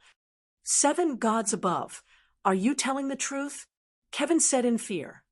The Queen does not treat me as an outsider, and there is no need for her to lie to me. Or do you think that she is the kind of person who speaks without thinking? But now, you have betrayed her trust, Kevin said meaningfully. The Queen should be able to understand the actions of a vassal trying to protect his family. If I knew the secrets you revealed tonight, you would be dead, Kevin said calmly. Sigh, loyalty and filial piety have always been difficult to achieve. However, we are only halfway through today's matter. What comes next is the main event. So, don't be in a hurry to sentence me. Tyrion chuckled and waved his hand. He poured another cup of wine for himself and his uncle. Previously, I was the dwarf of the Lannister family, and I provided some good advice to my uncle to protect his family. Now, I am the Queen's Minister of Government Affairs, a second-grade official, a wildfire general, and a flying dragon knight. I hope that the Lannister family will surrender to the Queen unconditionally. In other words, give up the Iron Throne, hand over the tribesmen who harmed the Targaryens in the War of the Usurpers, and swear on the honor of their ancestors that Casterly Rock will forever be loyal to Queen Dany Rise and her children, and send hostages to serve as the Queen's attendants or maids. Yes, Messiah or Tommen can atone for their grandfather and father's sins. Are you crazy? Do you know what you are saying? Kevin's eyes widened, as though he had seen a ghost. I am very clear-headed, more clear-headed than ever. Tyrion said, seriously, you are crazy. Kevin shook his head. I told you to be wary of Varys, Cersei, and the House of Starks, assassins, and shapeshifters. They can only harm you and indirectly endanger the entire Lannister family.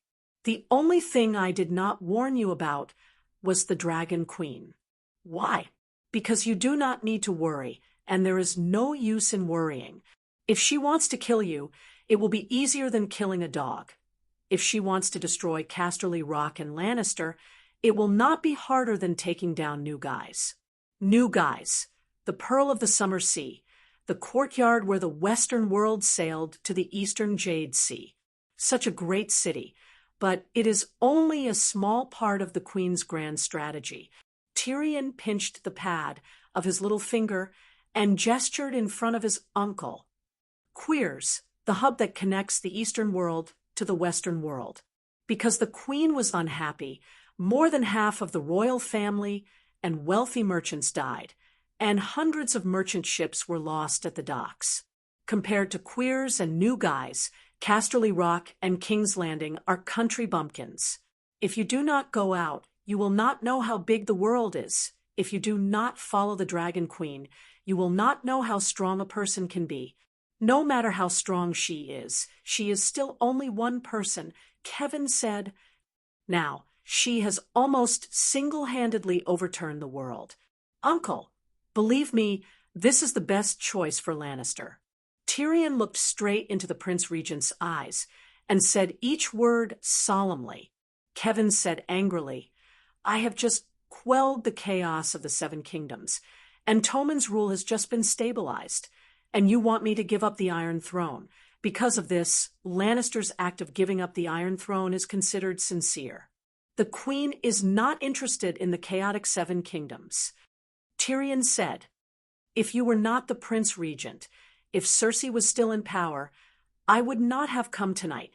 Uncle, you have to understand that your duty is to protect the family, not to help a bastard steal something that is not inferior to him and that he does not have the ability to possess. Tommen is your nephew. Kevin growled. I love Tommen, just like you love me. But Tommen's surname is Theonbyra. Even if everyone knows that he is Lannister, he can never represent Lannister. His royal robes will always have the crest of the crowned stag. His descendants are the same. They will take the surname of Theonbyra and inherit Theonbyra's glory and ancestral teachings. Perhaps after 2 or 3 generations, Tommen's Baratheon dynasty will no longer have anything to do with Casterly Rock City in the west. Just like Theonbyra and Targaryen, using 100% of his strength to protect Theon's bastard kingdom, Lannister will only get a portion of the benefits, but he will have to bear all the responsibility if he fails the extermination of his family. Tommen will not survive. Giving up Tommen and his throne, we will only lose that portion of the benefits, but we will gain Casterly Rock City's eternal existence. Tommen will not die. You are a smart man. Can't you understand such a simple principle? Kevin's expression changed several times. After a long silence, he hesitated and said, Do we really not have any hope at all? Not at all, Tyrion said with certainty. Your father prepared thousands of scorpion crossbows in advance. Kevin said softly, Oh, father is mighty. Father is farsighted. The dwarf raised his hand and cheered, then shook his head and said, Of course the scorpion crossbows are useful, but the Megalosaurus can also throw wildfire bullets in addition to spitting fire. Tyrion patted his chest and said proudly and helplessly, I am a 2nd-grade wildfire general under Dragon Queen. Didn't Toros also have 2,000 dragon-slaying crossbows? Weren't they burned to ashes by the Tyrion-oiled wildfire bullets I made? Believe me, I am an expert. An expert's words can't be wrong. She doesn't intend to abide by the oath of ending the long night as king? Kevin asked again. Tyrion smiled bitterly. If the long night is real, even if there are no deviant ghosts, can you survive 10 years of long winter? If the long night doesn't come, the oath will naturally become invalid. Kevin hesitated for a moment, thinking that his nephew was also thinking about Lannister's future. he decided to tell him another trump card of his side. You don't know, Yu Luan has the dragon's horn. Rumor has it that he was defeated by the combined forces of the Dragon Queen and the 3 dragons. Actually, if he wasn't greedy, he really had a chance to take the green dragon and the white dragon. If we have the Megalosaurus, our chances of turning the tables are not small, he said softly. I have seen things scarier than the dragon's horn in Tauros. Recalling the terror of the dragon slayer, Tyrion could not help but shiver. He smiled bitterly and said, Uncle, times have changed, and the mode of war has also changed. In the past, it was mortals fighting, but now. Chapter 564. Tyrion said bitterly, You don't even have the right to participate in the current war without supernatural powers, demigods, or true gods supporting you. Our Lannister should just leave. Don't cause trouble. We can't afford it. Kevin also remembered the scene of Big Sparrow's resurrection and sighed. If you didn't lie on purpose to help Dragon Queen trick me, then the City of Knowledge's true world is really necessary. Hey, don't be naive. The people still want the world of Eversummer. What do you want me to do? Kevin was helpless, and his attitude began to change. Send that troublesome sister of mine away as soon as possible. Don't let any animals such as cats, dogs, rats, or birds come near you and Tomon. Immediately write a letter to Dragonstone Island to ask for forgiveness and loyalty. My father is dead. My brother Jaime is also missing, and if I put in a few good words in front of the Queen, there is a high chance that she will forgive me. Moreover, the Queen is fair and magnanimous, even letting Stannis and Stark go. She will definitely give Jaime a fair trial. After the Iron Throne is handed over, the Lannister army stationed at King's Landing and Riverside can all be transferred back to Casterly Rock.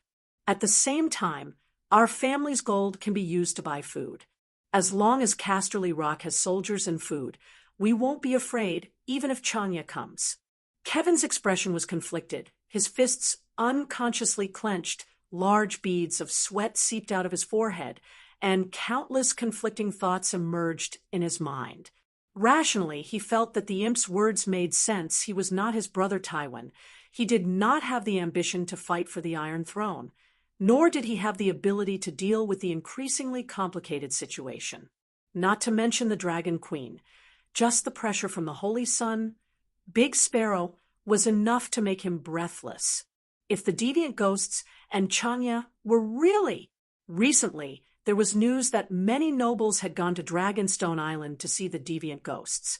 Even if Chanya did not come, to Lannister, what was the difference between the Dragon Queen and Chanya? Both brought him and Lannister Everwinter. Take a step forward, and you'll fall off a cliff.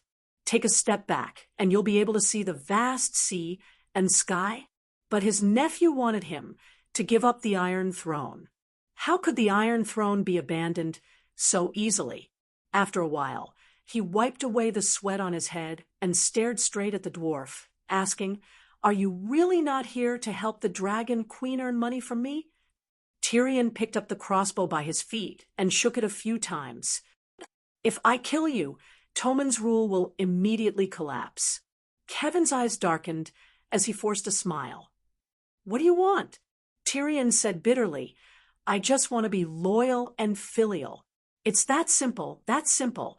I have sworn allegiance to the Queen several times before, and I do not wish to break my oath. But I cannot deny the fact that I am a Lannister. I do not wish for you to die. I do not wish for Aunt Xena to die. I do not wish for so many innocent cousins to die under the dragon's flames. I once had a nightmare. In the dream, I charged into battle for the Dragon Queen and killed Jaime, you, Aunt Xena, and countless Lannister. I did not even need to wake up. I cried in the dream. As long as you do not run away, it is not difficult to recognize your own heart. Kevin's eyes flashed. What if I refuse? You will not. This is the best choice. Tyrion said coldly, The cold wind whistled outside the window, and only the crackling of the fireplace could be heard in the room. The uncle and nephew looked at each other, and the air became heavy. Not far away, the Transfiguration user and White Knight felt as though a piece of lead was pressing down on their hearts. What if I refuse? Kevin repeated his previous words. Tyrion raised his crossbow and pointed it at his heart. He said coldly, "There are too many people I want to save, and you are only one of them." "Are you serious?" Kevin raised his eyebrows. "If I kill the diehards, the rational and weak ones will only hate me. Anyway, I have already killed my father. I am not afraid of bearing more sins. At most, I will go to the 7th level of hell. I do not care. The Queen's hands are not stained with Lannister's blood, and she does not need to worry about Lannister taking revenge on her in the future. It is the best of both worlds. If it were you, would you do it?" Tyrion's voice did not have a trace of warmth. There was no other expression on his face besides indifference. "You have the courage to kill your father, the courage to point your crossbow at me, and the determination to clean up the clansmen who do not agree with you. Why don't you use this crossbow to kill the instigator?" Kevin's body relaxed, as if a heavy burden had been lifted from his shoulders.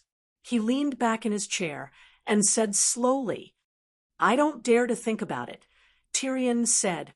Kevin nodded and said, "Don't dare to think about it. That's a good reason to convince me." A person who could kill his father could also betray his vows, but he did not even dare to think about it. How terrifying would that woman be? "I agree with your suggestion. I surrender to Dany Rise. She can take my life. If she is still angry, she can kill Jaime and Cersei. I only have one request. Do not harm the children. They did not participate in the war of the usurpers. They are innocent." Kevin said with a faint smile, "You worry too much. The Queen is beautiful and kind. She has compassion for the refugees and slaves of Hajin. There is no reason for her to mistreat the people who are loyal to her." Tyrion also smiled. "I need a few days." Kevin stood up and prepared to leave. Tyrion also stood up and opened a narrow secret door that was about half a man's height. "I trust you," he said with a smile. Kevin took his cloak from the wall and glanced at the secret door. He suddenly said, "Tyrion, will you really kill me?" Tyrion smiled at his uncle and suddenly raised his crossbow. Under the shocked gazes of the other 3 people in the room, he shot an arrow through the White Knight's throat and the unconscious Pycelle's heart. Gods! The barbarian in disguise looked at the dwarf with a blank expression. Kevin was furious. "Sure." Tyrion threw away his crossbow and smiled. "You can shout after I leave." "Is this how you prove your magnanimity?" Kevin said with a pale face. "No, I'm helping you clean up the trash." Tyrion shook his head and smiled. "I don't deny Pycelle's loyalty to Lannister, but he is too old and his energy has declined. He is useless. But the Queen knows that he was the one who let the lion into the city. He deserves to die." Last time, during the parade, among the crimes announced by the 7 doctors and scholars, many of them were related to Pycelle. He deserves to die. As for Burrows Braun, kill him and make room for him. You can find a stronger White Knight with more chivalry. I told you to be careful of Stark. You need a good bodyguard. Also, this guy has heard too many secrets. Do you dare to trust him?" Kevin was stunned and said with a complicated expression, "You have changed." "I know. I am more like a little devil now." Tyrion smiled. "No, you are more like Tywin. Before, you only had his wisdom. Now, you have his ruthlessness and decisiveness." Kevin sighed. No wonder Xena kept saying that Tyrion was the one who was most like Tywin. She was right. There were 3 laws in A Song of Ice and Fire. First, prophecies would always come true. Second, oath-breakers, kinslayers, and those who violated the guests' rights would not have a good ending. Third, the things that the characters believed were often wrong or the opposite. Oh, I almost forgot. Tyrion slapped his forehead and said, "Uncle, please write a certificate in the name of the regent." What certificate? Kevin was confused. I plan to go to Dorne and take Messiah to Slaver's Bay as a hostage, but Prince Dorang swore to ensure her safety and not let her fall into any danger. Although half of his oath was broken by Princess Elaine, without your cooperation, he will not hand over Messiah. Tyrion said. That was the reason why Dorang was so determined to protect Messiah in wandering power. When the dwarf was the acting prime minister, there were conditions for him to send his niece to Dorne for marriage. Dorang had to make a sacred oath and give Messiah the right to be a guest, under the protection of the double oath. Unless Dorang died, no one could touch Messiah in Dorne. The sudden rise of the Dark Star was a complete accident. Since you know what Messiah went through, you still have the heart to take her as a hostage? Kevin said coldly. Hee, Her Majesty the Queen is also the chief bishop of the Seven Gods. Tyrion laughed proudly. What do you mean? Kevin was puzzled. If the Great Sparrow can be resurrected, why can't Messiah grow ears? If you go and beg the Great Sparrow, he will definitely not agree. The Great Sparrow is not even willing to crown Tomon. But the Dark Star is the Queen's White Knight. I also know your secret. Why don't you kill me? Walking in the secret passage leading to the seaside, Savage Haug gulped down golden wine while asking the dwarf beside him. Haug was a shapeshifter and also a powerful warrior. The imp only knew about the secret passage to the Tower of the Prime Minister. But when the Tower of the Prime Minister was burned by Cersei, the shapeshifter's animal companion helped him find the secret passage to the crow's nest next door. It was also the animal companion that monitored Kevin and the others. As a reward, Tyrion promised to treat him to the best wine in the world. Now, Haug had a string of wine bottles around his neck. They were all golden wine, from the green pavilion island that the dwarf found in the crow's nest.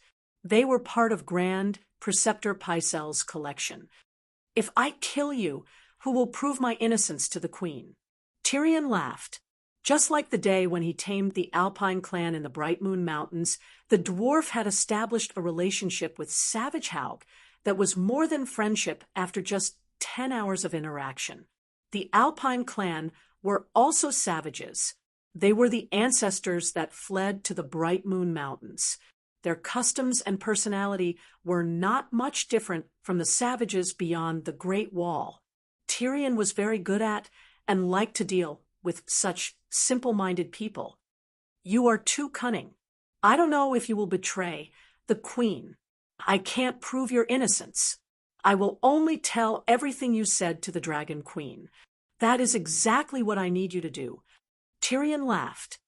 If the queen wants to kill you, I will twist off your head without hesitation, cut off your manhood, and keep it.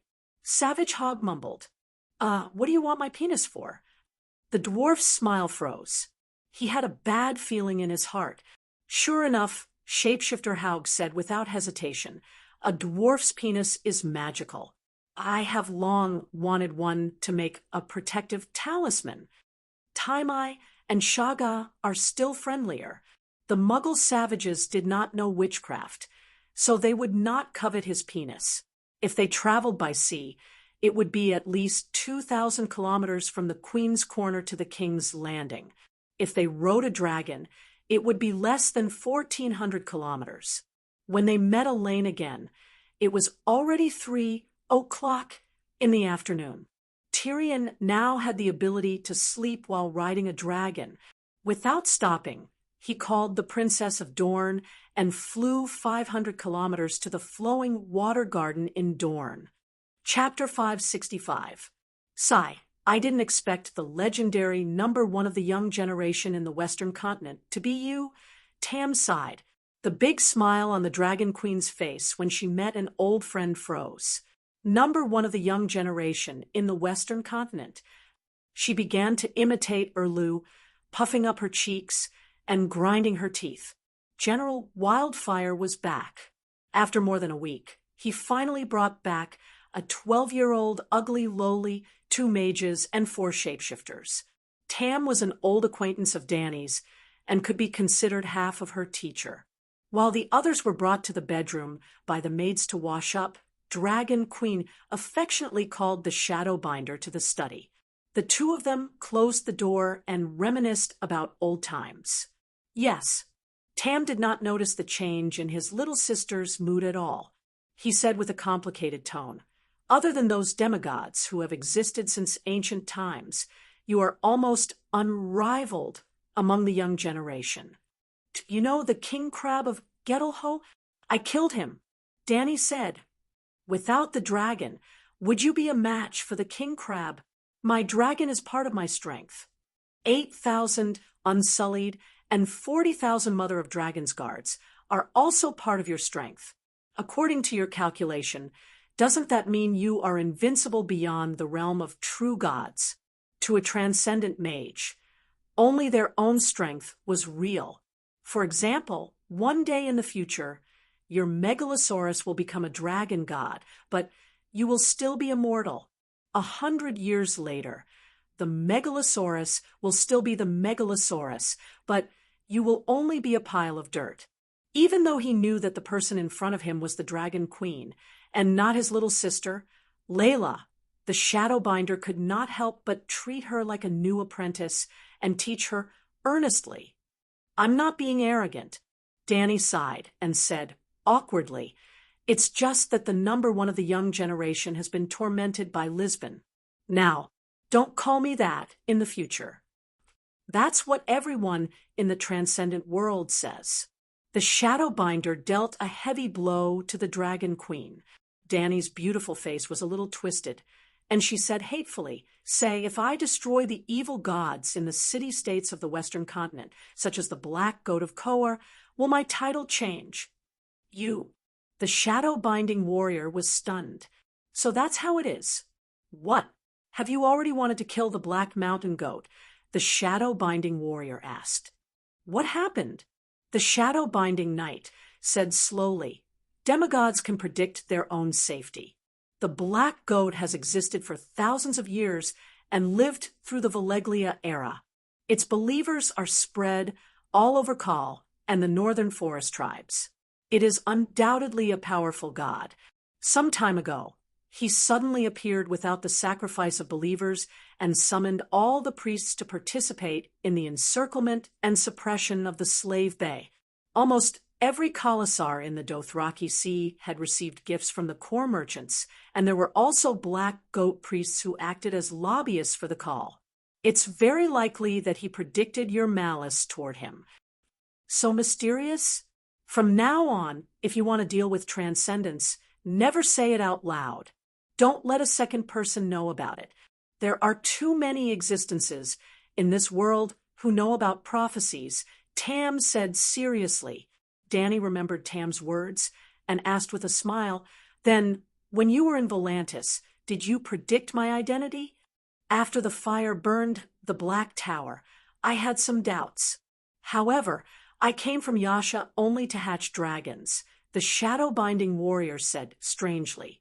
At this point, Tam also asked the question that had been in her heart for a long time. "What's the secret of hatching dragons?" Hatching dragons is a kind of talent. It has nothing to do with Lalo or the sacrifice of evil gods. It's just like how I can learn the grand wizard meditation technique. Other people can't learn it even if they get their hands on it. The shadow-binding warrior was stunned. After a while, he sighed and said, "Then you are very vicious when you spread the news that sacrificing your loved ones can hatch dragons. In the past 6 months, I have sacrificed at least 300 people to Lalo. Although the shadow-binding warriors don't mind blood, killing without reason." Sigh. Danny raised her hand and looked around with her big round eyes. She shouted, I won't take the blame for this. I did say that sacrificing my loved ones to hatch dragons. However, I had just arrived in Astapor and was short of money. I needed to fool the good Lord and raise the price of the dragon eggs in exchange for the unsullied. From the beginning to the end, I didn't spread this news to the public. It was you who spread it. During this period, I even made a few public statements. Your denial will only make us more convinced. Tam interrupted her. Danny curled her lips and said, "That's your business. It has nothing to do with me." "All right, I don't want to talk about that anymore." Tam opened the backpack by his feet and took out an ebony box inlaid with red and blue gems.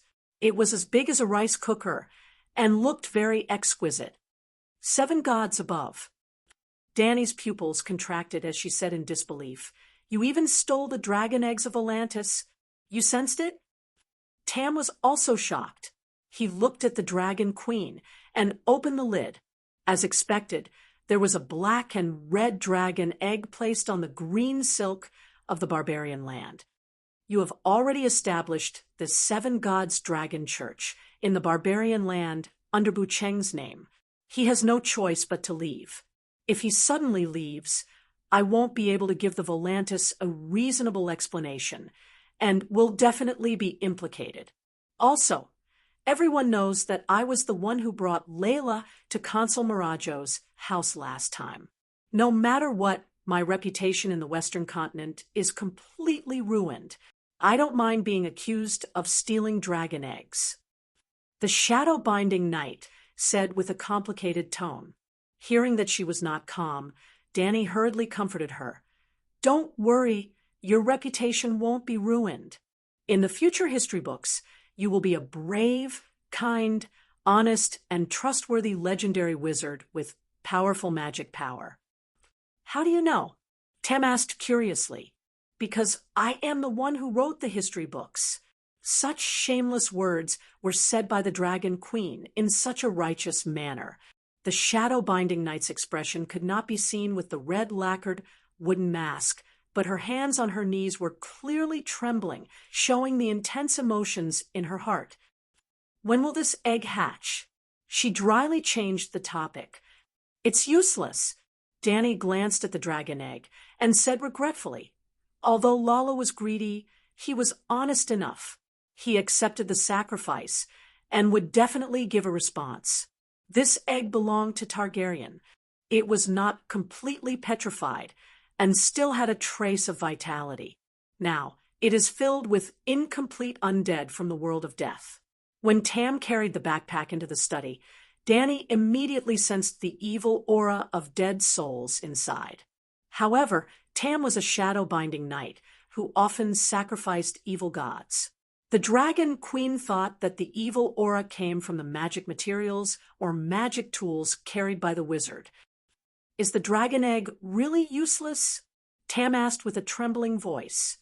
"Maybe it can hatch a monster, but I don't recommend you keep it," Danny said. "Keep what?" "I was going to give it to you." Tam sighed. "Then destroy it." Buzz, buzz, buzz. As the two of them were talking, suddenly a red light flashed across the dragon crystal mirror opposite them. "What kind of magic tool is that?" Tam asked in surprise. "What did you see?" Danny asked curiously. "The magic waves are similar to a glass candle, but the aura is vast and vast. This is Valeglia's magic network." As she said that, Danny activated the magic mirror.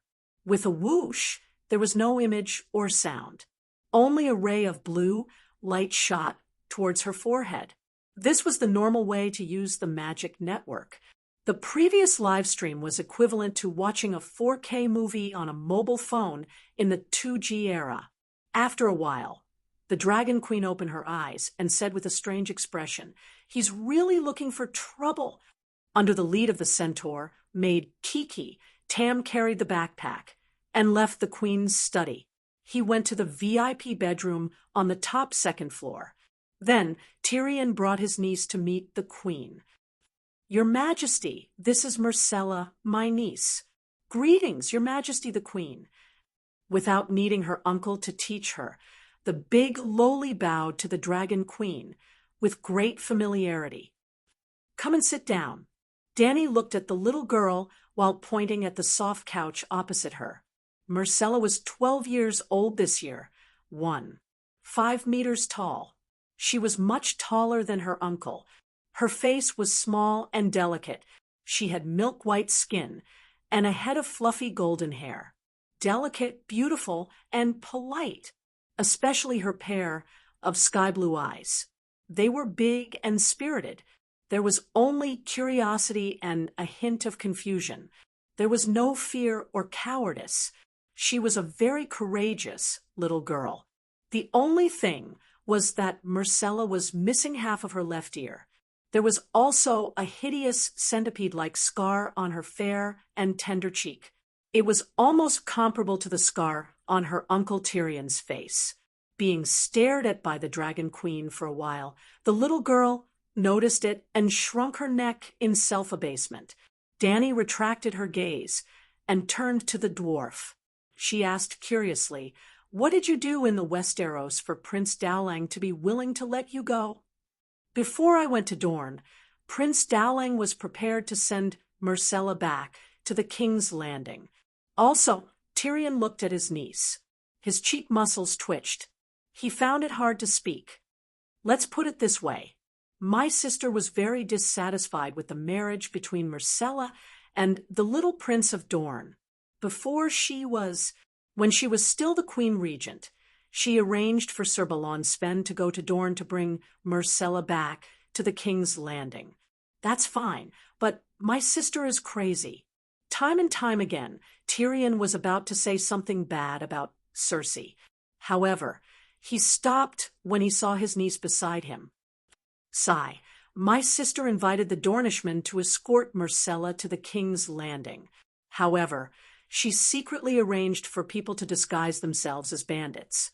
She planned to use my name to attack Marcella's group in the Imperial Forest and kill Prince Tristan, who was accompanying her.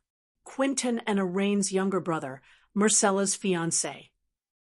The Imperial Forest was a forest outside the King's Landing that belonged to the king.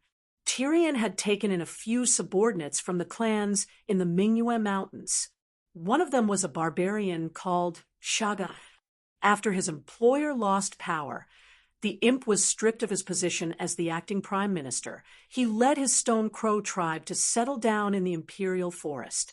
Because of that, Cersei came up with this idea. The Dornishmen are not simple. They knew about my sister's plan and planned to beat her at her own game. The dwarf smiled bitterly and shook his head. If I did not take Marcella away, she would have lost her life in the aftermath of the power struggle, just like her face. Prince Michio is a man of principle. He did not want to break his oath and did not want to hurt Marcella. However, the incident with the Dark Star made him understand that things would not always go as he wished. After seeing my uncle's letter, he immediately agreed to let her go. Marcella's eyes darkened. A trace of sadness and sorrow appeared on her scarred face. "Then why did you bring her to me?" Danny asked curiously. "Your Majesty, I have done something." Tyrion pulled himself together and said proudly, "I convinced my uncle to give up the Iron Throne and lead Casterly Rock to surrender to you. Soon, you will receive his letter of loyalty." Danny shook her head and sighed. "I can't receive a letter from a dead person." Chapter 566. Lead the Lannister clan to surrender to Targaryen. It might sound crazy, but Kevin was not crazy. Instead, he was very rational. After Tyrion left and returned to his bedroom in Meg Tower, he did not go back to sleep. Instead, he carefully recalled his nephew's words and thought about it. Then, he realized something terrifying. In the process of overthrowing the Iron Throne of Aerys, the crowned stag of the Stormlands, the crescent falcon of the Arryn Valley, the direwolf of the Northern Territory, and the leaping trout of the river, they had to deal with the Targaryen without a dragon, the Highgarden Rose, and half of Dorne. Robert barely held onto the righteous name and combined the strength of the four countries. Even with the Lion of the Western Territory holding Targaryen back, the two sides were barely split. Robert was 6 and Rhaegar was 4. Now, the Stormlands, River, and the Northern Territory had become a burden to the Iron Throne. Littlefinger of the Arryn Valley had evil intentions. The Highgarden Rose was not on the same side. And Dorne. Even if the little demon did not reveal any information about the alliance between Dorne and the Dragon Queen, Kevin was not stupid. Could he not guess? Without a doubt, the Iron Throne of Lannister was fighting alone and was restrained by his teammates. It was far from being as strong as Aerys' era. Without a doubt, the Dragon Queen with the Megalosaurus, pterosaurs, and an army of tens of thousands was not weaker than Robert's four-nation alliance.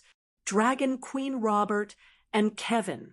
There was really no chance of winning.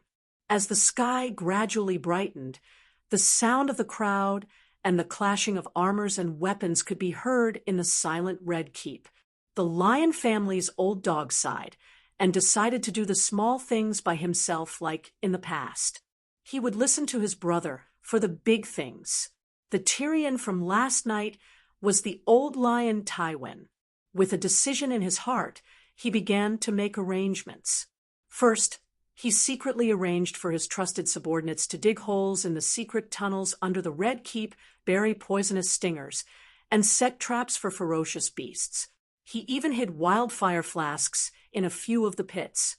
Then, he mobilized the Lannister army outside the city into the Red Keep to deal with a possible coup. After a busy day, he returned to his bedroom at night and bent over the table to write a letter of surrender and loyalty.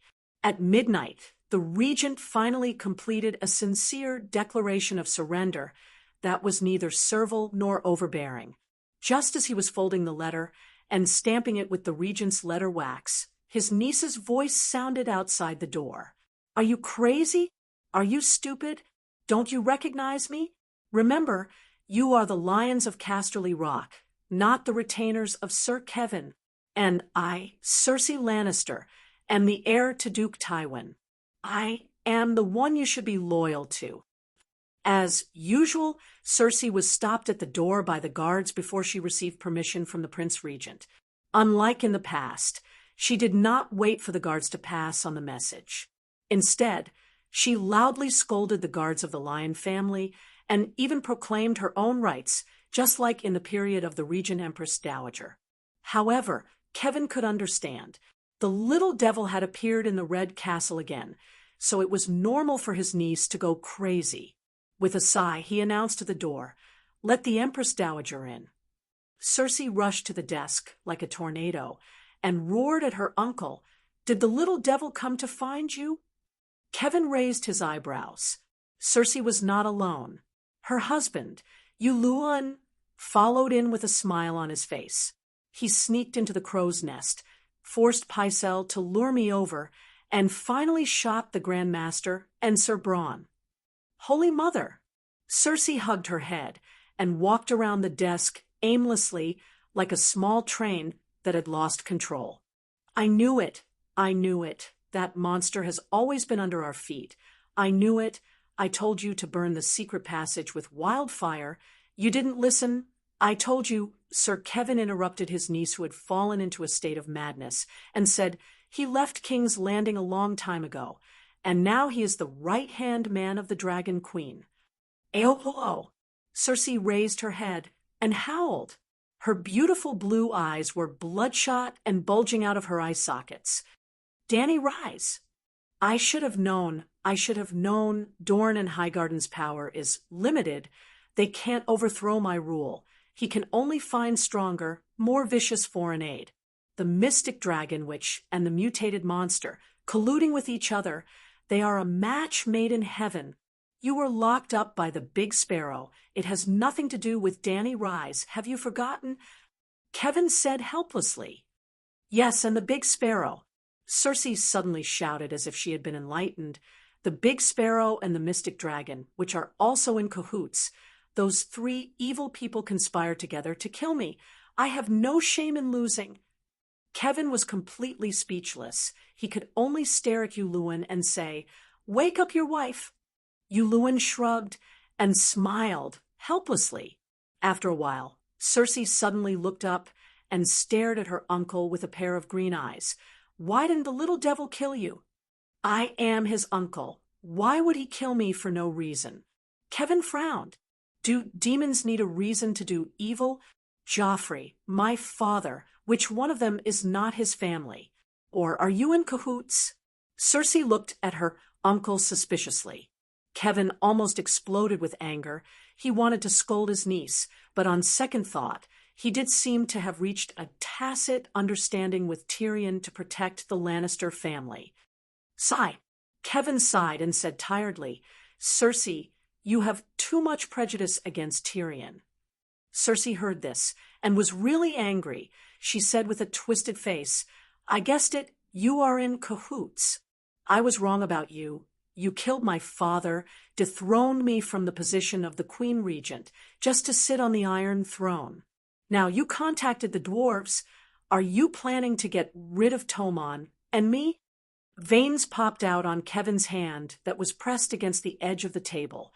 He really wanted to pick up the ink bottle and throw it at his niece's twisted face. "Shut up, idiot!" The old dog roared like a lion.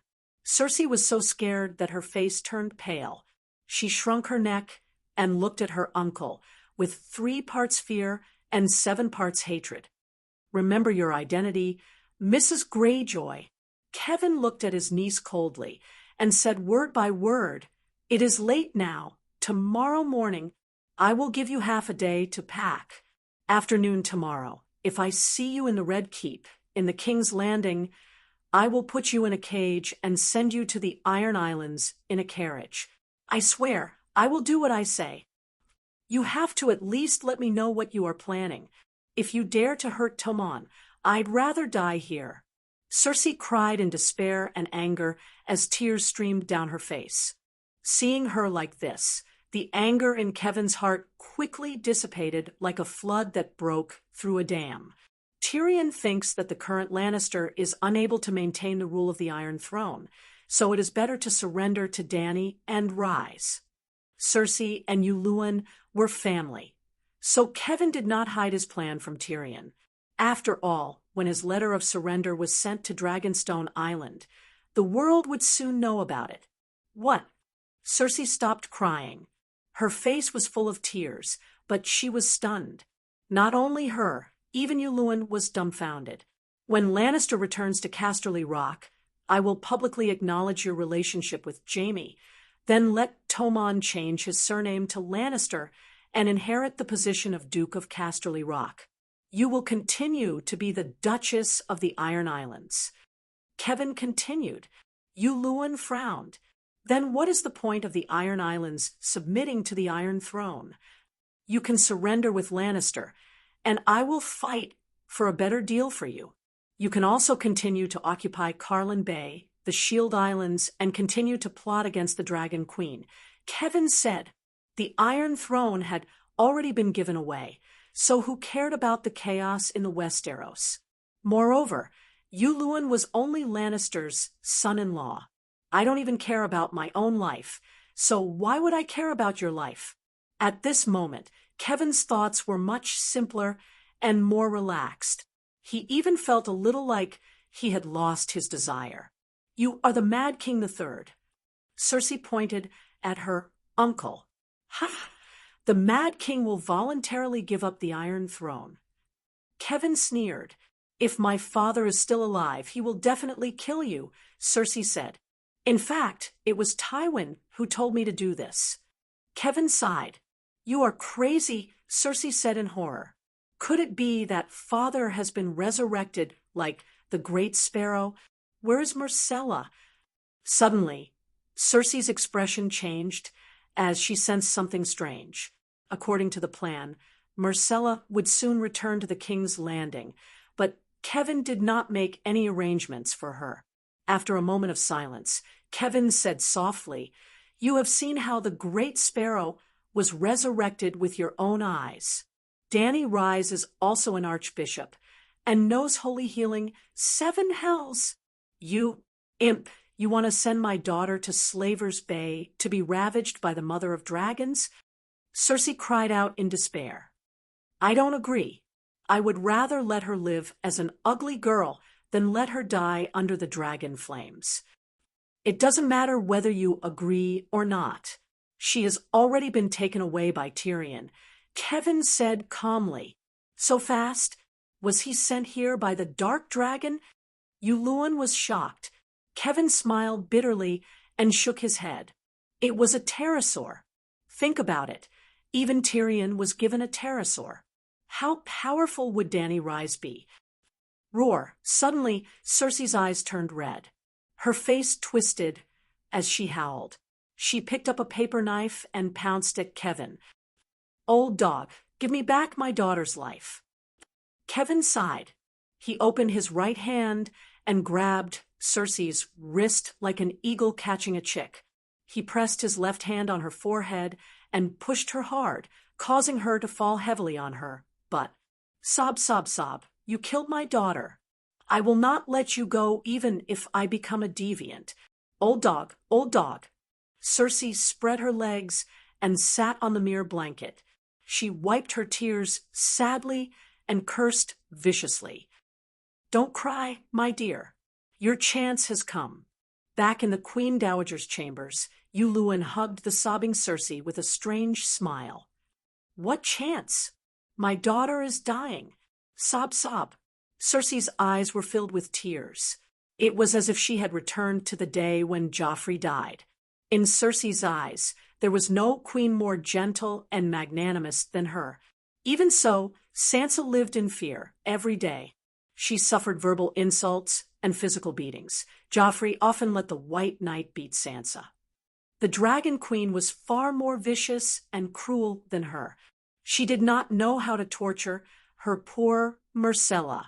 Do you want revenge? Yuluen asked darkly. Can you kill Danny Rise? Cersei asked with red eyes. No, but the most important thing now is not her, but your uncle. Are you willing to surrender and leave your fate in the hands of the Mother of Dragons? Yuluen asked with a smile. Uncle! Cersei's face turned fierce. You should have killed him for me. There are guards outside. Yuluen sighed. Then what should we do now? Cersei asked blankly. You know how Stannis killed Renly? Chapter 5, 67. The blue eye on Yuluen's right eye glowed faintly. He stuck out his dark red tongue and licked his dark blue lips.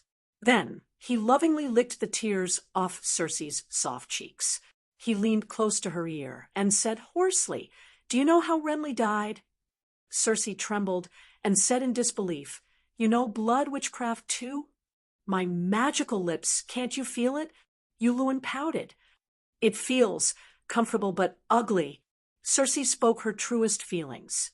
Then she became excited again and asked a series of questions. Where did you learn witchcraft? Is it the meditation of the great wizard of Valeglia? I heard from Cawborn that Danny Rise seems to have inherited the legacy of the great wizard. You have been to the ruins of Valeglia, so you should know it too, right? Can you teach me? Yuluen smiled strangely and got up from the couch facing the balcony. He went into the inner room and pulled out a dark red wooden suitcase from under the bed. He opened the bronze lock with a key and lifted the lid. Immediately, a strong musky smell filled the room. Ah, Cersei leaned over to take a look. Her eyes widened in horror, and she screamed at the top of her lungs. Queen Dowager, do you need me to come in? A guard outside the door asked loudly. They did not immediately rush in to save the Queen Dowager, because the White Knight, Robert Strong, was always by her side. It's fine. I'm fine. Cersei quickly calmed her breathing and said calmly to the guard. The guard nodded and retreated. Cersei leaned over to Yuluen and pointed at the human swine in the wooden suitcase. She cursed softly. 7 gods above, are you crazy? You hid a dead person under our bed. There was a thick white blanket in the wooden suitcase, and a skinny bald man, who had lost both his arms and legs, was lying on it. He's not dead. Weren't you curious about who I learned magic from? He was my mentor in magic and occultism. Yulun smiled. As he spoke, the bald wizard opened his eyes with a pair of dead and despairing eyes. Ah, Circe gasped as she looked into his eyes. She took 2 steps back in fear. His thin and pale cheeks puffed up a few times, as if he was inflating a shriveled tire. After a long while, the male adept finally gathered enough strength to open his blue lips that were identical to Yulun's. He hissed, "Whatever you want, as long as I know it, I can tell you. If I tell you everything, I'll be useless. Please kill me." He's really alive. 7 gods above. This thing has been hiding under my bed for a month or 2. Circe looked at Yulun without fear, only disgust. Perhaps he had heard all her hysterical screams these past few nights. Someone as elegant as Jamie, as handsome as Jamie, and as gentlemanly as Jamie would never do something so perverted. "Jamie, where did you go, you bastard?" "I purposely spread the news of the Empress Dowager's marriage to the 7 kingdoms, especially the Trident River, more than a month in advance. Didn't you hear? Or did you not take it seriously even though you knew? Or did you really elope with that roseless iron guard?" Circe was stunned. Her thoughts flew from the bedroom in front of her to the Trident River thousands of miles away, from the dead male adept, Runji, to her missing lover's brother. Yulun thought she was scared out of her wits. He hugged her gently and whispered in her ear, "Do you want to learn magic? Let him teach you." Circe came back to her senses and looked at the man in the box. "Who are you?" "I am the great adept of queers, Hyablay," the blue-lipped male adept replied. "The great adept is the leader of the male adepts. Their position among the male adepts is equivalent to the chief bishop or high priest of the church," Yulun explained. The fear in Circe's eyes was immediately replaced by excitement. In other words, he knows all the secret spells of the male adepts. Yulun's eyes lit up. He smiled and said, "My lady, we really have a telepathic connection. When I learned of his identity that day, I also wanted to steal all the secret spells of the male adepts." What telepathic connection? Who wouldn't put money in their pocket if they found it by the roadside? Circe rolled her eyes at her husband and asked, "How did you meet him?" Kaya was the first dragon seeker. He found Daenerys in the Red Wastelands, but because he plotted against her dragon, the Sorcerer Templar was burned down by the mystic dragon. It was similar to the Great Templar of the 7 gods. So, he wanted revenge. To take revenge, he chased Dany Rise out to sea, but in the end, Yulun could not help but sigh at this point. When Dany Rise left Queers, she said she was going to Pentos to find Illyrio. In the end, she changed her path halfway and went to the ruins of Valeglia, where she met me. Circe thought of you, Luin's stolen treasures, and could not help but mock. What an ill-fated relationship. It should have been a great opportunity, but I was too greedy, Yulun said regretfully. When I took the risk to steal the dragon's horn and dragon egg from the Great Pyramid, I met the male adepts who returned from Volantis. They learned about Dany Rise from the Volantis people. It was also my luck. First, I got 5 fast ships and thousands of offerings from the Zingi Steel Legion. Then I met the unprotected 3-masted ship of the male adepts.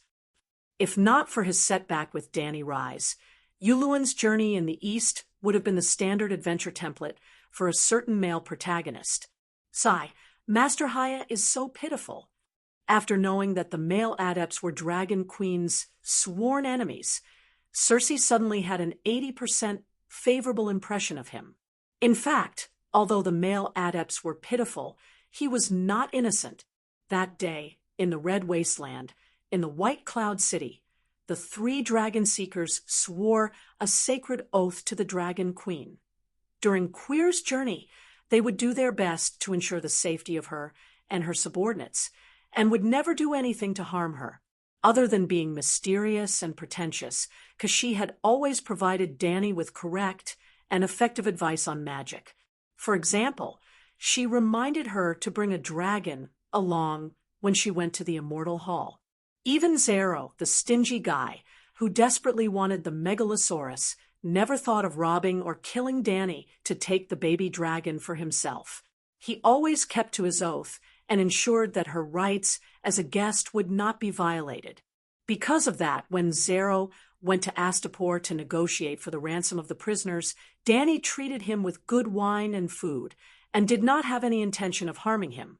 Of the 3 dragon seekers, only the male adepts, Haya, betrayed their oath. He first tricked Danny into going to the Immortal Hall for the Immortal to take over her body, and after that failed, he sent the regretful guest to assassinate her. In the end, he shed all pretense of cordiality and personally led his men to hunt her down. In this world, those who betrayed their oaths were bound to suffer retribution. Haya's retribution was Yuluan. Haya led the 3 strongest male adepts under his command to set off from Queers. However, the 4 male adepts only knew how to use curses to harm people. They were completely useless against pirates. When they were first captured, the male adepts even used words to threaten Yuluan to protect their identities. But who was Crow's Eye? How dare he threaten him? When Yuluan killed the male adepts who spoke rudely to him and smiled as he fed his flesh to the other 3, Haya broke down. He ate his companions first, then his own limbs. Other than a quick death, the male adepts did not ask for anything else.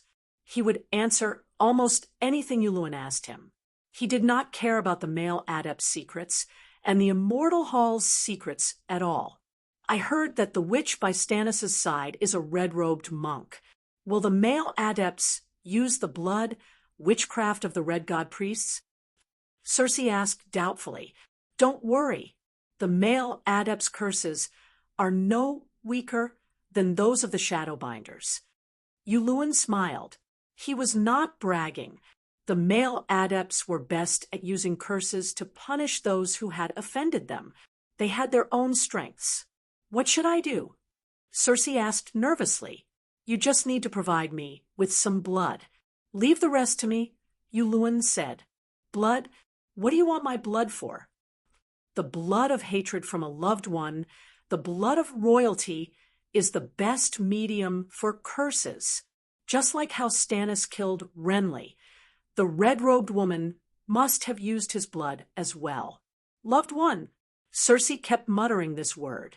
In an instant, it was as if a dam of memories had been opened in her mind. Countless images flooded her mind. For years old, 5 years old, Uncle Kevin had placed her on his neck like a little knight's warhorse. He had carried her on a gallop. At that time, he still had a head of golden hair that fell to his shoulders. It was warm and soft. When she was 7 years old, the daughter of a branch family in Lannister Harbor was her maid. That little bitch dared to seduce Jaime at such a young age. Cersei cut off her golden hair and cut her face. Her father wanted to beat her, but Uncle Kevin stopped him and protected her. When she was 9 years old, Uncle Kevin took her and Jaime to hunt. That was the first time she used a crossbow to hunt. 13 years old. What's wrong? The man's questioning voice rang in her ears. She also felt a tap on her shoulder. Cersei left the river of memories and came back to her senses. She hesitated and asked, Must we kill him? Can't we just knock him out? Yuluan's eyes flashed. He smiled and said, Knock him out? My lady, you're so cute. Won't he wake up if he faints? If he faints for 8 or 10 years, my rule will be stable. When I was young, old Nen told me a story. A princess was cursed by a forest witch and slept for more than 10 years before she was awakened by a prince. Cersei said with a serious expression. Stories are all lies. Yuluan's mouth twitched. Cersei shook her head and said, "No, I found that old man's story has come true in recent years." "Mystic dragon, witch, wizard, deviant." "Fine," Yulun said irritably. "But your uncle is not a pure princess. He can't sleep." Cersei seemed to have thought of a wonderful idea. Her eyes glowed. She clasped her hands and said, "There's another story. A prince was cursed by a witch and turned into a frog. How about you turn my uncle into a lion? Either you kill him, or we return to the Iron Islands and bid farewell to the Iron Throne. Then we can pray to the Mother of Dragons that the evil Mother of Dragons will forget your father's death and treat Myrcella and Tommen kindly." Yuluan's eyes were dark, and his voice was low and hoarse. "The Iron Throne, Myrcella, my daughter." In an instant, Cersei's eyes turned red and tears gushed out like a fountain. "Your uncle is dead. He can no longer be loyal to me." Dany said, "What did you say?" Tyrion's vision blurred. It was as if he had been hit in the head with a stick. He was confused. 2 days ago, at midnight, Prince Regent Kevin Lannister was assassinated by his nephew, who sneaked into the Red Keep. His heart was pierced, and he died on the spot. Dany said faintly, "Is Jaime crazy?" Tyrion shouted in disbelief. Dragon Queen looked at him strangely for a while before saying, "I don't know if your brother is crazy or not, but you must be crazy. First, you killed your nephew. Then, you killed your father. Now, you even killed your uncle. There is no one in the world more vicious than you." 2 days ago, Uncle Tyrion did not kill second grandpa at Flowing Water Garden. Myrcella's eyes were red, but her gaze was clear and firm. Chapter 568. "Messai, you must be tired after flying for 2 days and 2 nights. Go take a nap. There's a banquet tonight." Tyrion regained his senses and forced a smile. Messai's face turned pale. She could vaguely guess that her mother had something to do with her second grandpa's death. But she held back her tears and bowed to the Dragon Queen before leaving with the centaur maid. Even Messai guessed it. The dwarf no longer hid anything and revealed his tired and sorrowful face. He smiled bitterly and said, "Did my sister do it? I don't know. Dragonstone Island only sent news of Kevin's death and the chaos at King's Landing. I don't even know what you did to cause his death." Dany shook her head and said, "If they didn't spread the news that I was the murderer, I would suspect Varys Stark or someone else. But I'm too familiar with this feeling. It's exactly the same as when the King's Guard ambushed Prince Dorne and framed me. It must be that bitch Cersei." Tyrion's ugly face was extremely twisted. His heterochromatic eyes flashed with bone-deep hatred and indescribable sorrow. "You haven't told me what you did." Dany glanced at him and said calmly, "I wanted to take the Iron Throne for you and protect Lannister as much as I could." Tyrion used the opportunity of rubbing his face to wipe away the tears at the corner of his eyes. He slowly told the Dragon Queen his thoughts and the process of his journey to the Westeros without leaving out a single word except for his guess about Aegon's identity. "I thought that even if you don't hate Casterly Rock City and Lannister, you shouldn't love them so deeply." Dany said strangely, "Isn't this human nature?" Tyrion shook his head and smiled bitterly. "I grew up in Casterly Rock City. My uncle and aunt's family treated me well.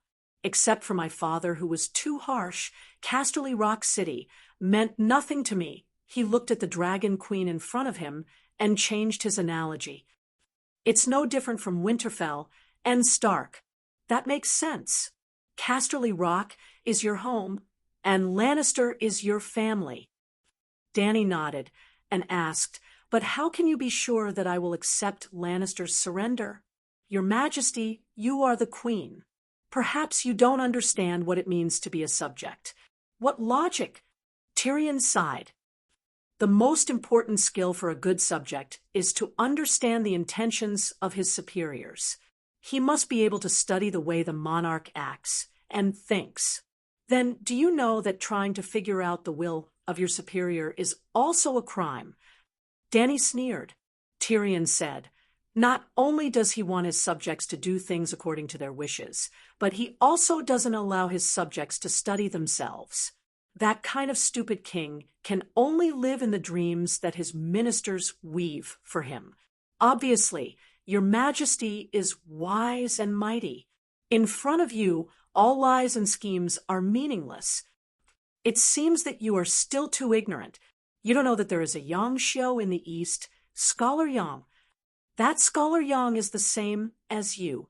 He likes to play tricks in front of the king, but he thinks that he can control himself.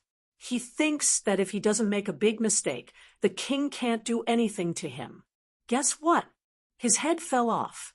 Dany's eyes were clear as she looked at the dwarf and sneered. I am different from Scholar Yang. He may want to show off in front of people and show off his cleverness. I work hard in the hope that I can save a few hundred people in my family, Tyrion lamented. Dany thought carefully and realized that the dwarf was telling the truth this time. He was different from Yang Xiao. Yang Xiao was just itching for a beating. The dwarf also played tricks to scheme against the king, but his starting point was not to show off, but to cut trees for the sake of his family.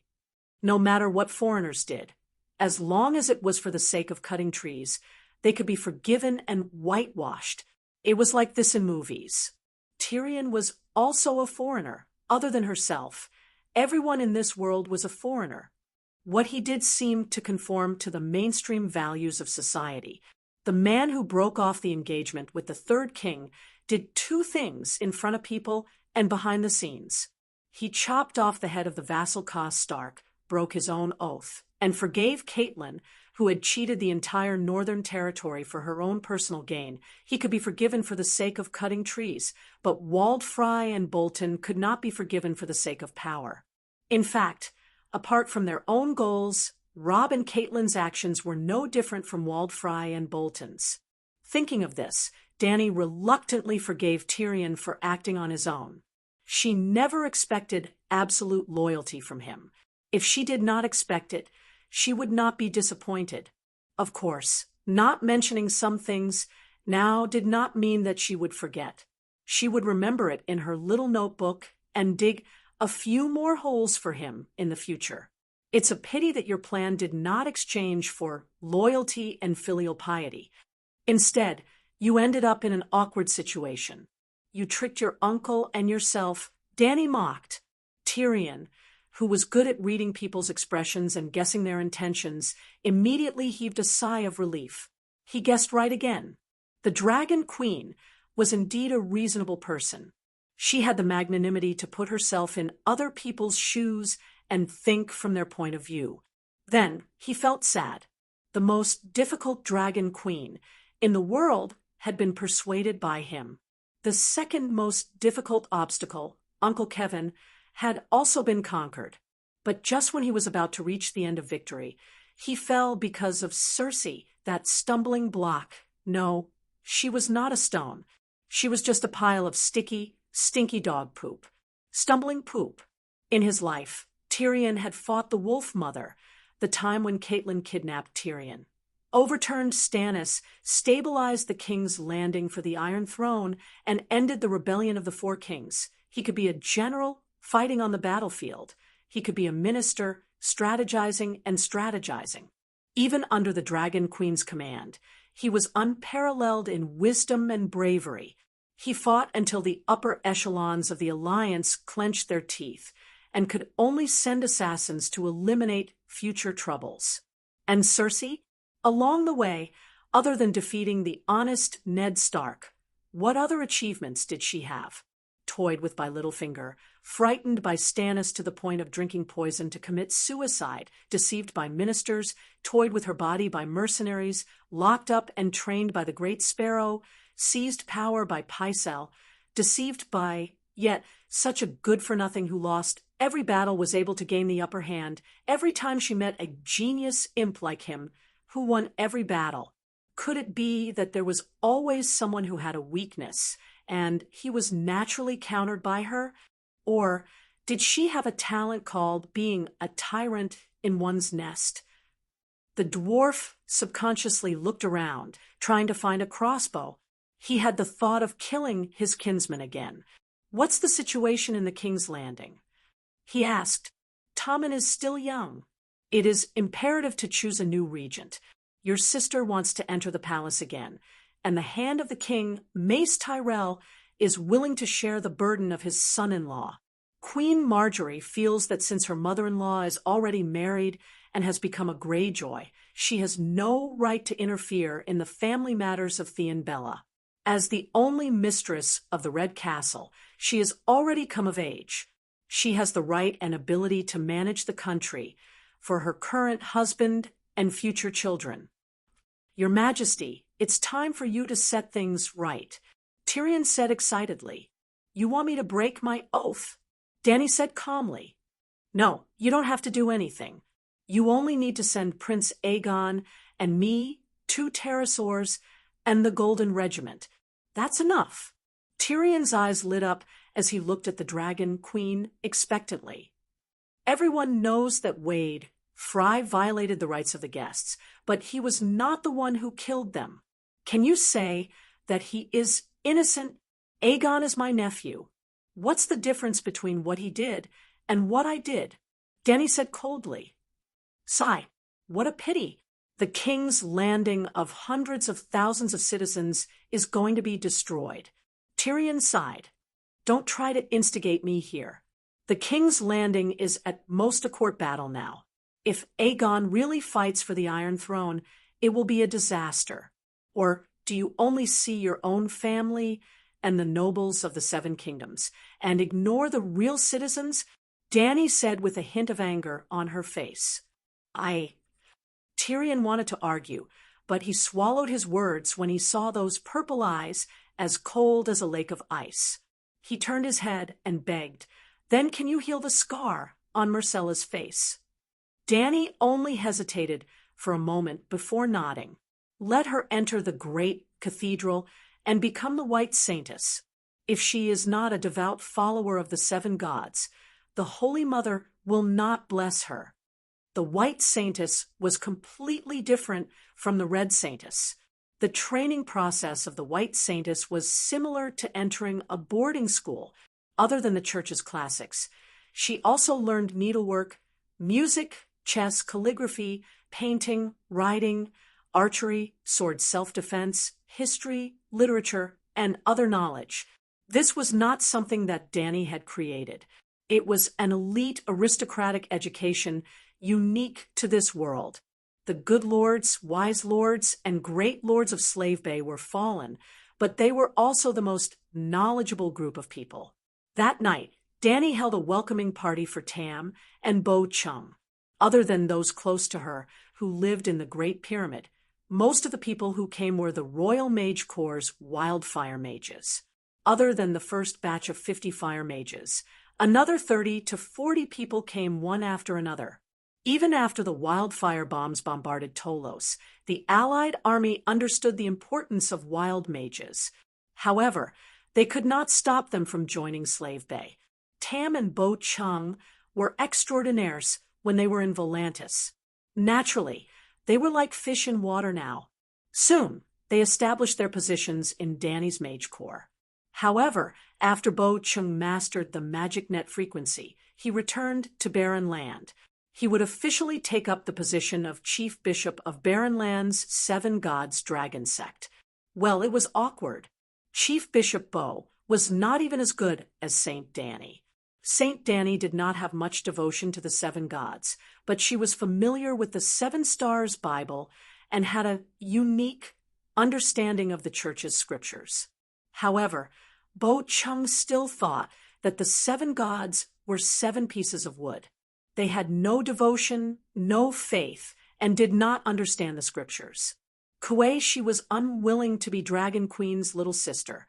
Since the Battle of Meereen was about to begin, Dany could only let Tam be the leader of the Mage Corps. The black girl, Larissa, finally had a proper mysticism teacher. Danny was too busy. She did not have enough time to practice. Other than teaching Black Sister Rarisa meditation techniques and fire witchcraft, she taught herself the general knowledge of mysticism. She consulted the fire mages of the Mage Corps. In the week that Tyrion returned, there was news from Dragonstone Island every day. Firstly, Tyrion sneaked into the Red Castle and killed White Knight Bronn, Grand Tutor Pycelle, and Prince Regent Kevin. He became a demon that was comparable to deviant ghosts among the people. Now, in the King's Landing Tavern, the number of poems and dramas written by bards for the little demon was almost comparable to that of the Dragon Queen. However, the Dragon Queen was famous for her beauty, while the dwarf was infamous for his infamy. It really was because his actions were unprecedented, too horrifying. Secondly, Cersei got what she wanted. After Kevin's death, she obtained the loyalty of the Lion Army in King's Landing. She once again had the trump card to sit on the Iron Throne. Then, the Highgarden Army withdrew from the encirclement of Storm's End Fortress and began to return to King's Landing. Yes, when Tywin was alive, Mestillier led his army to besiege Storm's End Fortress.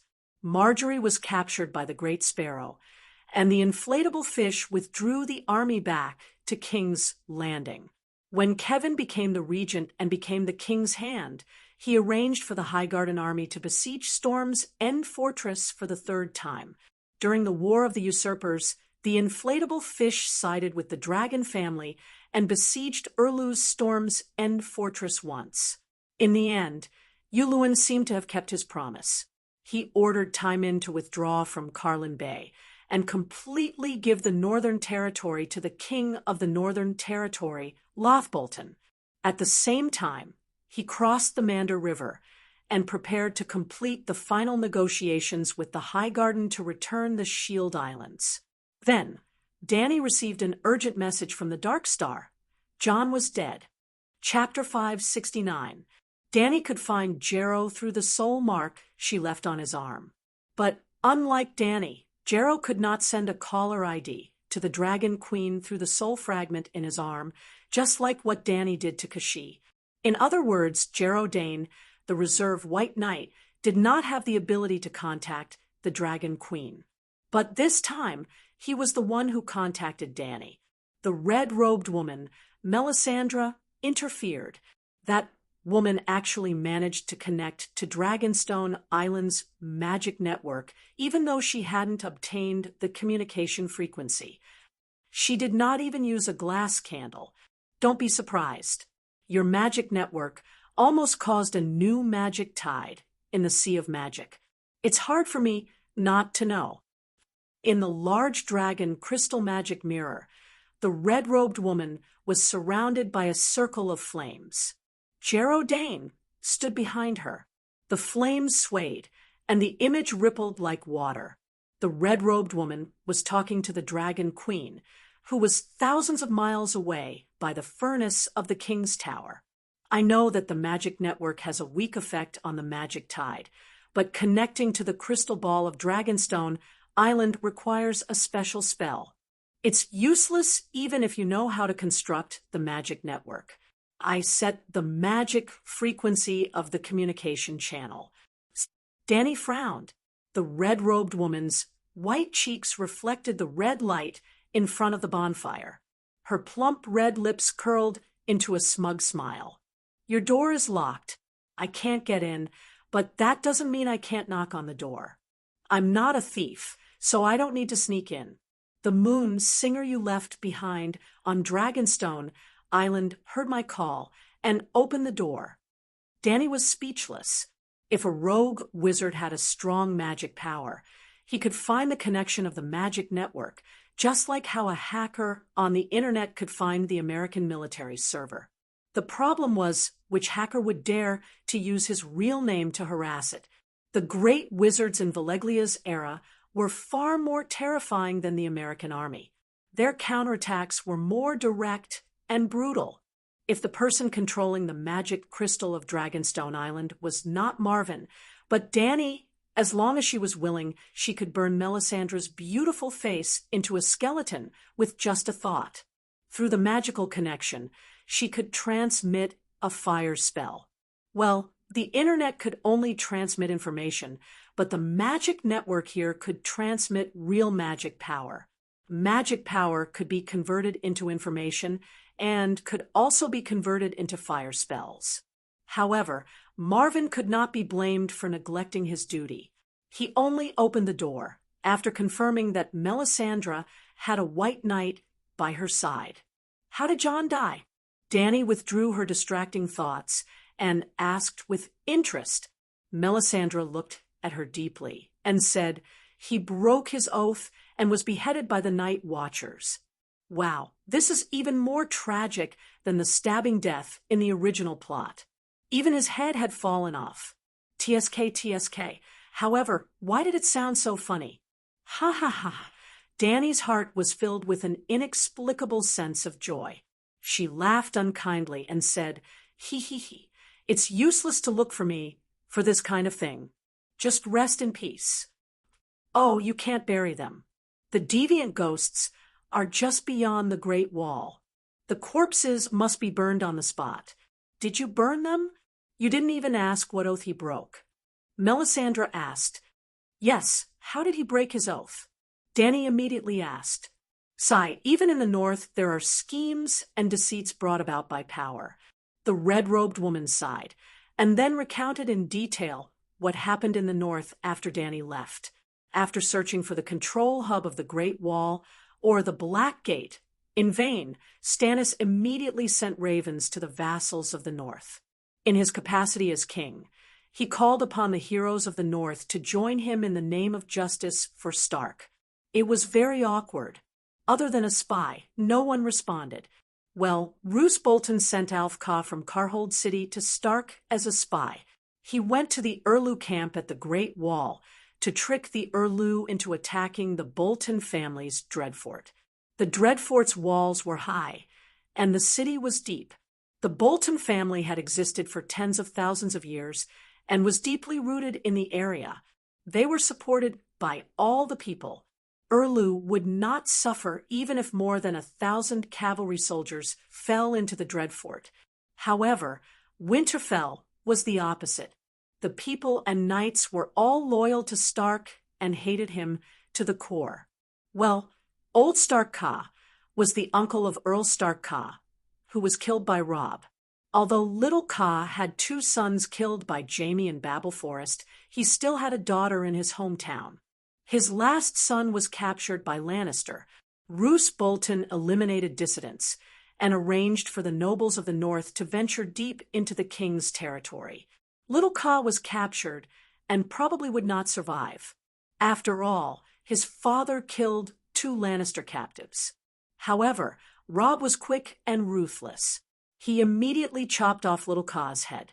Little Ka died tragically, but Little Ka's life was saved. Tywin was satisfied with Robb's explanation and did not continue to break the rule of not killing nobles' captives. The problem was Old Ka had selfish motives. After the death of his nephew, he wanted his son to inherit Carhold City. His undercover Urlu not only wanted to please the new king of the north, but also wanted to kill Little Ka, who was still a captive at the King's Landing. Old Ka had sided with Urlu. How could Cersei let his grandnephew go? Old Ka also wanted his son to marry Little Ka's daughter, uncle marrying his niece. Little Ka was unwilling and fled to the Great Wall to find Jon.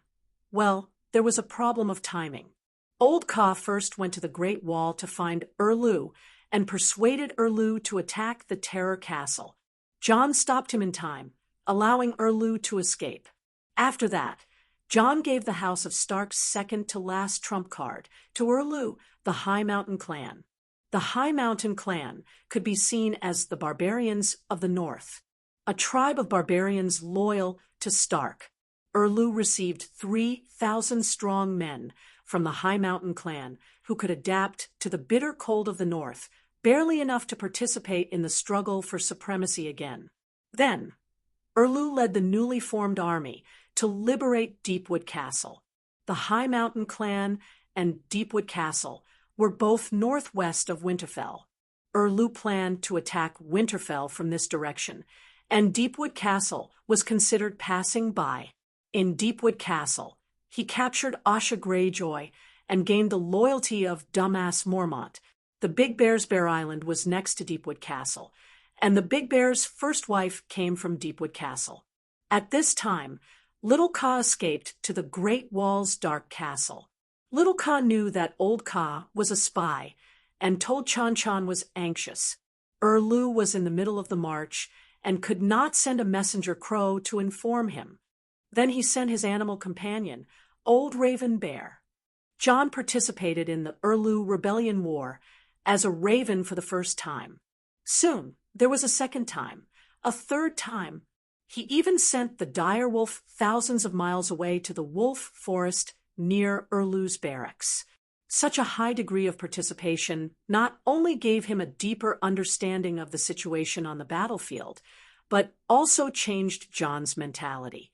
In other words, he was the same as Tyrion, a lumberjack. The previous night watchman Jon was just a self-protection armor.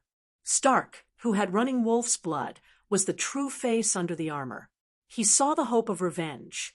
With the help of the direwolf Witty, Erlu had a high chance of taking Winterfell and killing little Skinner Ramus Bolton to avenge his clan. He saw the door of revenge slowly closing. The marriage between Cersei and Yuluen was successful, the Carlin Bay checkpoint was opened, and Ramus Bolton would lead thousands of veterans and Freyr soldiers back to Winterfell. What worried him more was the attitude of the nobles in the north. The nobles in the north were loyal to Stark, but Stark's clan had been exterminated in name. The nobles in the north hated Bolton for betraying Stark and the Northern Knights, but Bolton was still a prominent family in the north. The history of the Terror Castle was not inferior to that of Stark's Winterfell. Stannis, on the other hand, was an outsider, a failed king, a man with a bad temper and a negative charisma. He could not convince the nobles in the north. At this moment, the nobles in the north were faced with two choices. With a knife on their necks, they could bite the bullet and accept the fact that Bolton was the new king of the north. The advantage was that they could keep their wealth and power, or they could take the initiative to feed feces to Stannis and force Ramus Bolton and the Iron Throne behind him, at least the Freyr family. The advantage was that they could avenge their old master, Stark. To the nobles in the north, regardless of whether they surrendered to Bolton or Erlu, it was as uncomfortable as eating feces. Just think about how the Northland barbarians treated the Savior, Dany, and Rhys in Game of Thrones. It was clear how xenophobic they were, and how accustomed they were to Stark's rule. Since it was all about eating feces, eating Bolton's feces could at least preserve their families. As a result, there were nobles from the northern reaches who were trying to get close to Bolton.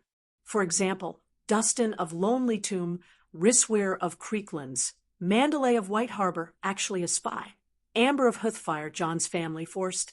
After all, Bolton was from the north and was their relative. For example, Bolton's second wife was from the Dustin family. However, if a Stark stood out and declared his support for Stannis, everything would change. Any Stark, even if he was an illegitimate son, would be a pillar of support for the nobles in the north. Jon entered Raven's body and flew to a place that was neither human nor Winterfell. With Raven's eye, he witnessed how Skinny Skinner tortured the Winterfell villagers and shouted orders from his father's throne. As the king of the north. Raven flew into the underground tomb and stood on Eyed Stark's empty coffin as she looked at her father's statue. Father, father! Raven was on the verge of tears. Then, the straw that broke the camel's back came. Jon received a letter from his father's close friend, Greywater Watch's leader. Holland lied. Countess Mage Mormont of Bear Island is not dead. She brought along King Robb's declaration of being the king of the North's successor. She was searching for Greywater Watch in the Neck Marsh when my men encountered her. The appointed successor of the King of the North is you, John Stark. P.S. Reading the contents of the letter, countless memories of Robb Winterfell and his father flashed in John's mind. He thought of Robb, who had sparred with him at the drill ground. He was laughing and panting. Snowflakes fell and melted into a steaming wet stain on his hair. Scholar Yimont had said, "Kill the boy in your heart to bear the responsibility of a man." Robb had done it. What about him? Was his responsibility the Great Wall or Winterfell? Then he thought of Bran, who climbed the walls of the tower as nimbly as monkey. He thought of Rickon, who was laughing until he was out of breath. He thought of Sansa, who was caressing a lady's fur while humming softly. He thought of Arya, whose hair was messy like a chicken's nest, running around like a crazy boy, sweet, sour, bitter, spicy, and all sorts of emotions welled up in his heart. In the command tower of Dark Castle, tears streamed down his face as he choked with sobs. The Great Wall did not lack a Jon Snow, but Stark only had one Jon. Stark. Chapter 570. Targaryen had mad blood, while Stark had running wolf blood. At that moment, it was unknown whether it was the mad blood acting up, the running wolf blood awakening, or the mad dragon and running wolf blood boiling at the same time. Jon decided to help Erlu take down Bolton and Lannister on the Iron Throne.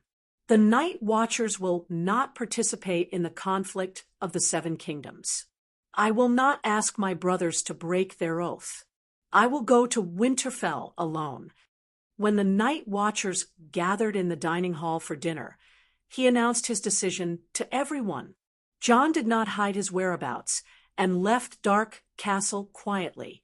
He could not hide it. He had to appear in front of others sooner or later. Furthermore, a single person's strength was of little help in the war.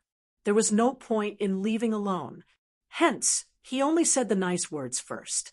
He paused and said, "Of course, if any of my brothers are willing to follow me to the south, I will be very grateful." The barbarian commanders, led by Tormund, were all excited. They slapped the table and cheered loudly. "Crow, let us be your men. We will form your barbarian army and destroy Roose Bolton's ass." Actually, Tormund and the others were no longer barbarians. According to the three-way lease agreement that Dragon Queen came up with, the Night Watchers rented the barbarians to guard the Great Wall, and the barbarians rented the castle to live in. From the moment they signed the contract and stepped into the Great Wall, there were no more barbarians. They were all temporary Night Watchers.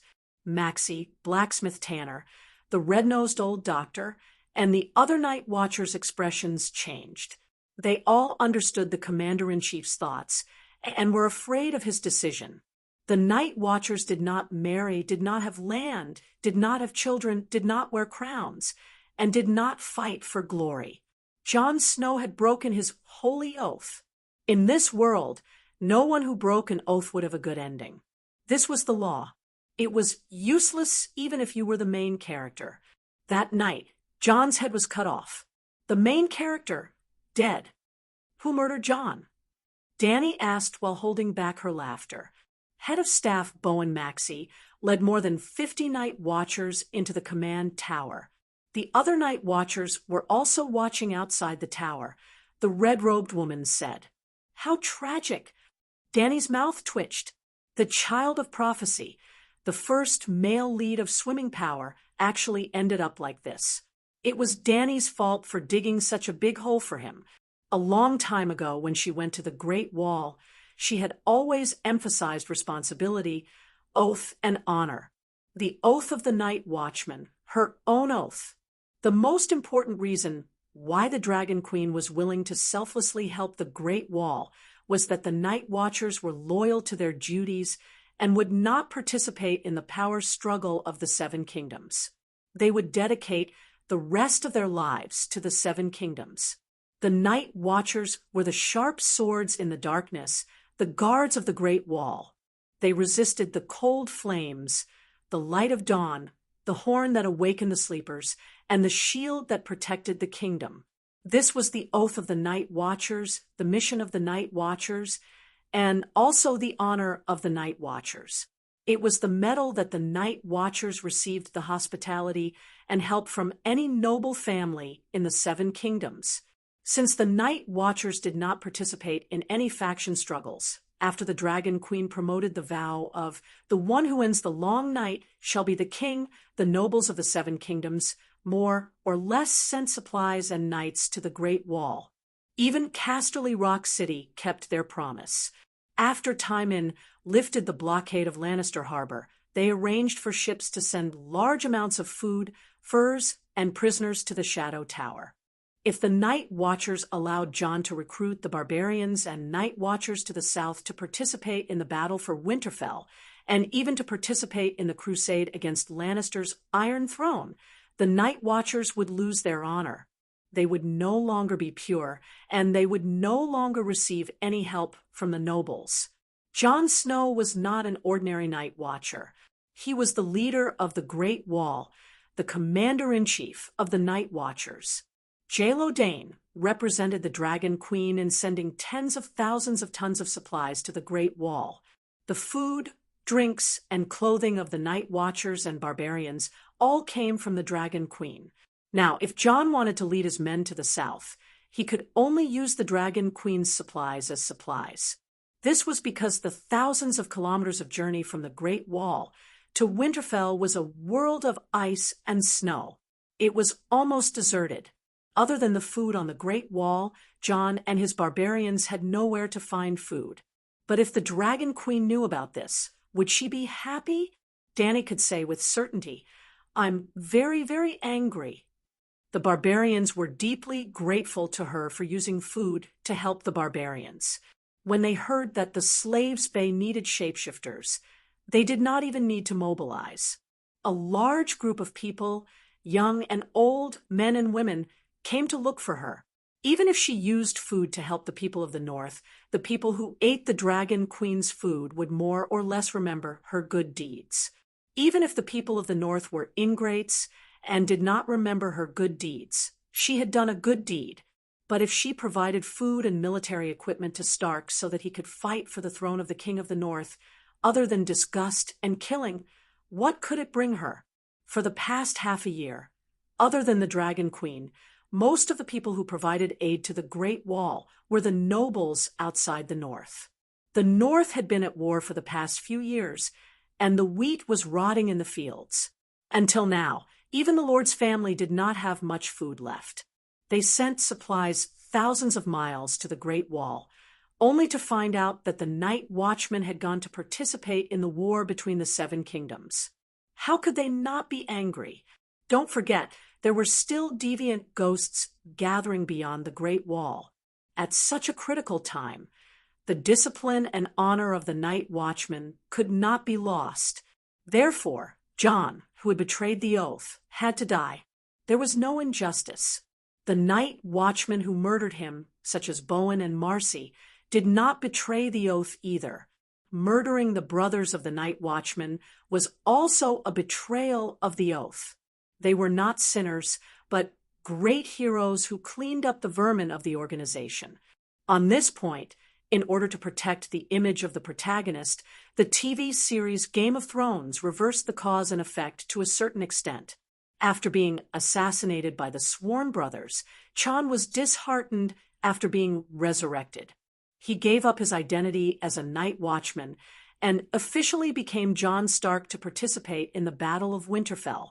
Since Jon Snow is dead, then burn his body and choose a new commander-in-chief of the Night Watchmen.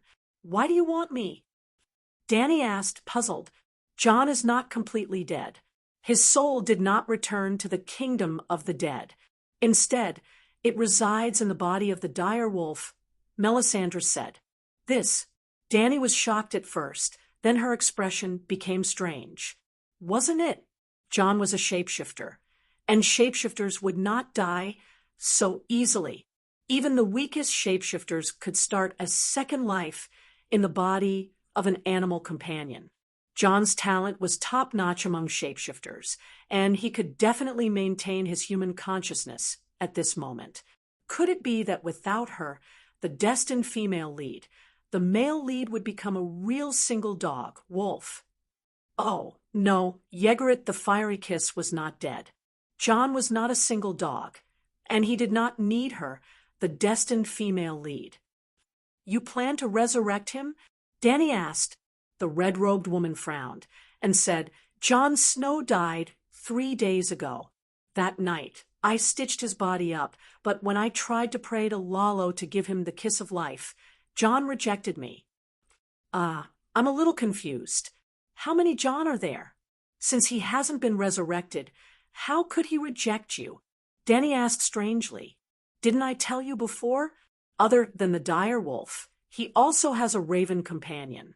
That raven belonged to the previous commander-in-chief of the Night Watchers and can speak human language, Melisandre said.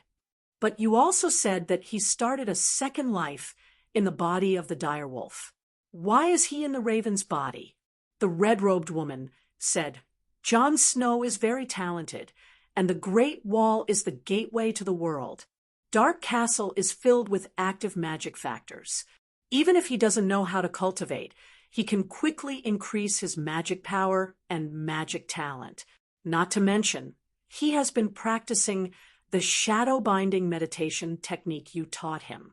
Right now, his soul is almost indestructible, and he can freely move between the raven and the dire wolf. He can't be compared to a normal shapeshifter at all. Shit, almost indestructible soul. Isn't that the Green Prophet? Suppressing the shock in her heart, Danny asked, What does he want me to do? Since Jon refused to let the red-robed woman resurrect him and came looking for her, it meant that the person who broke the oath, Ghost, must have something to ask of her. I don't know. Melisandre's face showed a hint of confusion. She shook her head and said, I'm just helping him to send a message. He hopes that you can come to the Great Wall again. He wants to see you. I'm busy fighting a world war here. How can I have time to see a dead person? Oh, 7 gods. It's scary just hearing it. Danny rubbed the non-existent goosebumps on her arms and said with an exaggerated expression, Then forget it. Originally, he thought that Melisandre would nervously persuade him a few words, but who would have thought that after hearing the rejection, the woman actually heaved a sigh of relief and closed the communication with a smile.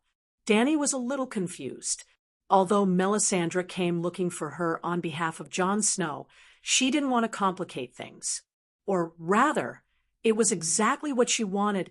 If she didn't go to the Great Wall, she wanted to use Lalo's method to resurrect Jon. But Jon was unwilling. What's going on? Soon, an old friend solved the mystery in her heart. 3 minutes after she ended the long-distance communication with Melisandre, another person accidentally entered the mirror. There was no image, only sound. Danny, no matter how busy you are in Slave Bay, please come to me as soon as possible. It was a familiar voice, but an unfamiliar tone. Also, he called her Danny so intimately she had goosebumps all over her body. This time it was real. Three-eyed crow? Danny asked in surprise. The voice did sound like Blindon's river language, but the tone was tens of thousands of times more human than before. It was as if he had been a robot before, but now he had become an old poet who had experienced the vicissitudes of life. The change was so great that even though Danny knew that there was only one person in the Westeros who could communicate with her without Marvin's help, she still felt uncertain. It's me. In the Westeros, nothing can escape the eyes and ears of the Green Prophet. Your communication frequency is not a secret to me, Blindon said with a gentle smile. Hee, if I was on Dragonstone Island, you would still dare to say that. I'd be impressed. Danny laughed coldly. In the end, Professor Marvin was a moonchant. He did not even know Valeglia's meditation technique. He could barely be considered a guardian of the magic network. He could not even be considered a manager, let alone control it. It was like a certain server warehouse. There was no manager, only a cleaner who swept the floor. Was it something to be proud of when a hacker broke through the cleaner's defense network? Blynden did not retort. Instead, he sighed with a complicated tone and said, "You are very good. You are the pride of the Targaryen family. Every ancestor and every descendant would be proud of you. I am the same." "What do you want?" Dany's face contorted. She was on high alert. "Sigh, Dany, I am the three-eyed crow. I am Blynden Rivertext, but I am no longer the three-eyed crow." Blynden's words sounded very contradictory, but Dany instantly understood. Bran had completed his inheritance and become the second three-eyed crow, the nth Green Prophet. Blynden was just Blynden Rivertext, who had the abilities of the Green Prophet. He was the illegitimate child of the Targaryen family. The reason why he was still called the Three-Eyed Crow was because that was the nickname of a noble illegitimate child. Chapter 5, 71. Speak clearly. I don't understand. Dany understood, but she still pretended to be confused. Who knew if that guy was lying to her? "I apologize to you for everything I've done to you." He apologized sincerely before slowly explaining, "What's the strongest and most indestructible thing in this world? Even steel will rot if time is extended to 1,000,000 years. Reality has proven that only spiritual willpower can last forever, but only the purest, most resolute, and most recognized spirit can be passed down from generation to generation. The Green Prophet is a spiritual inheritance. The previous Green Prophet passed down his spirit, soul, memories, willpower, and talents to the next generation. Millions of years, generation after generation. During this process, a person's memories and emotions gradually decreased until they were completely wiped out. Only the purest, most core willpower was passed down. The core willpower of each generation of Green Prophet was like a crown that represented authority, power, and the king's responsibility. If one wants to wear the crown, one must bear its weight. The crown had existed for 1,000,000 years.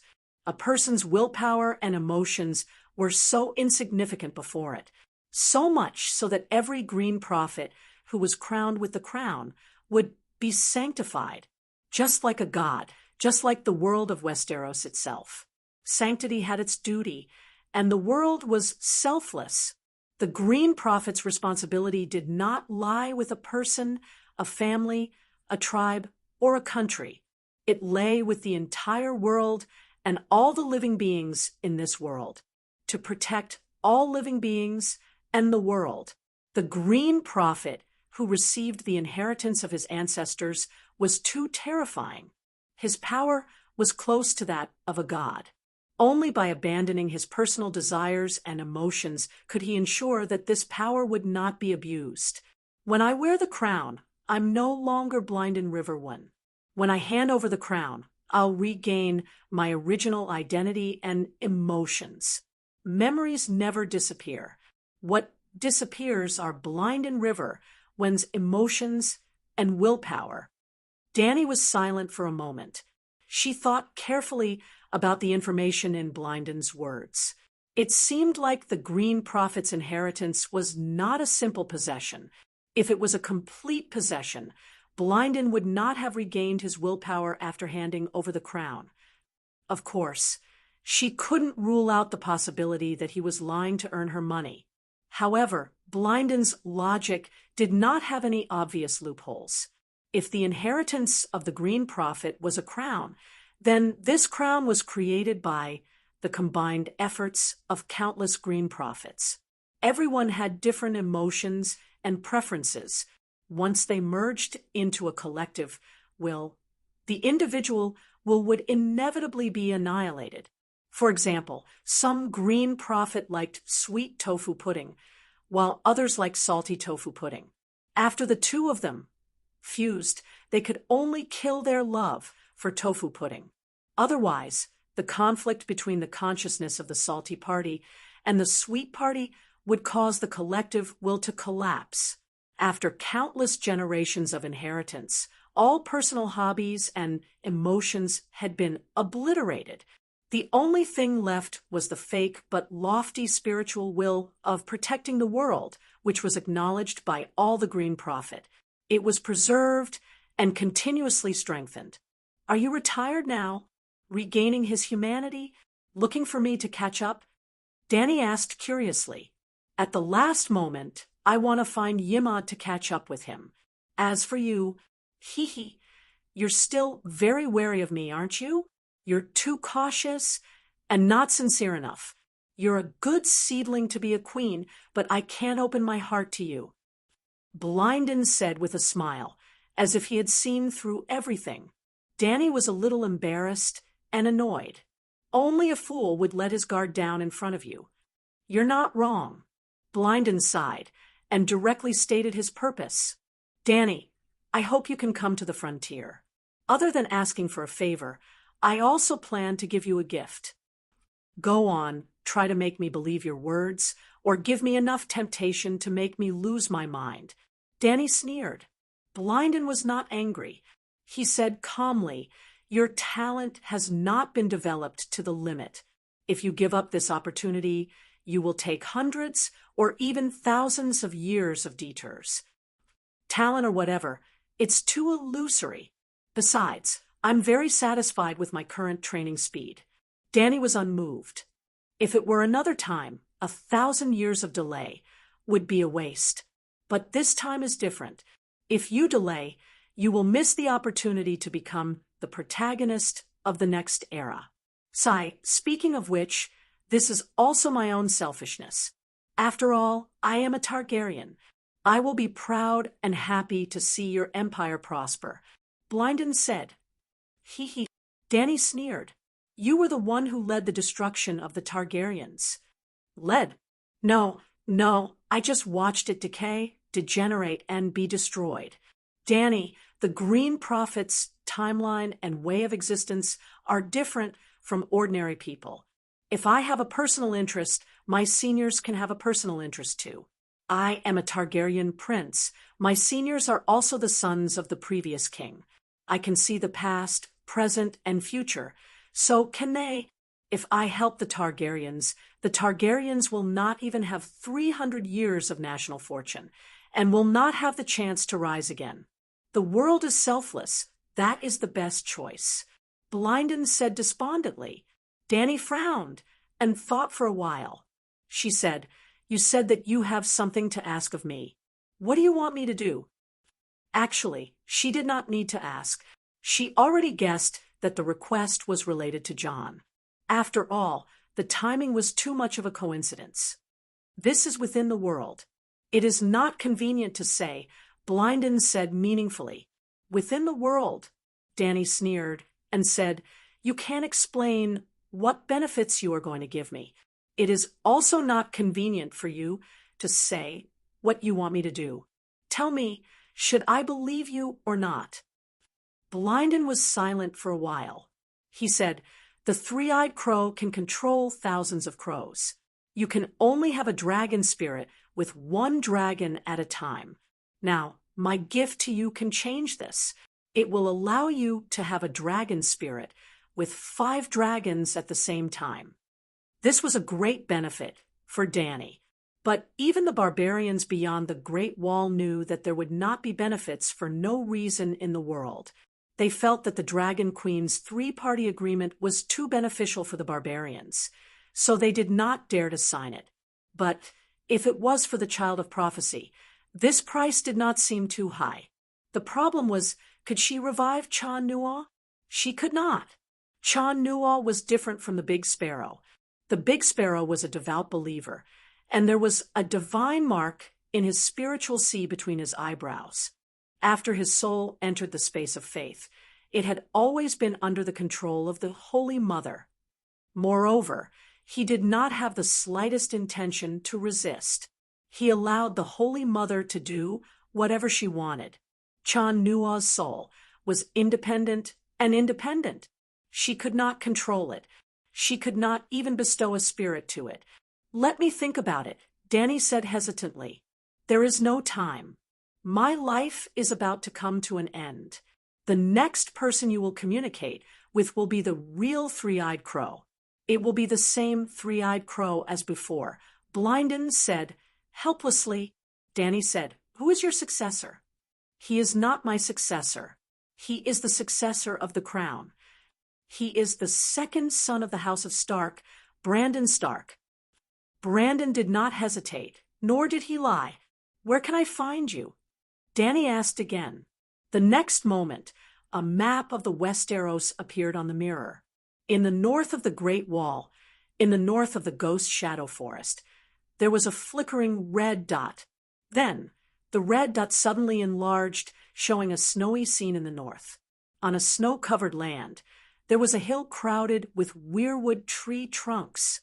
I don't have much time left. If you can't come in 3 days, you don't have to come. Let everything happen according to the predetermined destiny, Blinden said in a low voice.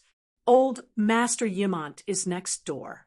Do you want to ask him to come over and talk to you? Danny had a thought and suggested, Ymont. Okay. Half an hour later, the magic communication ended. Danny looked at the old man who was sitting on the chair with a disappointed expression and asked, how was it? What? Ymont was stunned. He did not understand what was going on. Danny rolled her eyes and said impatiently, Old Master, do you really think that this is an ordinary chat? What else? Ymont was puzzled. Through this communication, can you confirm his identity? An emotionless three-eyed crow, or Targaryen's illegitimate son. Danny said seriously, weren't you listening at the side? This is the first time I communicated with Blinden. I couldn't tell. You have been with him for decades. You should be familiar with him, right? Compared to now, what's the difference? Danny asked. Oh, it should be Blinden river text. Old Ymont thought for a while and said, are you sure? If he is really Blinden's, then I will go beyond the Great Wall. Danny said this. When it came to the safety of the Dragon Queen, the old man immediately hesitated. Let me think about it. Maybe he is pretending. I can't tell. It's better if you don't go. I don't think that Blinden has any treasures to give you. Oh, maybe he has the Dark Sisters. But that sword is useless to you. It doesn't even have any symbolic meaning. He quickly added, Targaryen had 2 Vagon swords, one male and one female. The Black Fire and the Dark Sisters were respectively used by Conqueror Aegon and his sister Visenya. The mediocre King Aegon bestowed them to 2 noble illegitimate sons. Daimon Vaishui received the Black Fire and changed his surname to Blackfire. Blinden Rivertext received the Dark Sisters and disappeared beyond the Great Wall. It's not a sword. He said that the treasure can improve my bloodline talent. Danny said, I think that your talent is already very strong. Old Ymont said, I think so too. But if it can be stronger, Ymont understood Danny's thoughts. He pondered with a serious expression. Danny did not say anything. She just looked at him. The study fell into silence. Only the sound of seabirds could be heard from outside the window. After a while, the old man said seriously, I'm 70% sure that Blinden is Blinden. Oh, I asked him about the identities of Jon, Tyrion, and Aegon. I asked him about the secret of the War of the Usurpers. He refused to answer all of them. He said that he is no longer the Green Prophet. He can't destroy the Green Prophet's information advantage and some of his plans. If he is lying to you, it means that he is still the Green Prophet. He won't care about such small details because everything is going according to his plan. As soon as she finished, Ymont shook his head and said, There is another possibility. He saw through my thoughts and purposely led me in this direction. Danny laughed awkwardly and said, I'm confused. Let's make it simple. Let's get an expert to divine it. The important matters of the country were in worship. Every time an ancient king made an important decision, he would ask the gods to divine it first. Dani had the same feeling now. She was looking for Kueishi. I didn't foresee any danger, but prophecies can only be used as a reference and not as a guide. If you really want to go, why don't you think about how to be prepared? Dani nodded in agreement and asked, "Do you think that it's worth it for me to take the risk for that mysterious treasure?" "I can't make the decision for you. People are different. Some will sell themselves for a silver coin, while others will give 50 million gold royals to charity without blinking." I blinked. Dani smiled and blinked a few times. Chapter 572. The lead gray sea was shrouded in a thick layer of ice fog. Rumble. The north wind was blowing violently, and the sea surface was like the cold sheets of the Grim Reaper in hell. The gray and lifeless waves splashed up water that was dozens of meters high. In their field of vision, the sky and water were gray. The Megalosaurus was like a sharp arrow shot into the storm, traveling alone on the surface of the sea. Crack, boom, the coal-black clouds above their heads suddenly lit up with lightning that was as white as the fingers of a dead man. The sound of thunder rang in their ears, almost making their hair stand on end. Crackle.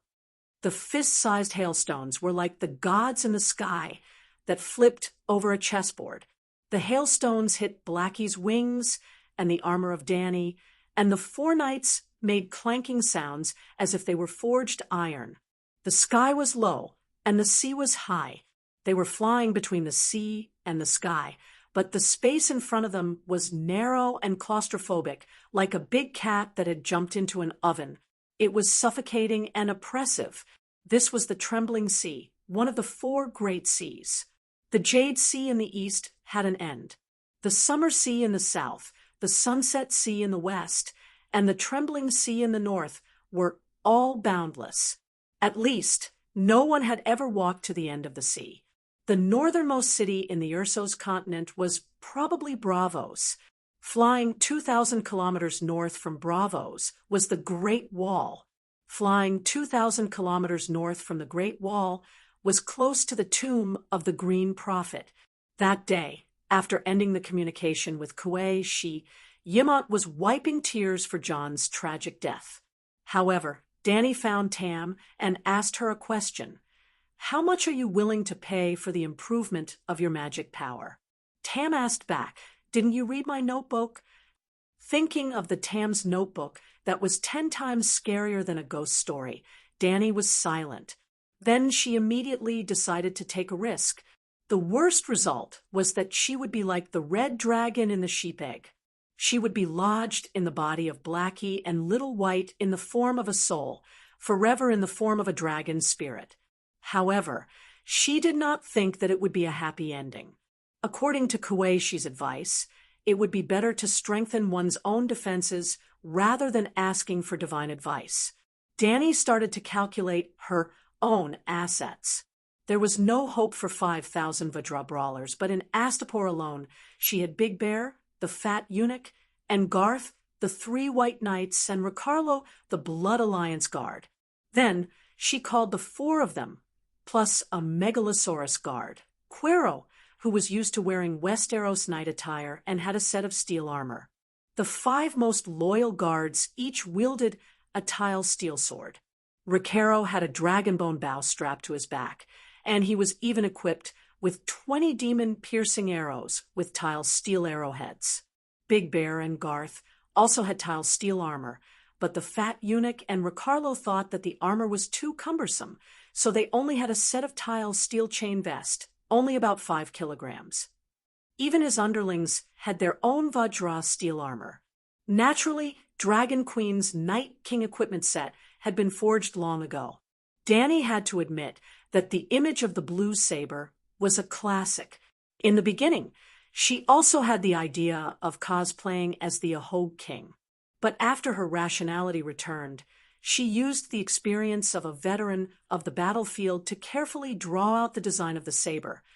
only to discover that other than looking good, there was nothing good about it. The saber's equipment set. Inside was a gorgeous blue ceremonial robe with golden edges.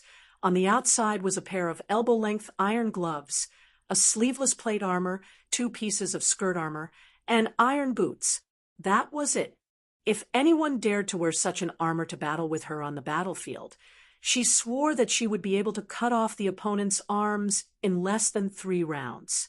Moreover, the ankle-length skirt affected her movements too much. She might even trip over herself on a battlefield littered with corpses. Just as Dany was about to completely give up on becoming the Night King, she suddenly thought of something. Why did she get a set of Night King's blue and white armor to wear? It was beautiful and cool enough. Dany had a sudden realization. She didn't get this set of armor to prepare for the battlefield at all. This meant that the saber's knight armor completely met her requirements. As for going to the battlefield or encountering a battle, it was very simple. She just had to take off her skirt. The blue saber's armor didn't have many flaws on the upper half of her body. She just had to wear the shoulder and arm armor.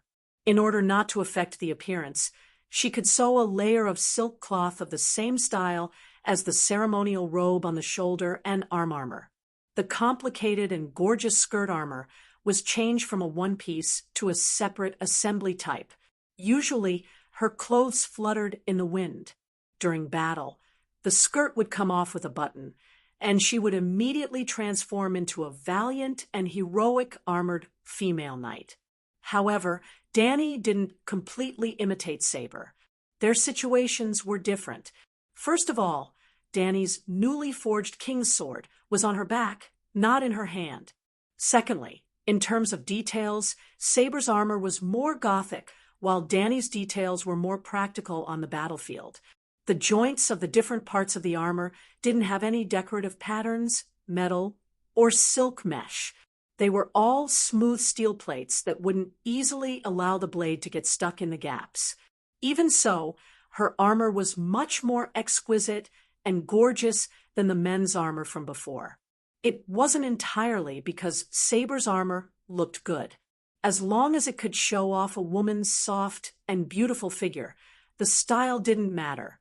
Just like in the anime from the previous world, there were so many female knights, but Saber wasn't the only one who looked good. It could be said that none of the female knights in the anime were ugly. The reason was simple. The armor was differentiated between men and women to show off one's figure. If Chang-Yi were to wear a green military coat, anyone who didn't have X-ray vision wouldn't think that she was attractive from the back. Previously, Dany's gray armor didn't differentiate between men and women. In fact, it was prepared for men. As for whether he would attract the enemy's attention on the battlefield, if he changed into a new set of armor, he didn't care about that. The reason why she became a target had nothing to do with the color of the armor. The main reason was that there was a red spot in 1,000 green spots. It wasn't the fault of a white horse to obstruct its master. It was only because its master didn't have the ability to equip all the knights with the same type of white horse. Everyone was riding a white horse, so it wouldn't hurt to look at it. At that time, it would be the people riding ordinary yellow horses who would be more likely to be shot. Dragon Queen decided that since she had changed into a silver armor and a blue ceremonial robe, her underlings would immediately change into white armor and blue cloak. She was the queen. She had the final say. Dany didn't go to the Great Wall.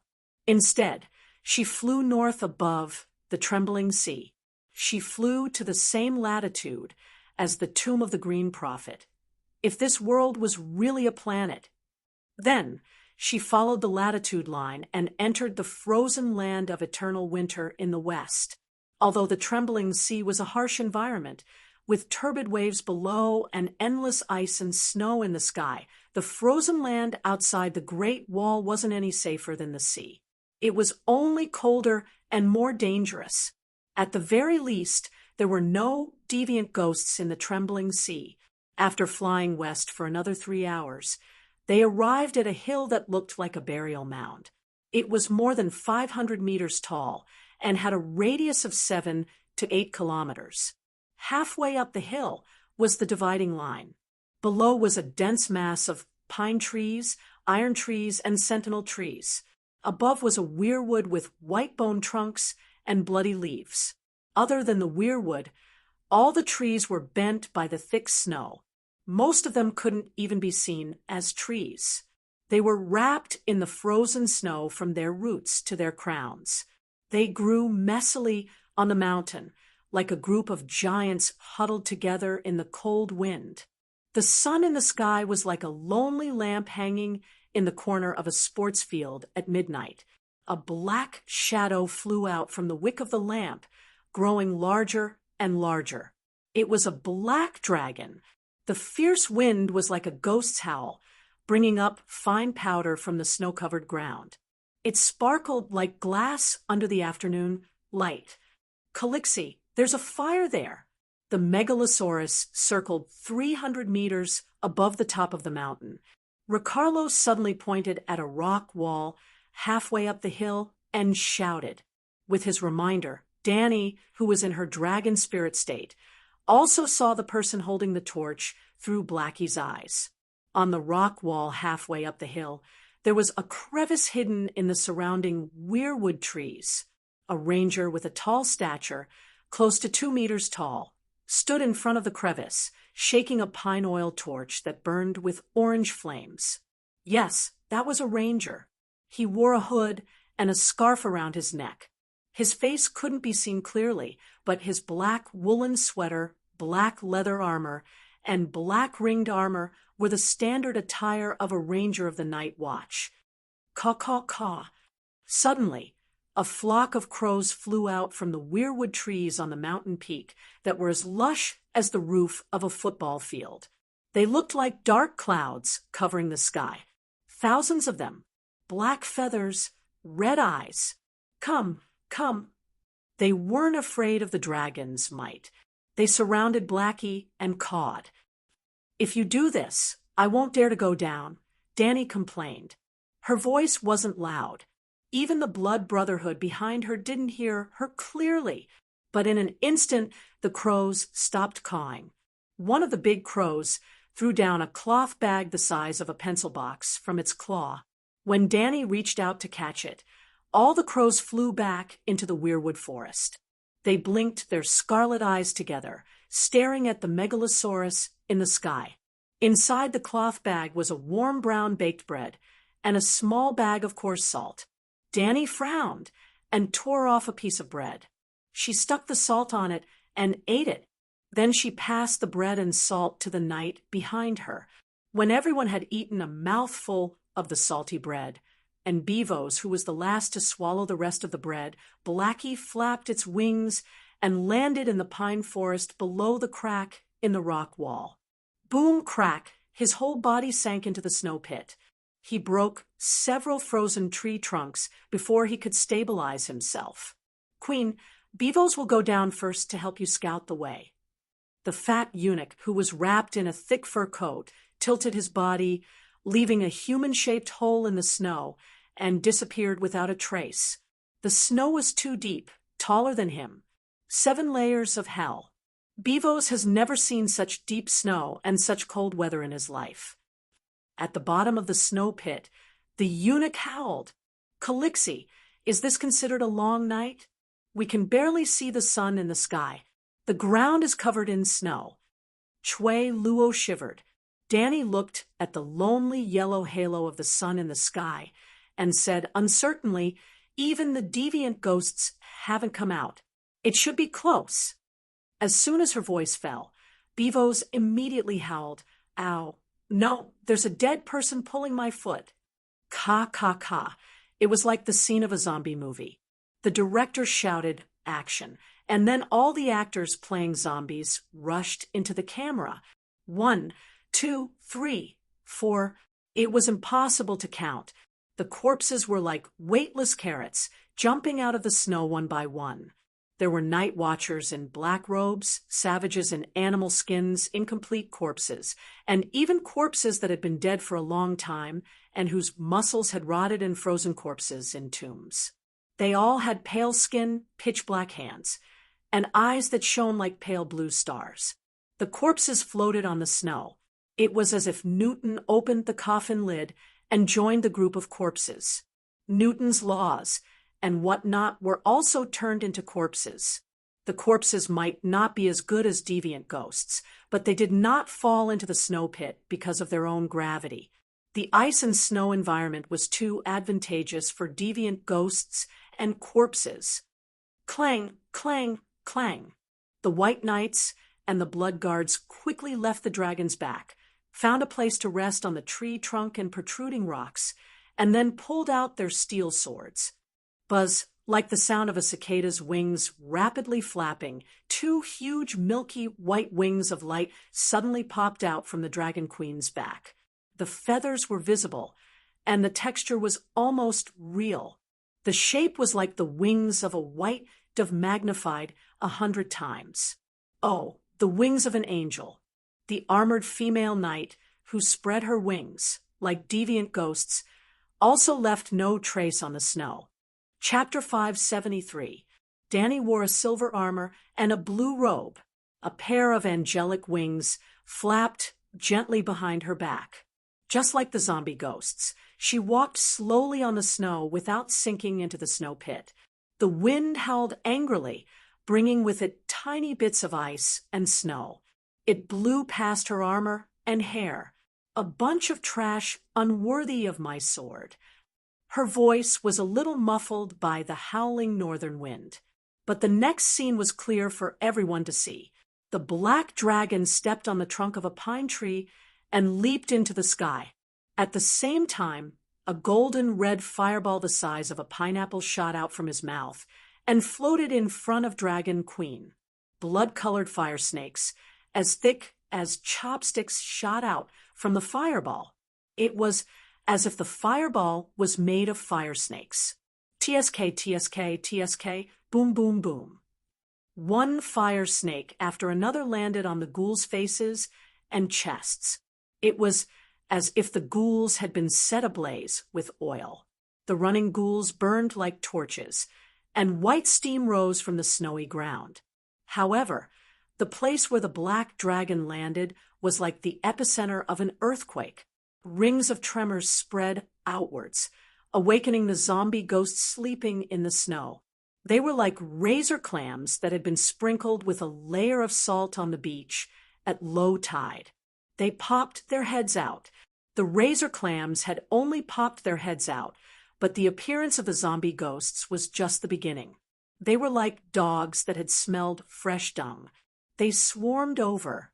The rangers at the entrance of the cave were prepared to witness the Dragon Queen's massacre, but she suddenly turned around. She held the fireball in her left hand and flapped her wings lightly. Her legs moved quickly. There were only shallow traces of snow under her feet. She was astonishingly fast. She passed by them in a few steps and entered the crack in the stone wall. The rangers were dumbfounded. They did not know what to do. There's a magic barrier here that can stop evil spirits. Come over quickly, the Dragon Queen shouted at her knights. Who knew if there were any deviant ghosts hiding in the snow? The thick snow might be able to stop ice swords and javelins, but what if there was a deviant ghost under their feet? If a sword were to stab upwards, then it would be safer to enter the crack protected by the magic barrier as soon as possible. The few knights were only 4 to 5 meters away from the hole. With Dragon Queen's long-range fire snake spell to help clear the monsters, they quickly struggled out of the snow pit and crawled to the Dragon Queen's side. One in front, one behind, one on the left, one on the right. The centaur Ricardo stood guard with his bow in hand, protecting her in the center. I didn't expect the deviant ghosts to be real, Garth said with a pale face. Do you think I would lie? Danny glanced at him and said indifferently. At this moment, the angelic wings on her back had already faded and disappeared. Of course we believe your words, but hearing about it is false. It's completely different from seeing it with our own eyes. Big Bear made a fair statement. But the dead aren't as scary as the living. They don't have any weapons or armor, so they'll still die if they're cut by a blade. Just now, the dead man who dragged Beworth's feet only suffered a slash on his shoulder and immediately shattered into several pieces and stopped moving. Beworth said, "If you didn't have the steel scimitar, you probably wouldn't say that." Kue Luo said, "Calixi, why are the dead gathered at the entrance of the cave, but not rushing in?" Ricardo asked with a trembling voice. At this moment, the 2 meters outside the cave was filled with all sorts of corpses. They were like fans at the airport welcoming a superstar. They were dense and dense. In the white snow, the black mass spread out for hundreds of meters. There were at least 2,000 to 3,000 corpses. And this wasn't the end. The hill had 4 sides. The deviant ghosts that came over were only those from the nearby hillsides. The dead from other places were continuously rushing over. It was a bit like a zombie siege. There's a demon-suppressing spell set up in the hill, exactly the same as the magic array on the Great Wall. It's hard for evil creatures to enter. Danny looked at the ranger standing with the deviant ghosts at the entrance, deep in thought. At this moment, the ranger had already extinguished his torch. Beside him stood the corpses that were baring their fangs and brandishing their claws. It was as if they weren't corpses but wooden sculptures. The ranger turned back and said, "Your Majesty, please enter quickly. When the aura of the living disappears, the corpses will automatically retreat." "What's the matter with you? Why don't you come in? Why won't the dead eat you?" Dexiong asked in a low voice. He's also a dead man, a night watchman who died a long time ago. A voice said from inside the cave. It was the voice of a little girl and the tone of an adult. It was high and sweet, carrying an unfamiliar rhythm that Danny had never heard before. It also carried a trace of sadness that struck the bottom of her heart. "A child?" Kue Luo, who was guarding the queen, exclaimed in surprise. She did indeed look like a child. She was barely over a meter tall, reaching the waist of a knight. Her limbs were slender, and she wore a cloak woven from leaves. Her bare skin was covered in spots that resembled those of a deer. She had messy brown, red, and gold hair with purple grapevines, tender green pine branches, and withered red chrysanthemums stuck in her hair. It was as if someone had knocked over an autumn landscape painter's plate. At first glance, Danny noticed her eyes. They were large and clear, a mix of gold and green. They were long and narrow, like a cat's eyes, like a pair of top-grade gems. This wasn't human. 7 gods above, the child of the forest. Danny murmured, "Child of the forest, squirrel people?" Dexiong was a little dizzy. Had he stepped into Grandma's legend today? The scholar said that the child of the forest was fake. It was made up by the ancestors to deceive people. Garth looked at the little squirrel in amazement. The scholar also said that the other ghosts were a strange tribe beyond the Great Wall that knew magic. But look outside. Do you think it's like that? Danny complained in annoyance. She stepped forward and said to the squirrel, "I'm Danny Liz Targaryen, your Green Prophet. The previous Green Prophet, Blinden Riverwind, invited me here." "Yes, I'm here to welcome you on behalf of Lord Blinden." The squirrel said, "Your Majesty, please wait at the door. I'll scout the way for you." The knights said almost at the same time.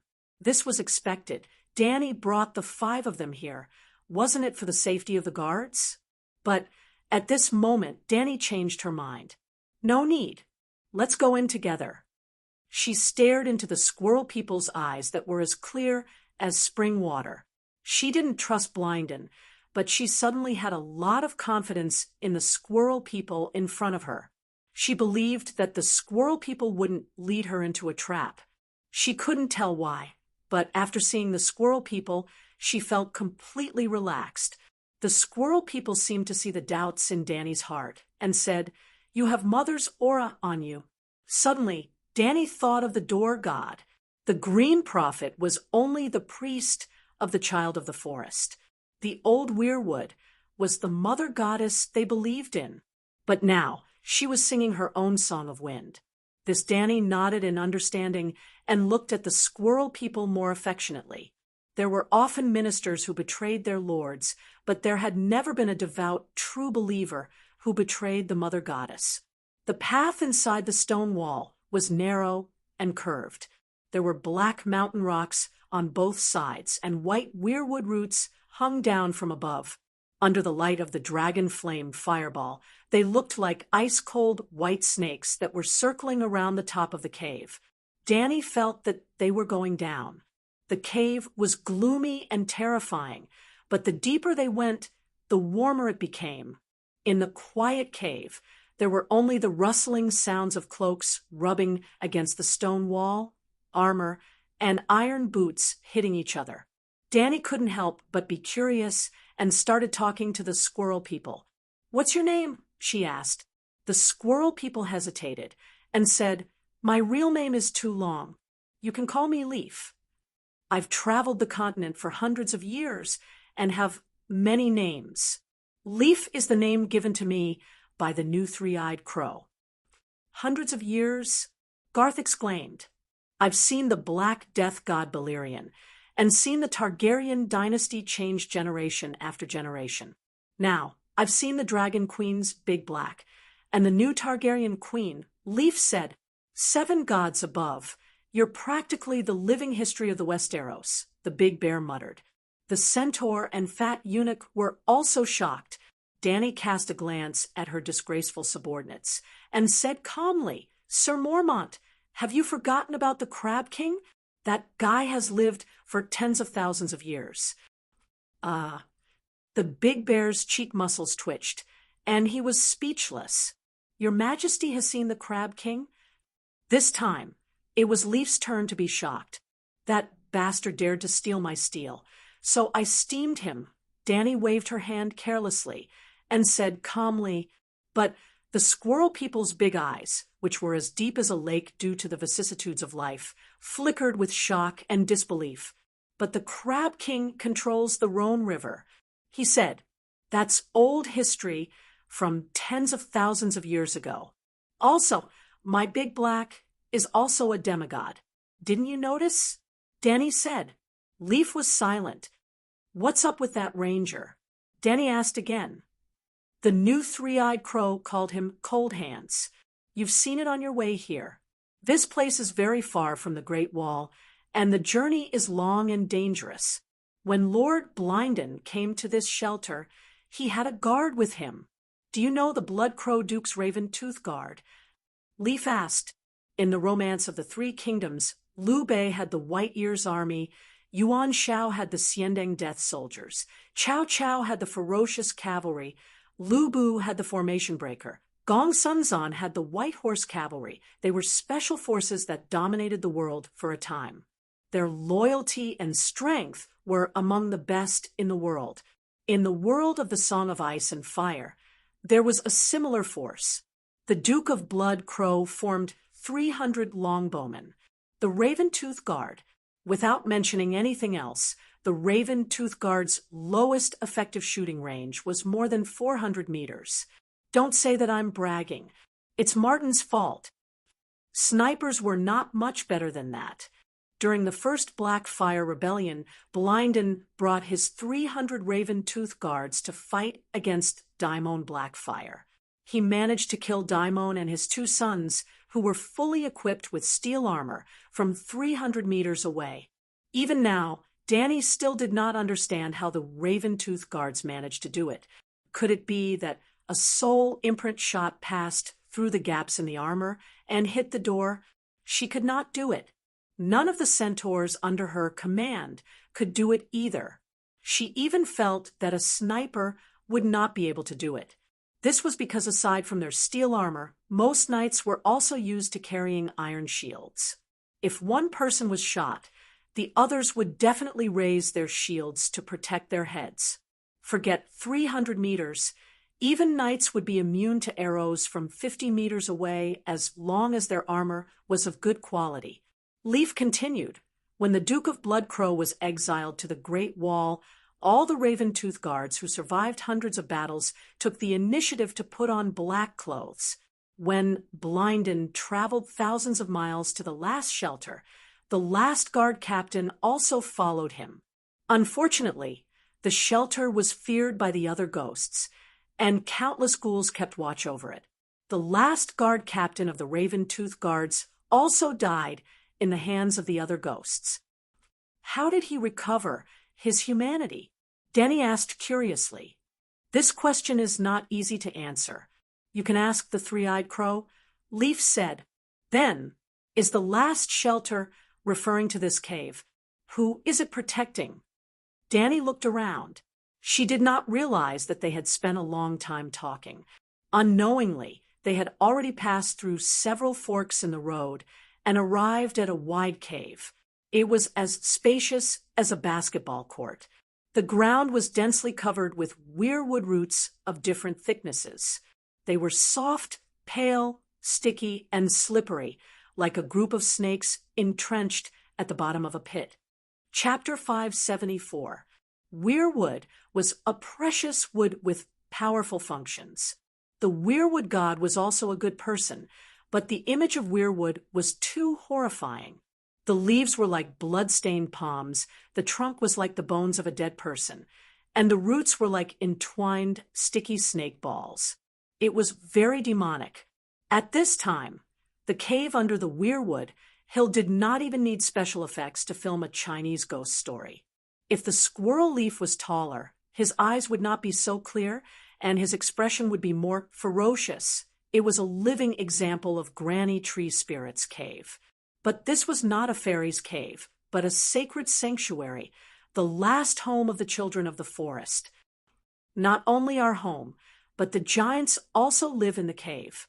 This sanctuary belonged to the previous generation of the Lost Tribe. Once, even unicorns and mammoths would come in for the winter. There is more than one entrance to the sanctuary, but the Green Prophet guards the door of the world and lives closer to the edge of the world. If you follow the fork to the northwest, you may find the giant's cave after a few months and a few thousand kilometers. Leif introduced the cave to everyone as they walked. The others were surprised, but Yora Mormont, a child who grew up listening to the stories of the old nannies in the north, was suddenly touched and exclaimed, "The Gorney Passage! This is the source of the Gorney Passage. So the legend is true." What is the Gorney Passage? The fat eunuch Beworth was puzzled. I remember, I've heard of this rumor too, Garth Hightower said. Legend has it that there was a king beyond the Great Wall named Gorney who found a tunnel connecting the Great Wall and the north. He led the barbarians directly across the Great Wall to the north. It's strange, there was almost no threat to the north. The king of the north seemed to have received the news in advance and was guarding the entrance of the tunnel. Big Bear nodded and said, Legend has it that for a cave, a tribe of children of the forest and a family of giants fought endlessly. After that, the two tribes invited free people to be the referee and mediator. They were the future kings of beyond the Great Wall, the brother kings Jander and Gorney. The giants and children of the forest were too naive. They were deceived by the brother kings and gave up on the cave. After Jander and Gorney settled down in the cave, they found that the internal tunnel led to a series of almost endless caves. In the end, they discovered a secret passage that led underground through the Great Wall, which was the Gorney Passage. Legend had it that the tunnel was too complicated, and only Gurney could tell the direction. In the end, when Gurney came out of the tunnel, he was attacked head-on by Stark and died on the spot. Jander led the rest of the barbarians into the tunnel, planning to return the way they came. However, they could not find the way home. They can't even return to the surface and are completely lost in the tunnels that are more complicated than a spider web. the centaur, and Beavis listened with fascination. Are we in the legendary cave? It's several thousand kilometers from the Great Wall to here. Just how deep is the cave? LaCarlo exclaimed. In fact, even Danny had heard of the story of the Gorney Passage and the King of Brothers. In fact, this legend was too legendary. There were giants, children of the forest, ancient spirits, human heroes, the King of the North, secret passageways, and many mysterious elements. It could be said to be the model of a legendary story. It was made into a ballad and sung by countless people. Was the failure of the barbarians' invasion because of your information? Garth looked at the son of the forest suspiciously. The Gorney brothers deserved it. Leaf did not answer the question directly. Danny was deep in thought. The magic circle of the shelter was exactly the same as the Great Wall. It was the exorcism circle of the city builder, Brandon Stark. The son of the forest, or the Green Prophet, had an unimaginably close relationship with Stark. Where does the end of the tunnel lead to? Danny asked curiously. There's no end. There are some deep tunnels that even we, the son of the forest, have never been to. After passing through a tunnel, Danny noticed that the tunnel was wider, and deeper. The black soil and white tree roots almost formed a black and white underground city. However, this city was sparsely populated and backward. Bypassing the giant tree roots that were thicker than Beavis' waist, they entered a long stone hall. Thousands of shrines were dug out from the stone walls on both sides, and there were skulls placed in them. The skulls obviously belonged to different races. There were human skulls as big as pressure cookers belonging to giants. There were also skulls as big as cantaloupes belonging to the son of the forest. There were also skulls of dire wolves, giant bears, and other animals that Danny could not recognize. Some of the bones had existed for too long and were half buried in the soil. White tree roots grew out of the eyes and mouths of the skulls, and even delicate red palm leaves grew out. It seemed that the Squirrel Man was not lying. The shelter belonged to everyone, all the survivors of the last era. Caw, caw, caw. There were 7 or 8 big crows perched on the heads of the shrines. They seemed to have woken up from a deep sleep, and their bright black eyes curiously scanned Danny and the other strangers. Yes, curious. These crows were all human and intelligent. They are my compatriots.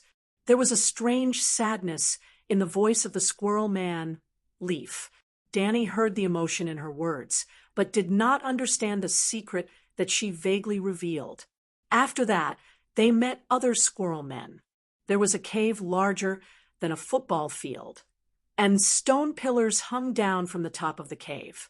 Because the air was warm and humid, there was a layer of colorful mushrooms on the surface of the stone pillars. 4 or 5 squirrel men were singing as they picked the mushrooms. The squirrel men only had 4 fingers, and they did not have nails like humans. Instead, they were like the sharp claws of felines, and they could cut the mushroom stems with a light pinch. Their singing was as pure as the winter air, as clear as autumn spring water, as bright as a spring garden, and as intense as the summer sun.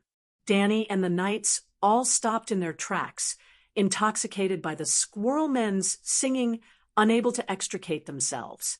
Danny only came to her senses when the squirrel men picking mushrooms noticed the outsiders and stopped what they were doing, stopped singing, and poked their heads out to look around curiously.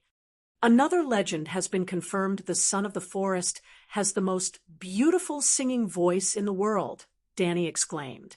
The squirrel men gathered together and chattered, pointing at the dragon queen. What are they talking about? Big Bear frowned.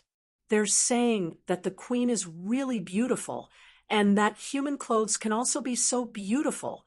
Yezi said, Yep, all the children of the forest wore clothes woven from leaves, and their hair was messy with dried decorative flowers. Even the country bumpkin girls were more fashionable than them. If the squirrel men were close to nature and pursued primitive beauty, they were not. They were dirty, messy, and pitiful like beggars. To put it bluntly, the children of the forest civilization level was too low, so low that it made one's hair stand on end. They hadn't evolved into the textile industry. It was said that the squirrel men had millions of years of history. I thought that the children of the forest spoke the ancient language. I didn't expect you to have your own language. Danny said strangely. She could hear the squirrel men singing and their current conversation, but she couldn't understand them. She also knew the ancient language used by giants, deviants, green prophet, and ancient barbarian tribes. This is the original language, the language that praises the earth. It's very difficult for humans to understand, and even if they understand, they can't pronounce it. The free people call us children. The giants call us squirrel men, and the ancestors named us children of the forest, but that's not accurate. We are people who sing the praises of the earth. But the original language isn't exclusive to us. Many creatures passed down from ancient eras can speak it, such as ravens and your megalosaurus. Leaf explained. Megalosaurus can speak the original language. Danny's heart skipped a beat. She thought of the foreign language that Dahe suddenly learned after swallowing the rat chef. She thought that it was the common dragon language in Western fantasy novels because she couldn't understand it. So she specially taught it the Eastern dragon language. Now that Dahe was about to graduate from the Eastern dragon language, elementary school, Mother Dragon realized that she had made a big mistake.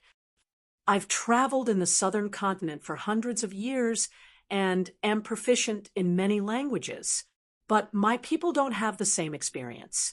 They can only speak the original language. After that, they came across a dark and deep underground river.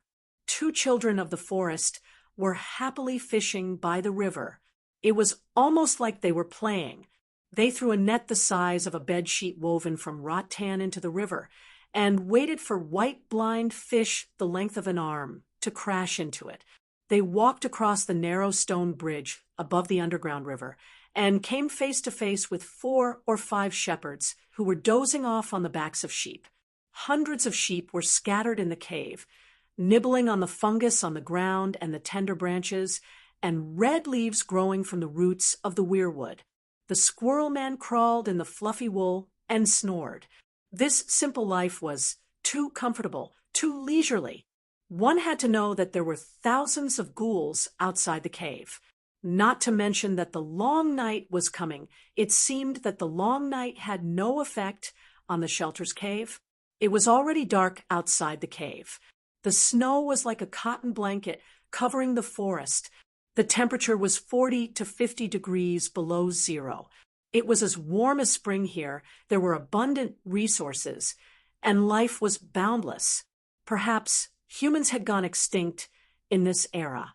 The children of the forest, who were on the verge of extinction in the last era, could still happily enter the next era. Danny began to think. Should they also dig a cave and build a human underground city? The red purgatory next to Slave Bay had a surface close to the magma layer. If they really dug a cave, it would probably be warmer and more comfortable than here. Ah, duo. After entering a huge hall filled with weirwood and tree roots, a 3-meter-tall giant stood up and looked over. Ah, duo. Danny was shocked. He was 7 meters tall, and his body was as wide as a door plank. His shoulders were as thick as Winterfell's city walls. Brown eyes, brown hair. His eyes were wise and curious. He was not Aduo. Aduo was a simple and honest retard. At this moment, no matter how many times the giant at the entrance of the huge cave called out, Aduo, he was not Aduo. His gaze, mental waves, and aura were not Aduo's. Bran Stark. Danny stopped in her tracks and frowned. Duo. In the next moment, Duo really became Duo. Duo. He smiled foolishly at her, like a child. You're here, blind in river, when's weak voice came from behind. Ah, Duo. Duo scratched the back of his head and shrunk his neck to make way. Compared to the other caves, this stone hall was not very spacious. It was about the size of a basketball court. There was a bonfire at the entrance of the cave. Duo and two humans sat beside the fire. In the middle of the hall, a throne was woven out of weirwood. A corpse was growing among the branches. The roots drilled into the withered thighs, passed through the torso, and came out from the shoulders.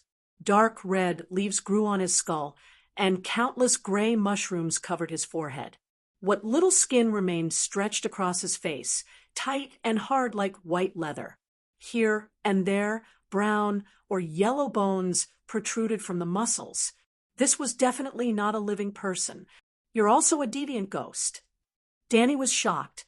Chapter 575. Blinden, you're a deviant ghost. Clang, clang, clang. The 5 knights drew their swords warily and protected the dragon queen in the center. Adu. Adu was at a loss. Lida and his sister's faces turned pale. Lee frowned and did not speak. Good eyesight. A look of admiration flashed past Blinden's remaining dim eye.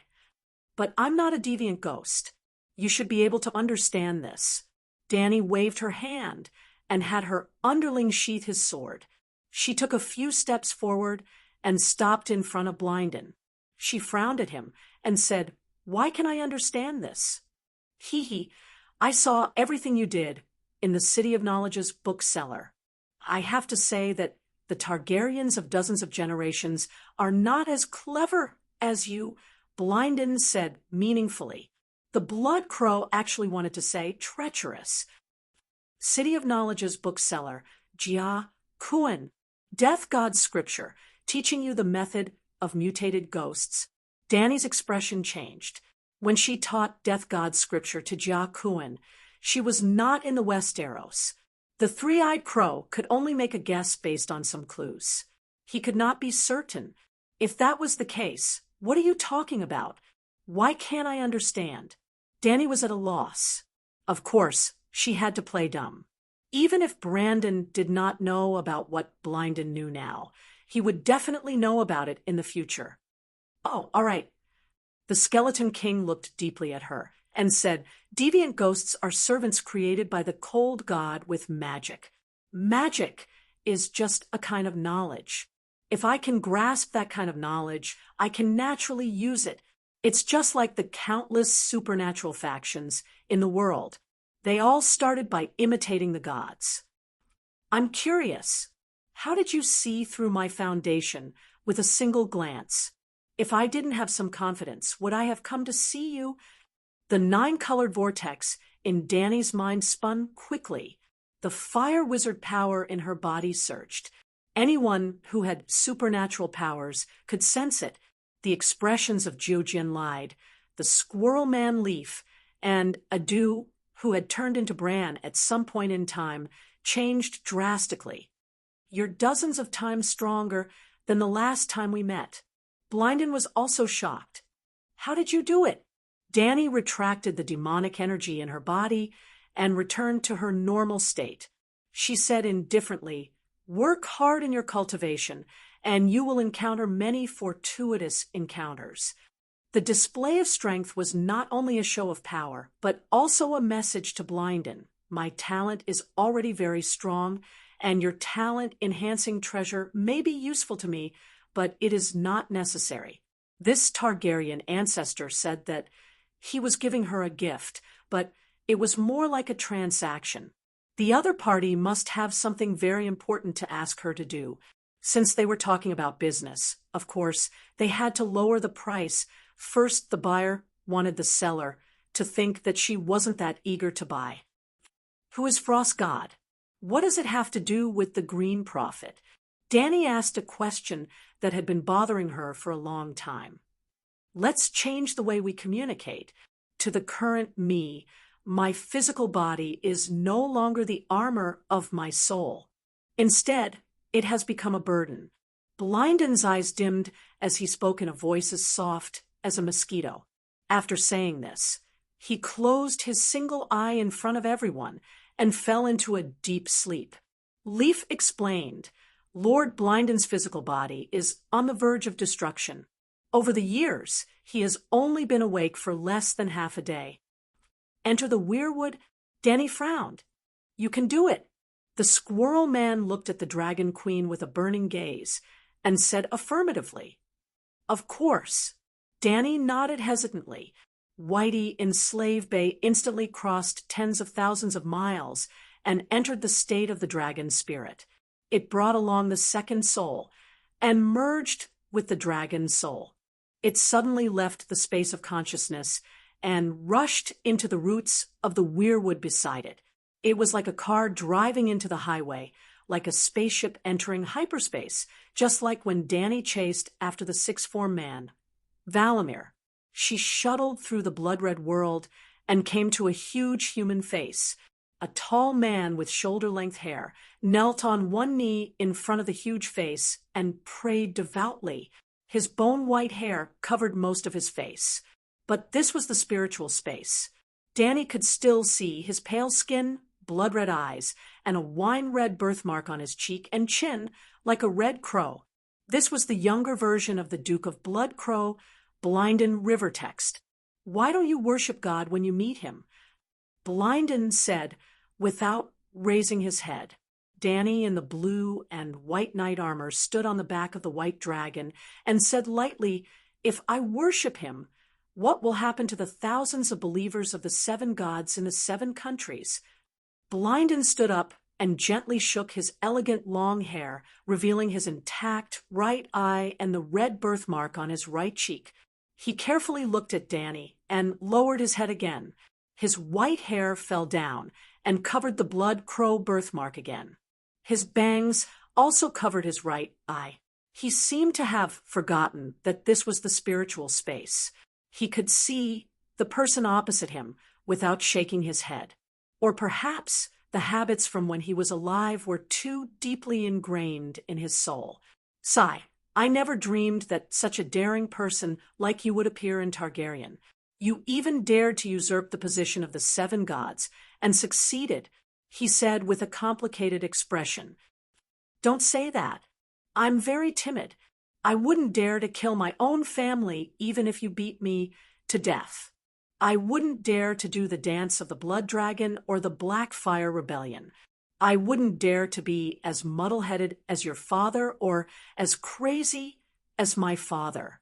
I wouldn't dare to follow my brother's example and go against my oath. I wouldn't dare to be as heartless as you. Danny smiled faintly.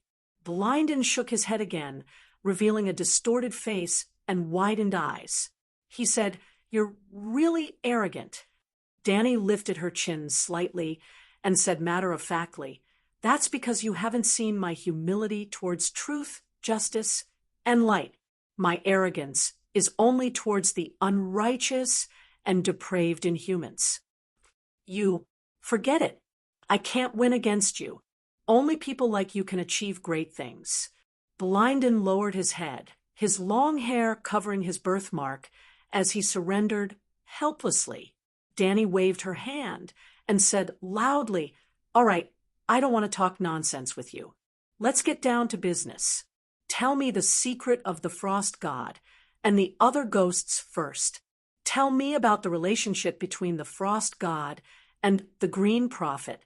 Why does the Green Prophet's meditation technique have so many similarities with the other ghosts? They can even complement each other. The Frost God is an old god and also an ES god. ES god is literally a god that doesn't belong to this world, a god from another world. Danny was surprised. Another world? Blinden was stunned for a moment before he understood what Danny meant. The term another world is very descriptive, but if there is a different world, then there is a region between our world and the other world. Perhaps ES God was originally born in our world, but belongs to another world. How is that different from the other world? Danny frowned. The difference is huge. For example, You were born in the Westeros and grew up in the Ursos continent. If you want to fight for the Iron Throne, very few people in the Seven Nations will oppose you. But if you are someone else, such as a certain Khal in the Sea of Grass, all the nobles will fight to the death. By the same logic, if God comes from another world, he will not be able to integrate into our world, let alone master the song of law of this world. Makes sense. Dany nodded and asked, he came from another world, so how did he become an old god? God fused with an old god to form the Frost god. He is both God and an old god. True gods confuse? How? Dany was confused. The 7 gods, are the experts in this question? How do the 7 gods fuse into one? Blynden laughed. It's not the same. The 7 gods split the 7 divine roles of a god. Just like you, your identity can also be split into the illegitimate son of Targaryen, the Hand of the King, the commander-in-chief of the Night Watchers, and the Green Prophet. Blynden shook his head, revealing his eyes. He quickly glanced at her, then lowered his head, his long hair covering the birthmark. There's nothing different. Being able to fuse means that they have a certain degree of commonality. Then, which old god did God fuse with? What do they have in common? Dany asked. Blynden repeated the action of shaking his head and lowering his head again. Since you can discover that the fundamental meditation techniques of the Green Prophet and the Deviants are extremely similar and even complement each other, don't you have any connections? I can't imagine, Dany said in disbelief. That's the truth, Blynden said. I've seen the Door God. I've seen the Weirwood God, who mastered the Song of Wind. He was kind and gentle, not like an evil god at all, Dany said with difficulty. In your heart, what is considered an evil god? Blynden asked. Almost without any hesitation, Dany blurted out, accepting blood sacrifices and killing humans such as Lalo the Shadow Demon or the Korhor Black Goat. Blynden shook his head and sighed. Your standard is too exclusive, as if you're saying, those who treat me well are good, and those who treat me badly are bad. In fact, the mother goddess, the Weirwood god you mentioned, she never rejected blood sacrifices. She even liked blood more than Lalo. It's simple. Which tree doesn't like fertilizer? What's better than the flesh and blood of living beings? Dany was stunned. Blynden's words seemed to make sense. If Dany had a deeper understanding of the customs of the old gods, she would not have such doubts. The worship of the old gods was far more bloody and brutal than that of the Red God. Lalo's followers liked to burn people. The true followers of the old gods, savages and clansmen, would cut open the chest of the sacrifice and hang the organs all over the heart tree. Well, after the Undals invaded the Westeros, the followers of the old gods in the north changed the bad habit of blood sacrifices. Only a few mountain clans still believed in the old ways. Thinking about the Anami who taught people to burn, kill, and loot, it understood. That was also an old god. The only difference between the old gods and the new gods was the time of birth. The gods born in the Savage Era, whether they were true gods or demigods, were all considered old gods about 10,000 years before the Second Era. For example, the fire god Lalo. The gods born in the Second Era, which was the beginning of the human era, were called new gods. For example, the 7 gods and the Light King Lalo. Well, although the 7 gods were only 7 wooden stakes, they were still new gods in name. Blackie was also a new god. Lalo was interesting.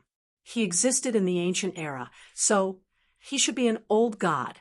However, at the beginning of the Second Era, the Sheep Egg brothers took away the Song of Fire and took away the fire god's divinity. After that, he slowly turned into the Light King. The Light King was born a few thousand years ago, so of course he was a new god. That was off topic. From the division between the old and new gods, it could be seen that the old gods were more barbaric.